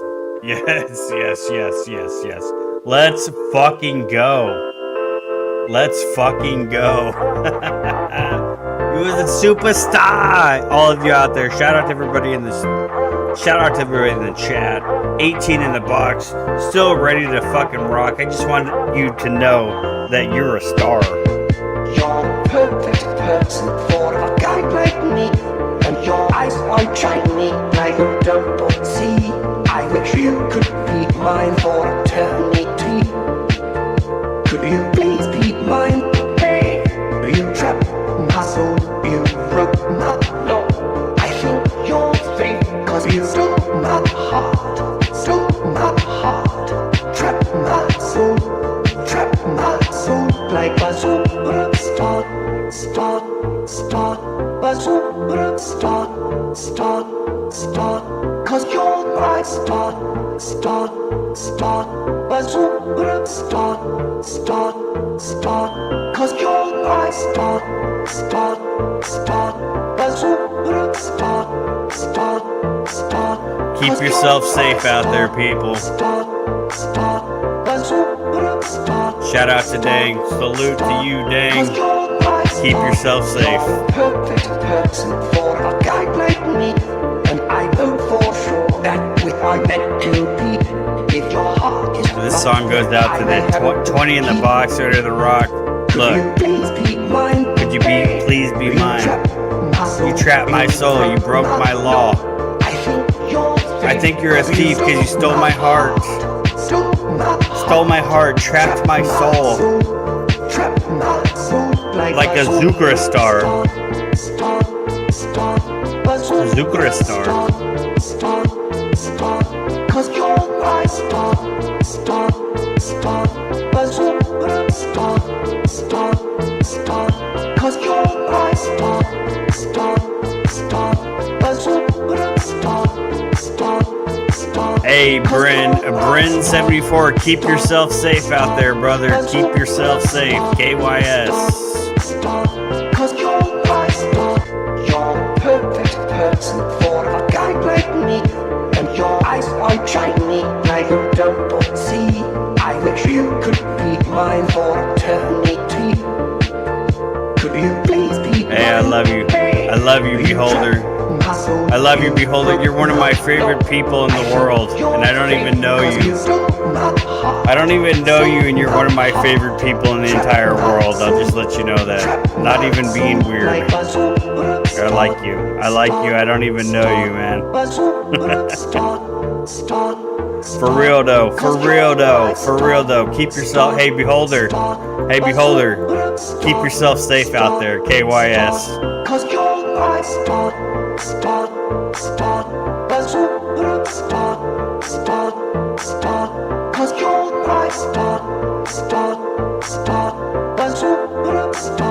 superstar. Cause you're my star.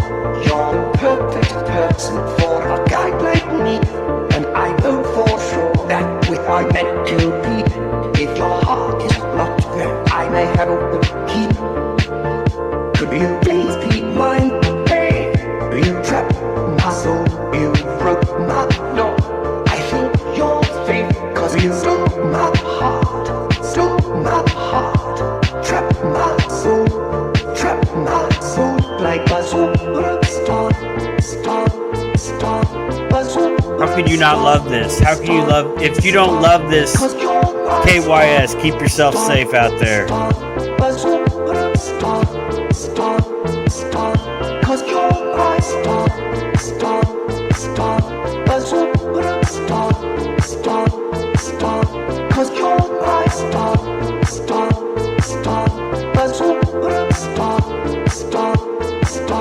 Cause you're my star. You're a perfect person for a guy like me. And your eyes are shiny like a double sea. I wish you could be mine for eternity. Could you please be mine? Hey, you trapped my soul, you broke my law.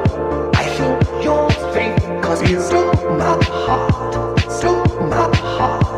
Trapped my soul like a superstar. Cause you're my star. Cause you're my star.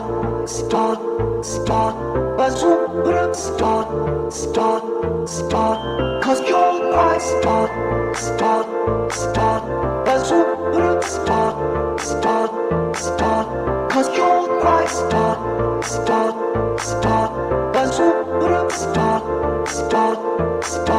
Cause you're my star. You're the perfect person for a guy like me, and I know for sure that we are meant to be. If your heart is locked, then I may have a key. Could you please be mine? Hey, you trapped my soul, you broke my law. I think you're fake, cause you stole my heart, trapped my soul like a superstar, a superstar. Cause you're my star, a superstar.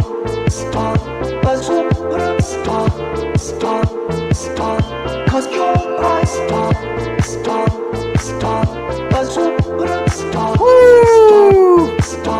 Cause you're my star. All right, look. For there's still 22 in the box ready to fucking rock. For the people that are still gonna hang out for a little bit, we're gonna do a little bit of SEAL Team 666 catch up here in a minute. We got a whole lot of SEAL Team 666 information to get caught up on. A whole lot of developments in the story. That's where I'm going next. So stand by. You trapped my soul. You broke my law. I think you're a thief because you stole my heart. Like a Zuka star. Stand by.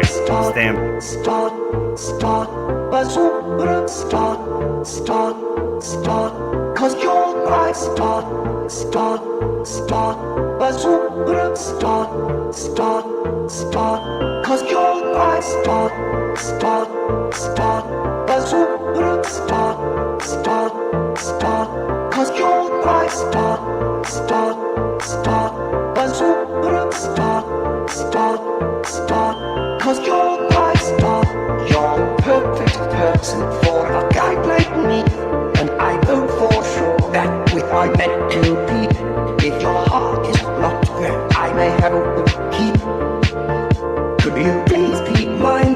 Hey, you trapped my soul, you broke my law. I think you're fake, cause you stole my heart, trapped my soul like a superstar, a superstar.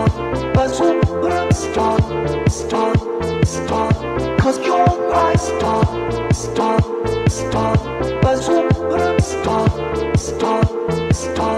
Cause you're my star, a superstar. Cause you're my star, a superstar. Cause you're my star. You're the perfect person for a guy like me, and your eyes are shiny like a double C. I wish you could be mine for eternity. Could you please be mine? Hey, you trapped my soul, you broke my law. I think you're fake, cause you stole my heart, trapped my soul like a superstar, a superstar.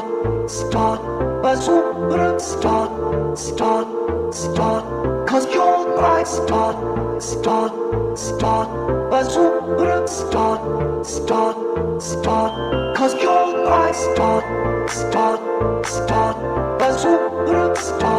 superstar. Okay, let's get. That's enough. That's enough of that. That's enough. That's enough of that. For the longest time, I thought that was like superstar. You're a superstar. Then I had to look it up. Is a Zucra star? It's like a video. It's a video game. I don't know what video game that is. Shout out to the people that know what that video game is. It's like Zelda or something, or I don't know. I don't know what the fuck it is. It's a banger, straight banger though. But we do have some. I have a lot. Elder Scrolls. Elder Scrolls. That's what it is. That's what it is. Elder Scrolls. Yeah. I have no clue what that is. I've never played. No shade being thrown. I just don't. I've never played Elder Scrolls. Is that the one? Is Elder Scrolls the NPC one? Is that the Oblivion? That's where the Oblivion meme comes from. Is that where that comes from? Can we need I need a little comedy break before, because look, folks, look. I've been putting this one off, but this interview that came out on Sean Ryan is so huge to the SEAL Team 666 narrative, that it's insane. Let me just get the screen right here. With Pete Blaber, this is the Delta Force commander that was part of Roberts Ridge, the Better Tucker Gar. This is a 12-hour. This is 12 hours and 16 minutes. This is a 12-hour fucking podcast. This guy is the Delta Force commander that was the other side of the operation there during Roberts Ridge. And there are so many things that get dropped in this interview that just tie in directly to like the main storyline of SEAL Team 666. And you know, I've been spending, when did this come out? This came out like what? How this is 2 months ago. I've been going through this and just trying to, of course they don't have timestamps because so much of this is there's just so much here. There's just so much here. But before that, maybe we can do some Oblivion NBC memes for a minute, just to get some laughs in real quick, and then we can and then if anybody wants to stick around for reviewing a 12-hour Sean Ryan stream, you're more than welcome. Yeah, we'll do some skooma addicts. Let's see. How about some newest? How do we do it? Recently uploaded. How about we do that? Maybe it's better just to search skooma addicts. Is that probably the better way to do it? Skooma addicts. How do you spell that? Skooma Oblivion. Stop right there, criminal scum! Yeah, where you running from? So that's where that song, that's what Azuka started about. It's about this game, Oblivion. That's cool. Yeah, you're gonna get hit by a car, bro. Relax. Oh, my goodness. Yo, get out the store.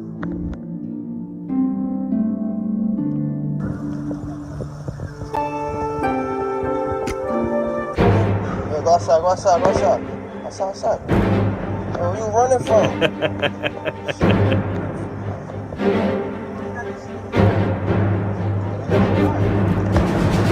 Come on outside, bro. Come on, you good.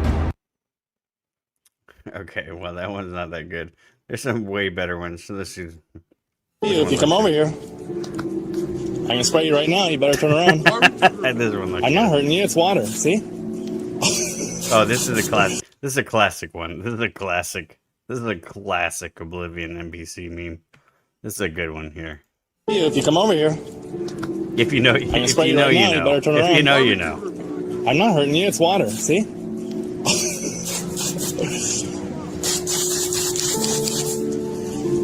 It's really fucking weird looking, man. Does that feel good?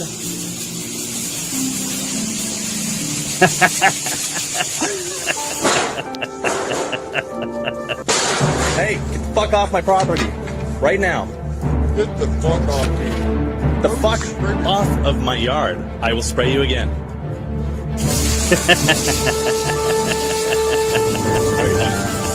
it off. No, get off my yard. Get off my yard. Go home right now. Turn around. Go home. Go home. You're drunk. Of course I'm drunk. Go home. Go home. Right now. You know what? Go in. You lose, motherfucker.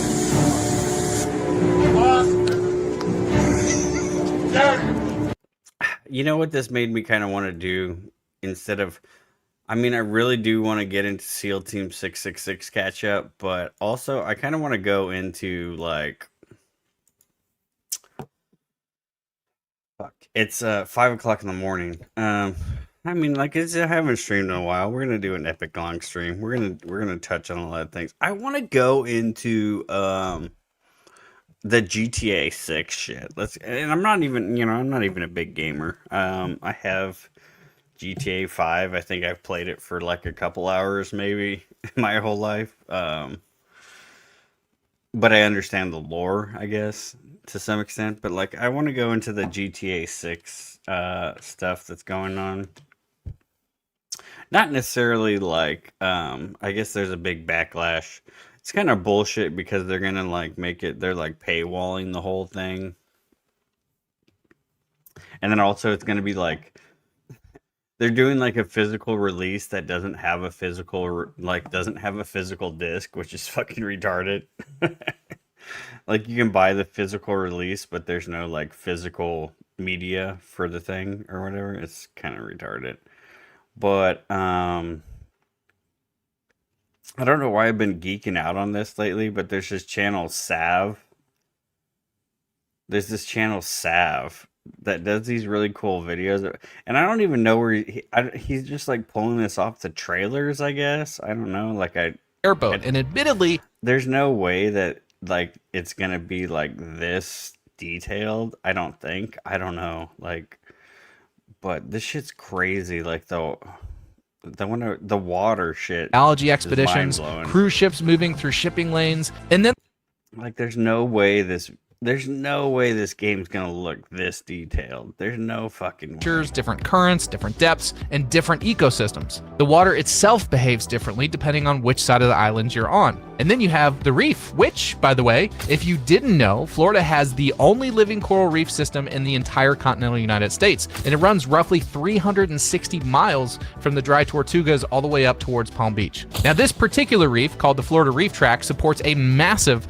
I don't know why this guy's giving us a history lesson on a fucking Florida fucking reef system. We're looking at the game, nigga. Is exactly why the Keys have the ecosystem that they do. So if Rockstar applies this underwater topography to the oceans of GTA 6, it sets up each one of those areas as its own. Yo, are we gonna get Little Bird? We're gonna get is exactly why the Keys have the and, ecosystem that they do. So if Rockstar applies this underwater topography to the oceans of GTA 6, are we gonna get AH6s in GTA 6? That'd be dope. Damn old AH6 Little Bird right there. It sets up each one of those areas as its own unique ecosystem. And scattered across the entirety of the Keys are centuries worth of shipwrecks. The islands here have been a navigational hazard. Nigga, none of this has to do with the game, nigga. Amazon rainforest has around 3,000 species of freshwater. The fuck the Amazon rainforest got to do with this shit? An irrational fear of being eaten by one, thanks to movies like Jaws and Deep Blue Sea. It's so bad, actually, that the fear follows me to video game. The idea that sharks are more plentiful. So I guess there's gonna be sharks. Look at that. This is the game. Like, this is from the trailer. Because that's all. I don't think they've released any like actual gameplay footage, and I think that's like why one of the reasons why people are like fucking mad. But like the water looked crazy as fuck in that, right? Just off the beach, waiting for someone to wander a bit too far from shore in the trailer footage. Florida has more shark species in its waters than almost any. I mean, everybody knows the trailer is nothing like the gameplay, you know. Anywhere in the world. We're talking bull sharks, nurse sharks, hammerheads, black tips, lemon sharks, baby sharks, tiger sharks. Of the bunch, the two more dangerous species and more prone to shark attacks would be the tiger shark and the bull shark. Now, tiger sharks are known for their... What, nigga? I'm not trying to learn about sharks. GTA 6 is going to be having like this whole ecosystem of fucking sharks, dude. Come on. This ain't fucking Minecraft. This ain't fucking Minecraft, okay? Look, there ain't no way they're getting that detailed on the level. There's gonna be one shark. There's gonna be a shark. There's gonna be a shark. And both of them are, and you gotta watch out for the shark. Going to be on full display in the Keys. If you've ever been to Florida on vacation, you know that you have two very different beach types. This nigga getting paid by GTA 6, okay? A shark when they see one in the water remains to be seen, but we do know that they'll at least be around. Now, moving off the sand and onto the water, the yacht party scene in South Florida seems to be represented well in both screenshots and trailer footage. We can see large private yacht parties and gatherings of smaller vessels on the water enjoying the sun, music, and good times. We'll likely be able to interact with these, pull up, drop anchor, turn on the radio, and start jamming out and hanging out with people, or climbing onto some of these vessels and robbing people or doing other horrible things. God knows what you guys will do.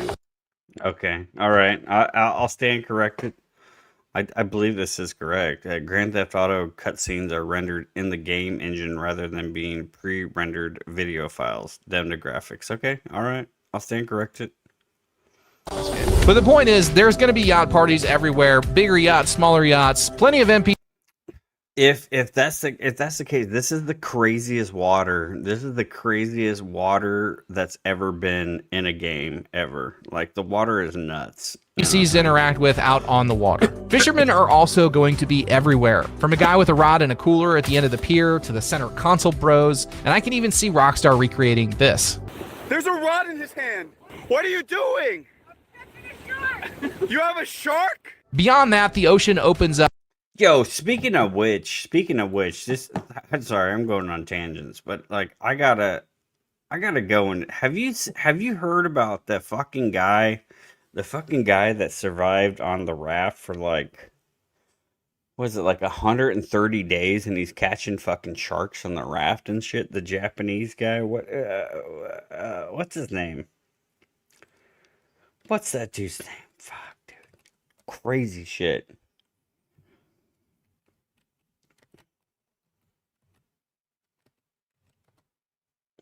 I'm sorry to go on tangents, but like, that shit's crazy. I gotta go where the flow leads me. There's this Japanese guy in World War II. His ship gets blown up. And he survives on a raft for like 165 days, and he like catches fucking sharks and like eats the sharks and shit. It's like a real story, allegedly. This nigga right here. The Chinese man survived on a raft after... Chinese. I'm sorry, not Japanese. Chinese. The shipwreck. He had enough food and water supplies to last him a month. After that, he took a tin can and turned it into a hook. He dried the fish he caught in the sun and used it as a bait to attract seagulls that he also ate. One day, he was almost eaten by a shark, but the Chinese man managed to kill it using nails he pulled out from the raft. He dried its fins, drank its blood, and ate its meat. Having lost all hope of rescue, he was washed ashore in Brazil where found out he had been declared dead. He was adrift for 133 days, all alone. How long? Oh, 133 days. Okay, this is a bullshit. It's a bullshit. 133 days. You believe this? You believe this? You believe this Ching Chong man? 133 days on the raft, he's catching sharks? You believe this? You believe this?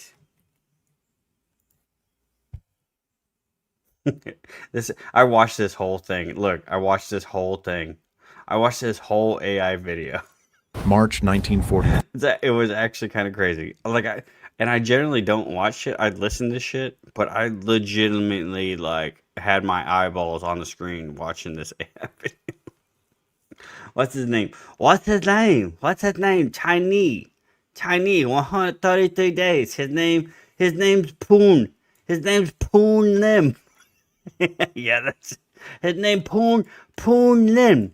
He stole 133 days on the raft. He catches a shark. Poon Lim. Plunges bow first into the Atlantic. Poon leaps at the last possible second. hits the freezing water, and kicks toward the only explosion of spray, thrashing, tail slapping the water into foam, jaws snapping at the air. The raft tilts dangerously as Poon leans back with all his weight. With a guttural roar that tears his parched throat, he wrenches the shark onto the deck. Chaos erupts. The shark is not dead, not even close. It flops and writhes, 100 pounds of muscle and teeth, its tail striking Poon's thigh hard enough to leave a welt. Its sandpaper flank scrapes his forearm raw through the canvas wrappings, drawing blood. Poon scrambles backward, nearly slipping on the wet planks, and grabs his water jug, the same dented container that held his drinking supply for 2 months. He brings it crashing down on the shark's skull. Once, the shark twists, jaws snapping. Twice, its teeth clamp onto his left forearm, mostly cloth, but pain sears from wrist to shoulder like a hot wire. He howls, hammers again, feels cartilage crack beneath the neck. The shark shudders, thrashes one more time. Why are you spilling out the water? Poon Lin, why you spill water? Why you spill the water? You have no water. Why you spill the water? Poon Lin collapses backward, chest heaving, vision swimming. His forearm bleeds in 3 places, but the wounds are shallow. There's a couple of really funny, really hilarious comments. I hope it's like I hope the one that I'm thinking about. There's one. There's one like now where's it at? He said he's like, damn, I couldn't imagine that a department store mannequin could survive on the ocean for 133 days. The canvas saved him from a severed artery. He has won. A starving man has killed a shark with a water jug. That night by moonlight, he slices the shark's belly open with his tin shard knife. The liver emerges, dark and slick, rich with fluids. Poon raises it to his cracked lips and drinks. That's a big ass fucking liver, dog. That's a big ass liver. The blood that pools out. Warm, metallic, revolting. Yikes. Also, life. Shark blood is the closest thing to fresh water he has tasted in days. Strength trickles back into his limbs. He cuts strips of meat and eats them raw, ignoring the ammonia tang. On this raft, squeamishness is a luxury he cannot afford. By dawn of day 73, Poon has carved.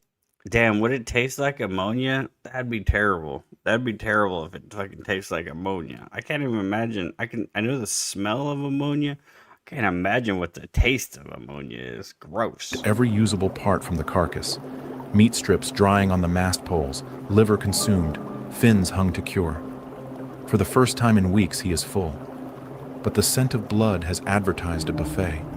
By afternoon, 6 new sharks circle the raft, larger than the first, ramming the wood hard.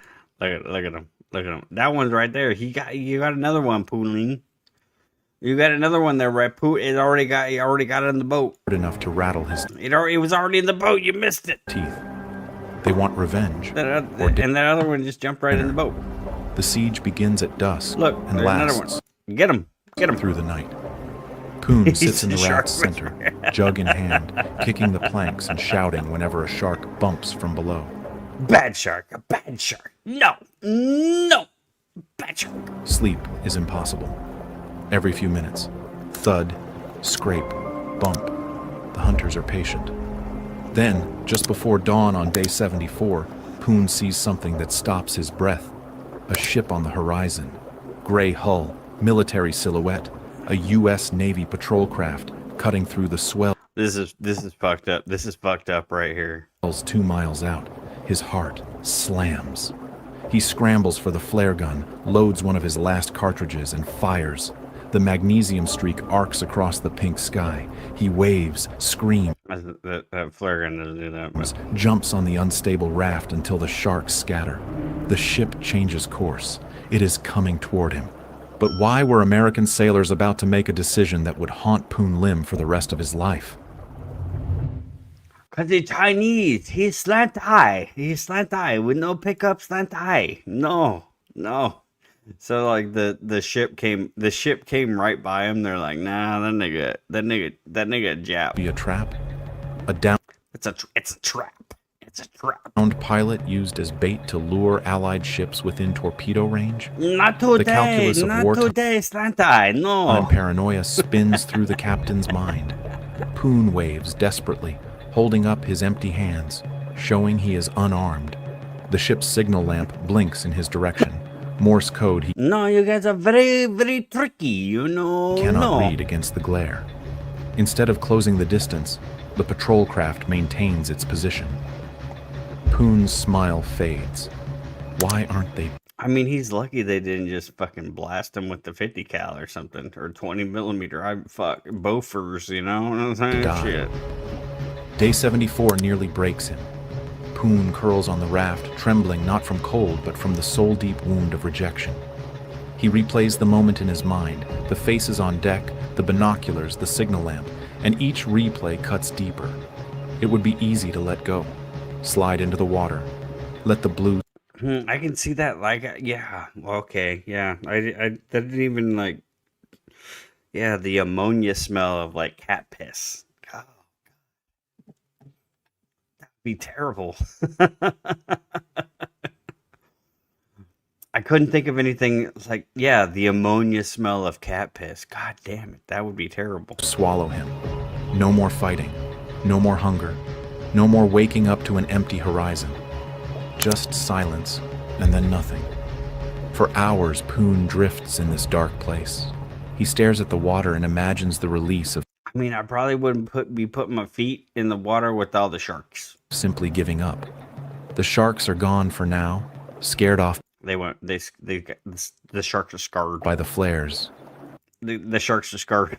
Yeah, the sharks got scarred by the flares. But they will return. They will. They're coming back. Why fight them? Why fight anything? Yeah, fuck it. Fuck it. KYS, Poon Lim. KYS, Poon Lim. The sun crosses the sky and he barely notices. His body is shutting down, but it is his mind that has stopped first. But Poon Lim did not endure 74 days of hell to surrender now. Somewhere deep in his chest, beneath the despair, anger sparks a small flame. Not rage, something colder, more useful. Determination. If humanity will... Normally, I can't stand these AI...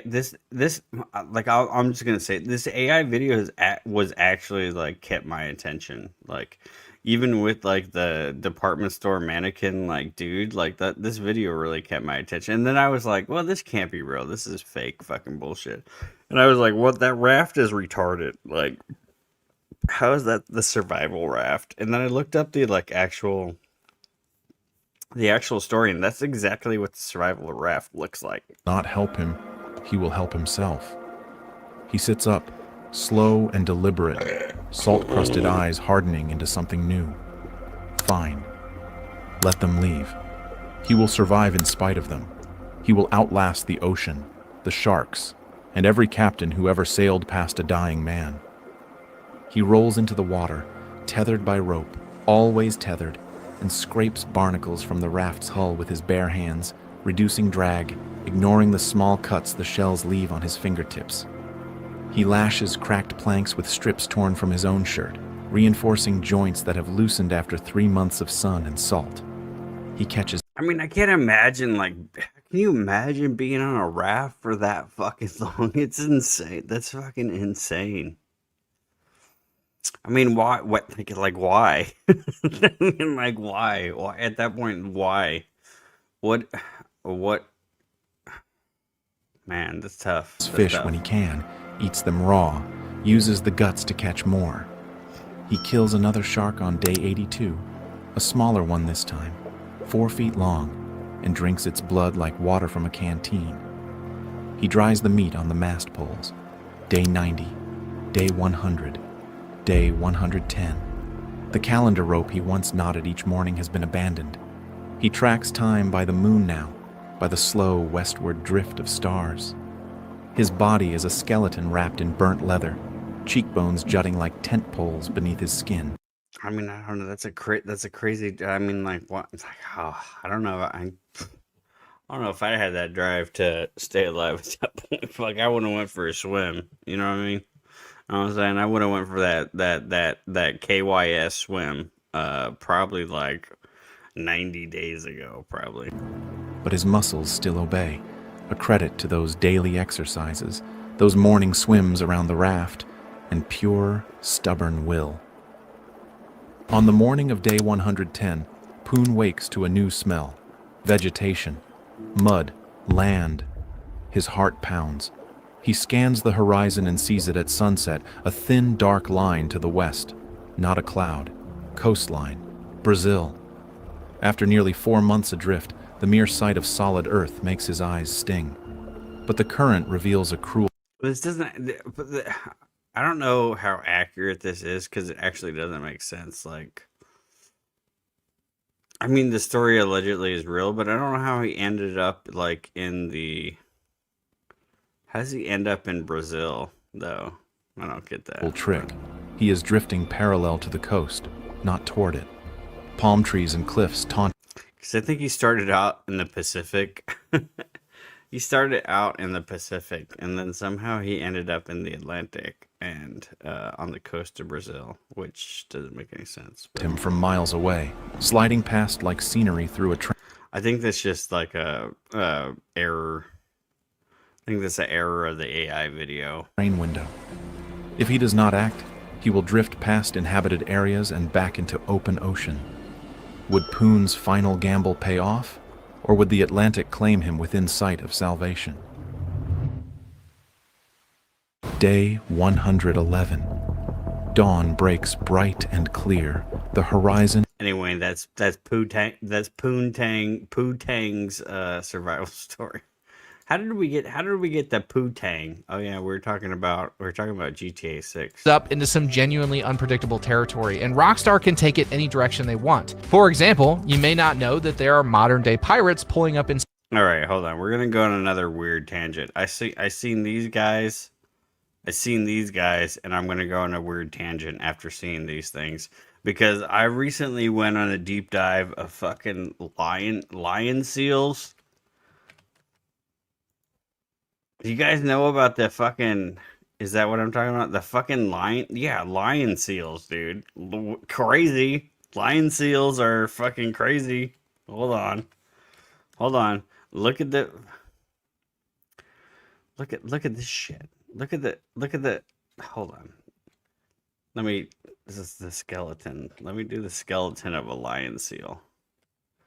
And this is kind of those things like, you know, like when the... That's why dinosaurs are such fucking bullshit. Because you look at one of these things, you're like, no way.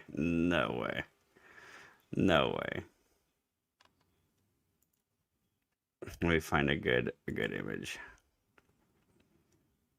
That's not a good image. I'm searching in fucking Yahoo.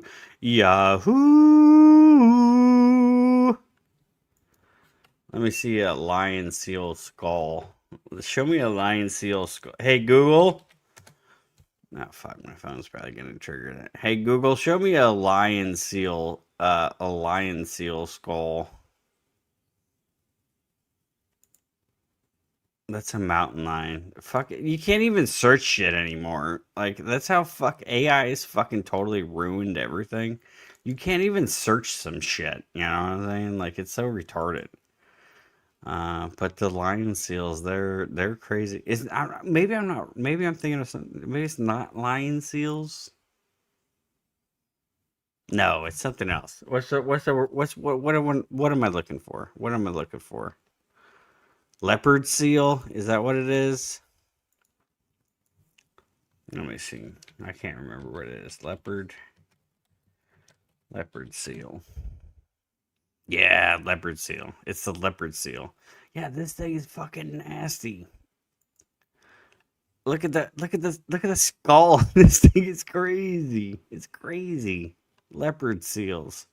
Nasty little motherfuckers. Nasty. Listen to the look. This channel is pretty good.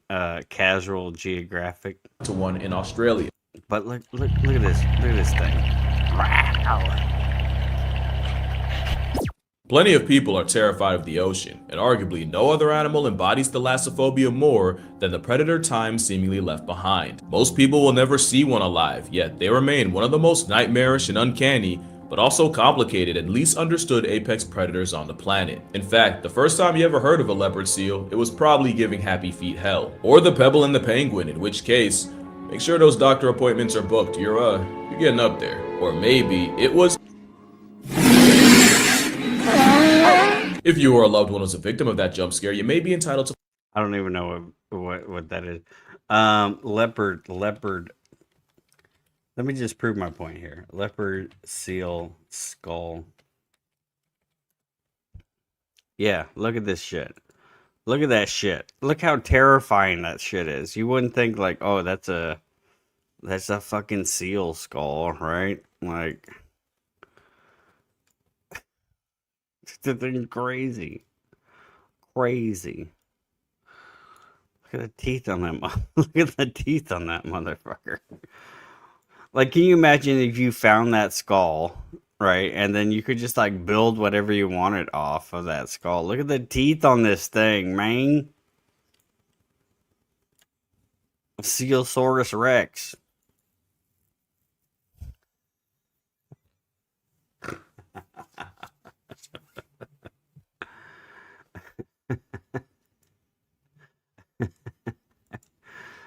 You guys are making me go on a you guys are gonna make me go on another tangent.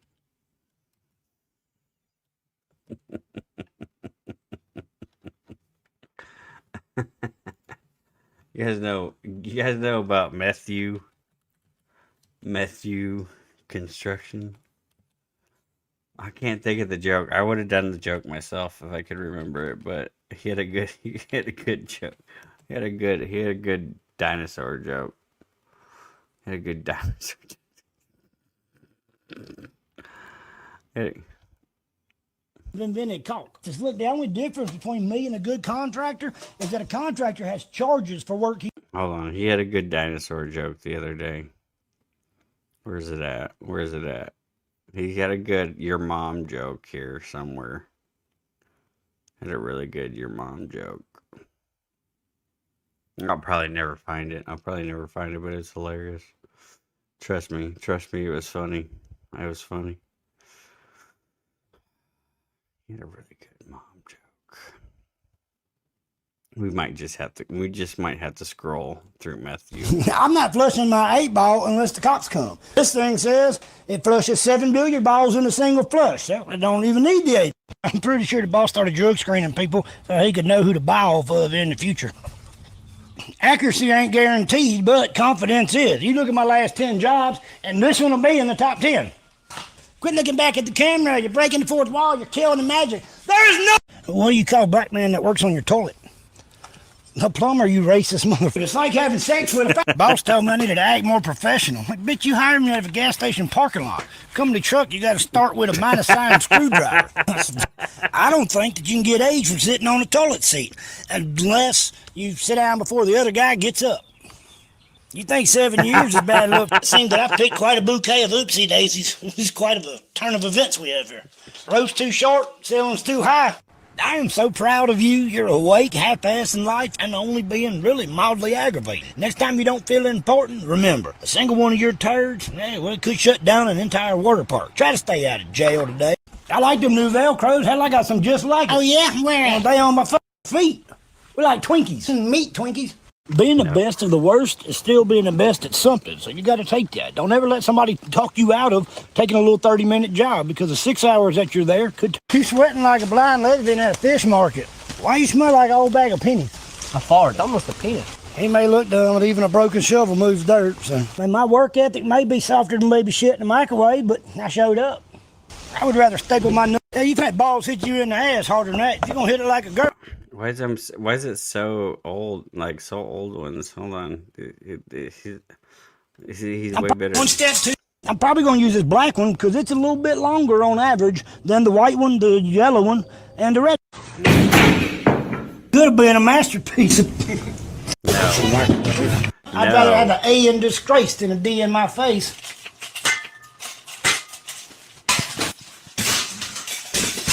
No. It ain't what I... No. Yeah. No. The track is in my pocket. Well, we gotta go to his we gotta go to his we gotta go to his construction worker. This shit right.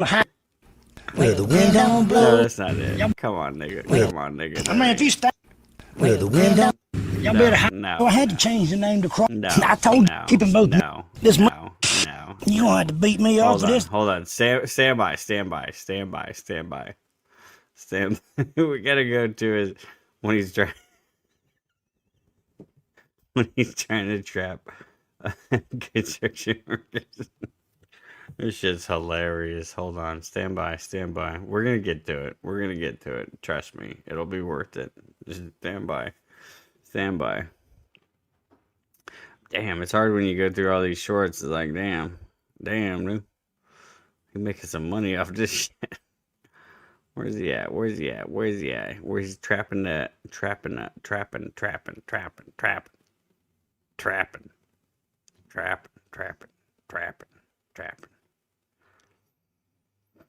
It sucks when you find one of these funny channels and then you see like the funny shorts and then you go and try to look and find like all the really funny ones and then you can't find them. Yeah, I haven't even seen any of these before. Yeah. Let's see. Let's get to it. Let's just go on one. It don't work. The way that I Nope. swear to God, he's just like me, dude. Nope. Have you ever heard a crackhead say that he can't get high today because he's broke? No, because they get it f***ing done. Don't let a crackhead try harder than you. If you see me with knee pads on, I ain't working. I'm just trying to negotiate a raise. My presence gives most homeowners an itch. Right on their forehead, that only a shotgun can scratch.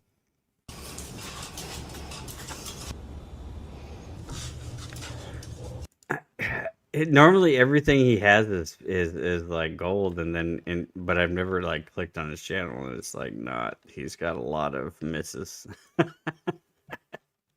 I guess that's what you gotta do to be in the game, right? You gotta put a lot of shit out there.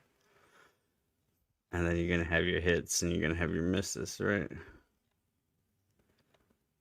Damn, can't find this shit. This shit was fucking hilarious though. He puts out traps to find like construction workers. Oh, there's a shark. A male should slide into a female almost effortlessly. It doesn't matter if it's curved to the right or curved to the left. And if it doesn't, have no fear. There are options. Run to the store, and you could get a hole reamer, and then you could ream out the hole. All right, well that sucks, man. Like this guy's actually really funny, but like scrolling through his shit, like he has so much stuff that's not funny. That's terrible. But I mean, that's the way it is, right? You can't. Not everything's a banger. Not everything's a banger. Generally, this guy. Okay, hold on. But I gotta keep my chin up because, well. Yeah, exactly. Team. That's exactly what it is. He's the Timu Donnie Baker. I look down. I got fucking two of them. Yeah, and you know what? Y'all sent me on another tangent. We got to do a throwback. We got to show some respect for our boy Donnie Baker. Let's throw up a good old fashioned Donnie Baker clip, okay? And then we'll get back to where we were. Of course, we got shark. We got a shark themed Donnie Baker right off the bat. Let's go with that. That's on point. That's on point from what we just watched.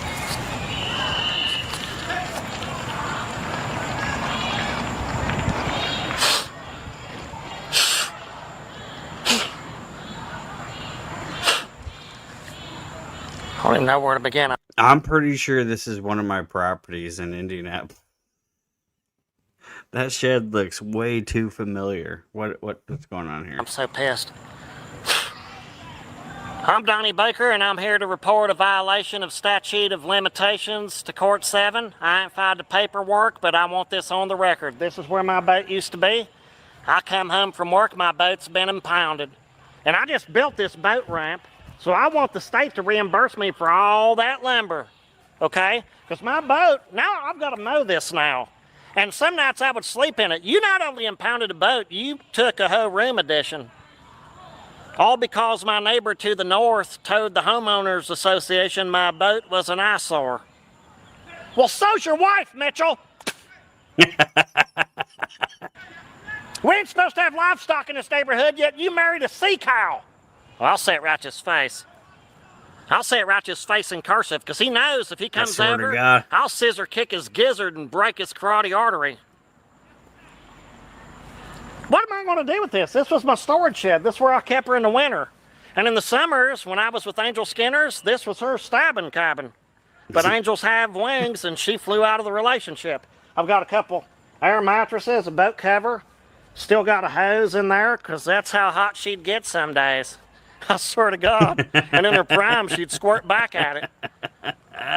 Then I got with Patty Ferguson, and she gained some weight before we broke up. She was eating bugles like Nabisco needed their bags back, so this came in handy because it was climate controlled, and if my buddies caught us, I could just tell them that she was helping me move stuff.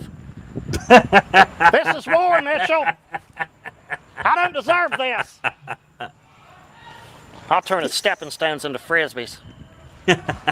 I'll put bird feed on your bug zapper. I hate birds. I gotta go. I don't deserve this, Mitchell.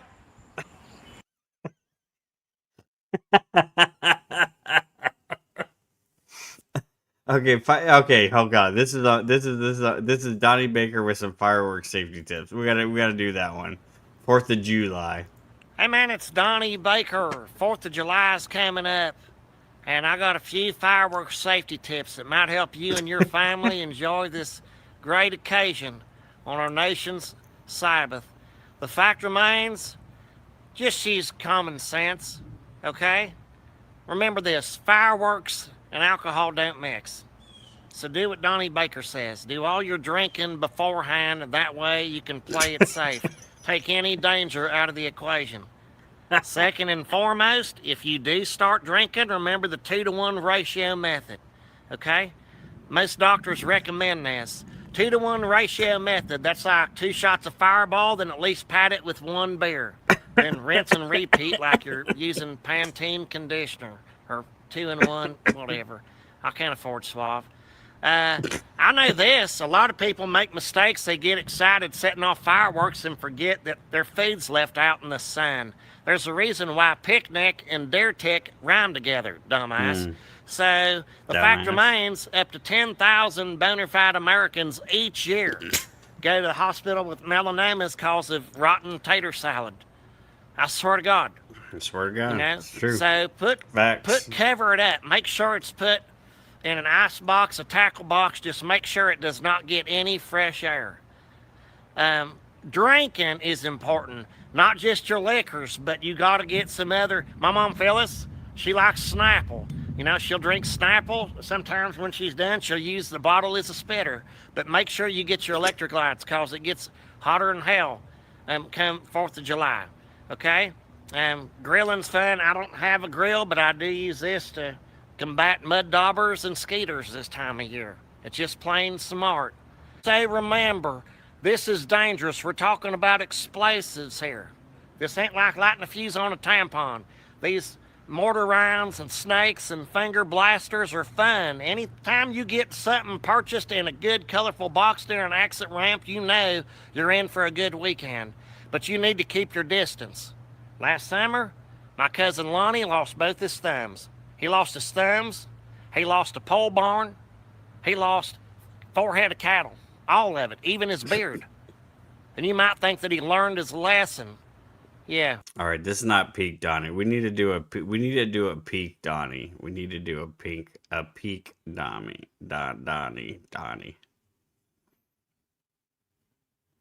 Honestly, Donnie Baker Flat Earth is probably one of his funniest to me, I guess. Probably for this community. His Flat Earth videos are fucking hilarious. We'll do one of these.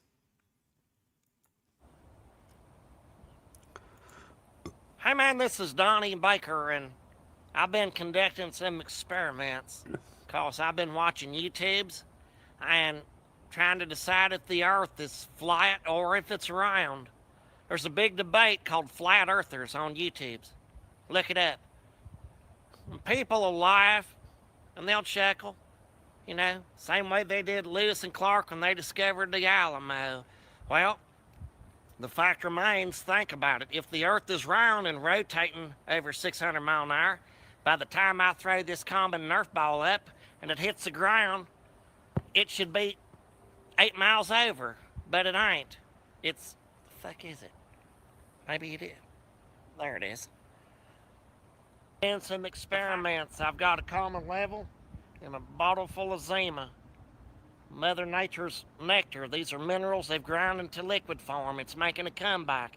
Because there's a big debate on YouTube's about whether or not the Earth is flat.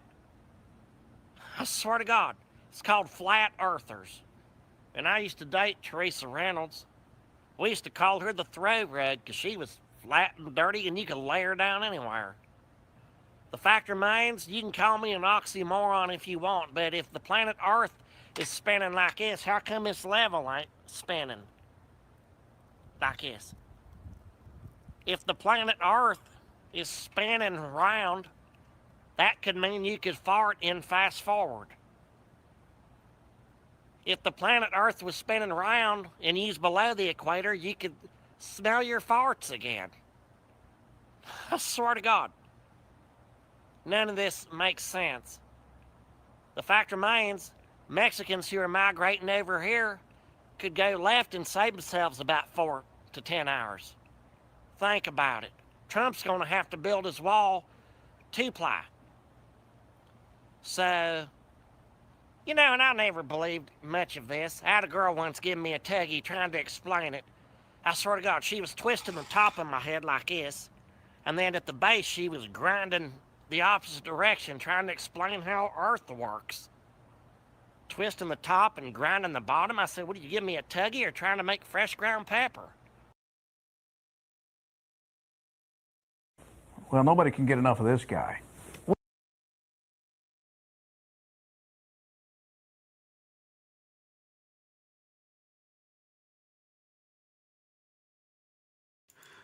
All right, that wasn't the full clip of that, but we're gonna move on. We're gonna move on. We're gonna go back. We're gonna go back. We're taking a lot of tangents.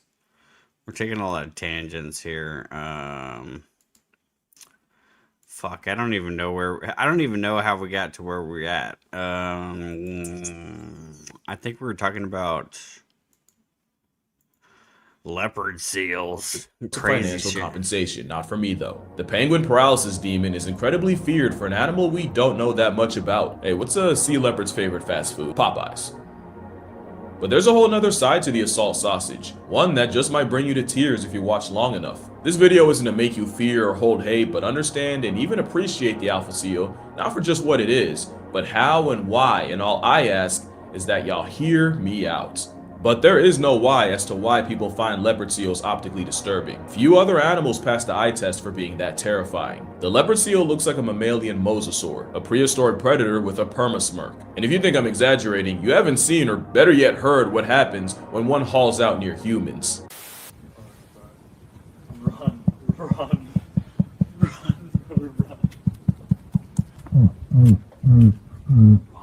It's crazy, right?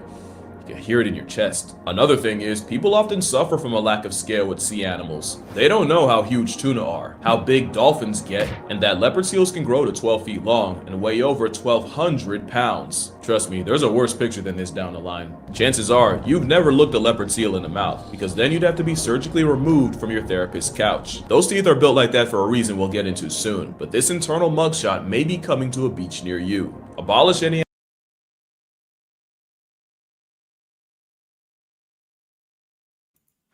I guess there's only one recorded incident of a leopard seal actually attacking a human, though. So they're really not that scary. They're really not that bad. But GTA 6 has got seals in it. Take it any direction they want. For example, you may not know that there are modern day pirates pulling up in speedboats. I hate this channel. Why are you not showing me GTA 6 shit, dog? Not just as an activity, as a faction as well. I mean, think about it. Taking out the head of a treasure hunting organization just so we can swoop in and claim it for ourselves or the person we work for is classic Rockstar storytelling. By the way, if you I like that. I like that. I like that scene. swoop in and claim it for ourselves or the person Right there. Okay. All right. You got me. I'll pay for the premium. I'll pay for the premium if that's what it's going to be. person we work for is classic Rockstar storytelling. By the way, if you haven't seen a movie like Fool's Gold or Into the Blue, highly recommend them. You need to go watch those. It'll really help add. And not watching any of those. I don't give a fuck what you say, guy. Okay. All right.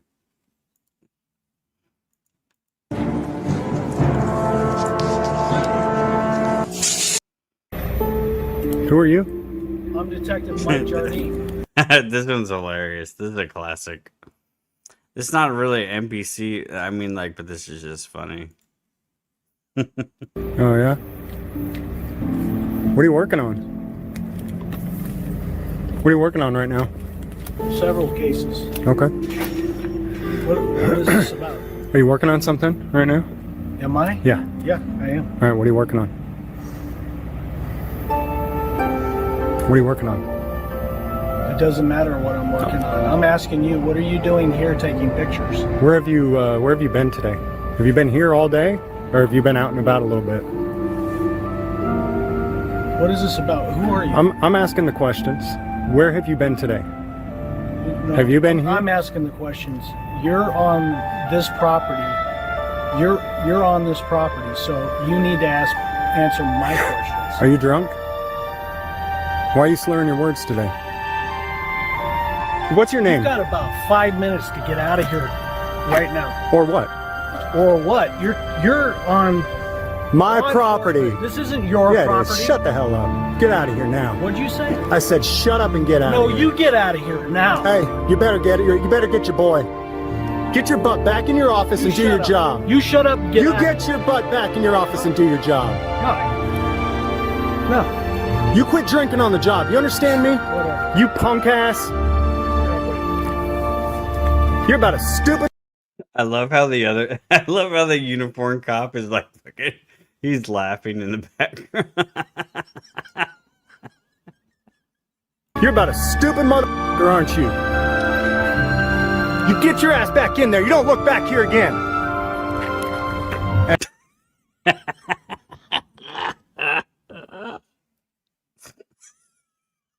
Excellent job to the officer that called Mike off.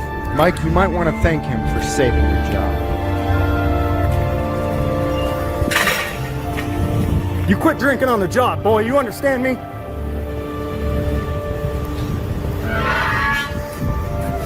I'll be watching you.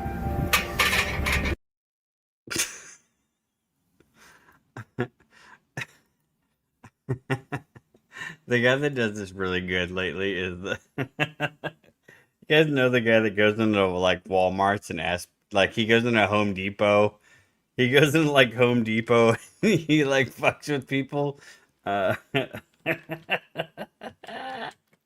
What's the guy? I can't remember the guy's name. He kills me though. He's hilarious. Oh, how am I gonna find that channel? That guy's so funny.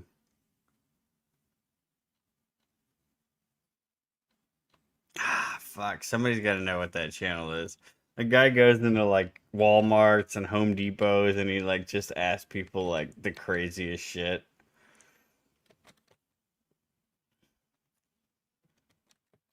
Yes, like this one guy, like, hey, you know what the I'm trying to hide a dead body. What do you think I should do? What the fuck is that guy's name? Ah, man, if you guys don't know this channel, it's so funny. Fuck. What is the name of the channel? How's this shit so hard to find?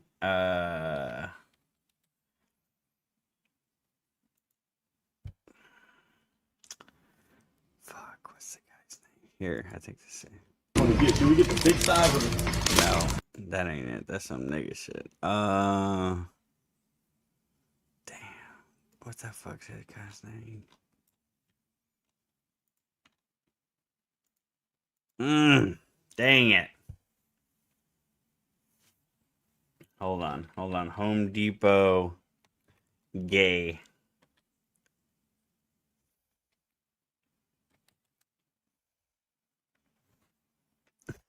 That ain't gonna give me nowhere, no either. What's that dude's name? So you know that dude's name. I'm trying to share with you this funny shit, but I can't remember these people's names.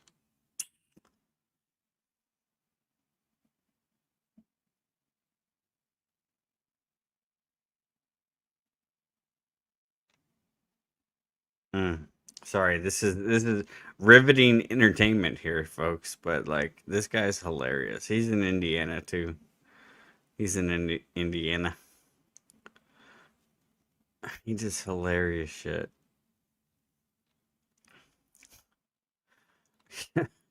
He'll go up to people and be like, "Hey,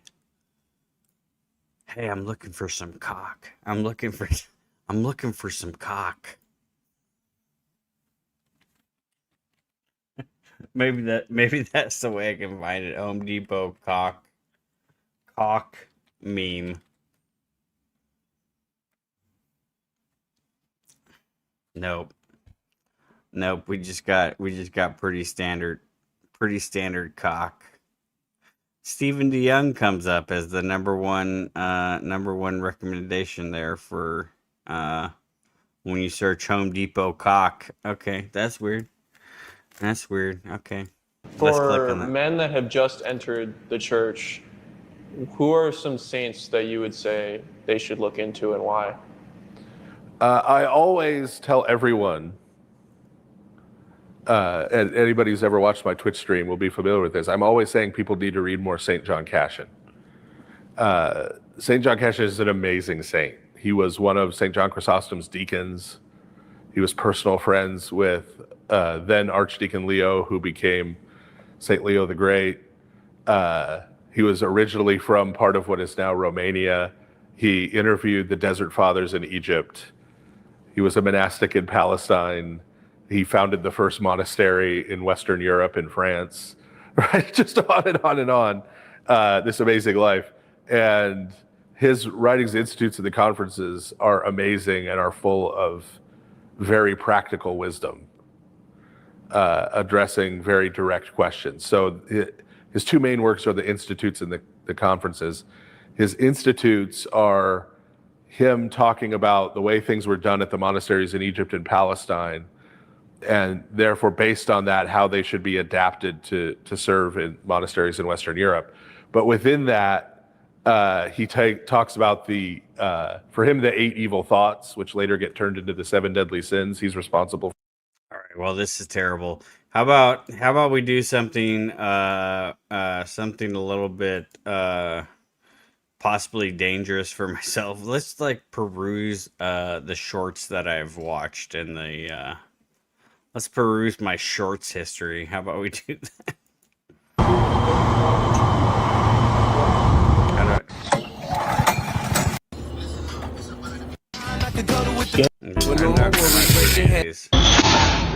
Not watching any of these.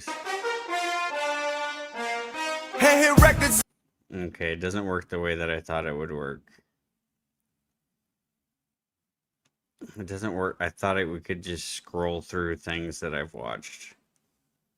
What? That's not it. Is it Andrew Wilson shorts? Let's see here. Because I watch the shorts all the time. The guy's fucking hilarious. I've got to find it. I've got to share it. I've got to share it with you guys. Because he's so funny. He's so funny. He's so funny. The other guy that's really funny is this guy. Joel. This guy fucking cracks me up. He's got this character called the Goonery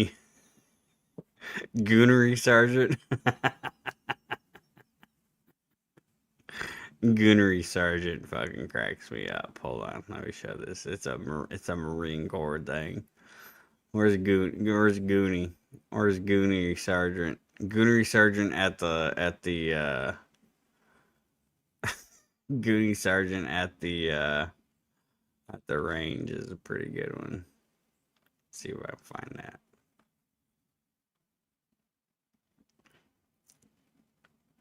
Let's see where that. I'm sorry. This is really entertaining shit here, folks.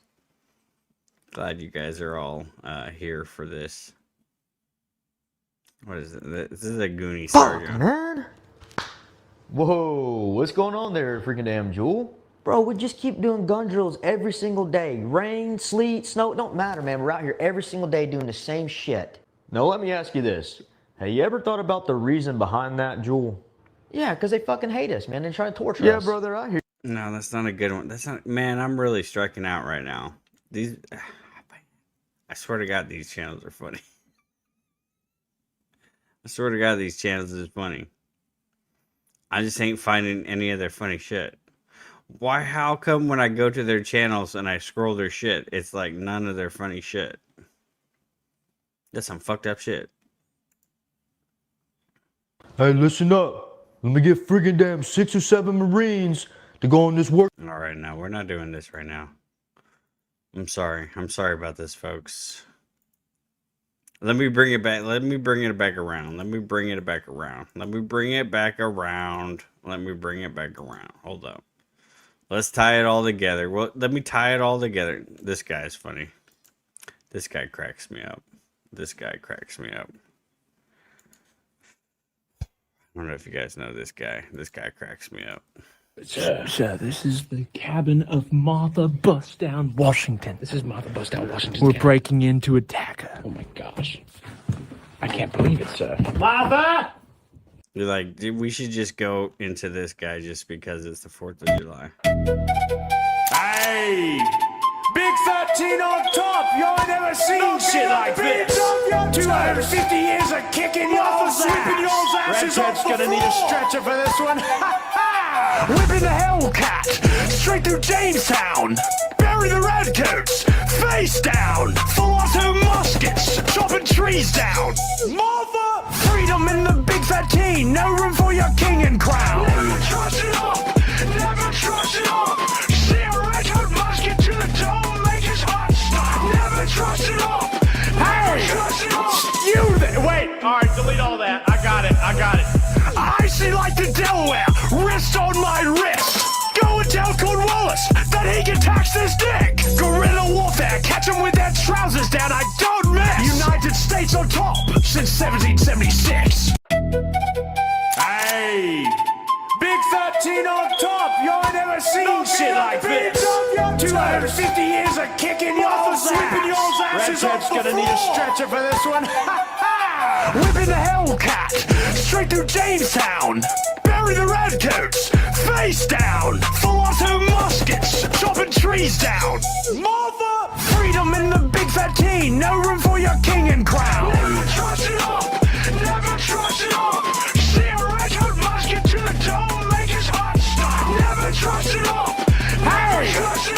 You there! Wait! Alright, delete all that. I got it. I see like the Delaware, wrist on my wrist. Go and tell Cornwallis that he can tax this dick. Guerrilla warfare, catch him with their trousers down, I don't miss. United States on top since 1776.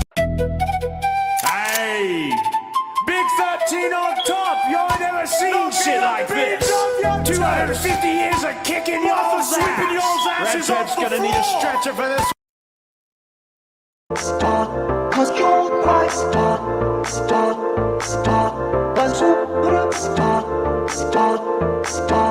Cause you're my star. You're the perfect person for a guy like me. And I know for sure that we are meant to be. If your heart is locked where I may have a key, could you please be mine? Hey, you trapped my soul, you broke my no. I found it. Stand by. Trap my soul. I found it. I knew it would be in the Discord. I found it. This guy cracks me the fuck up, dude.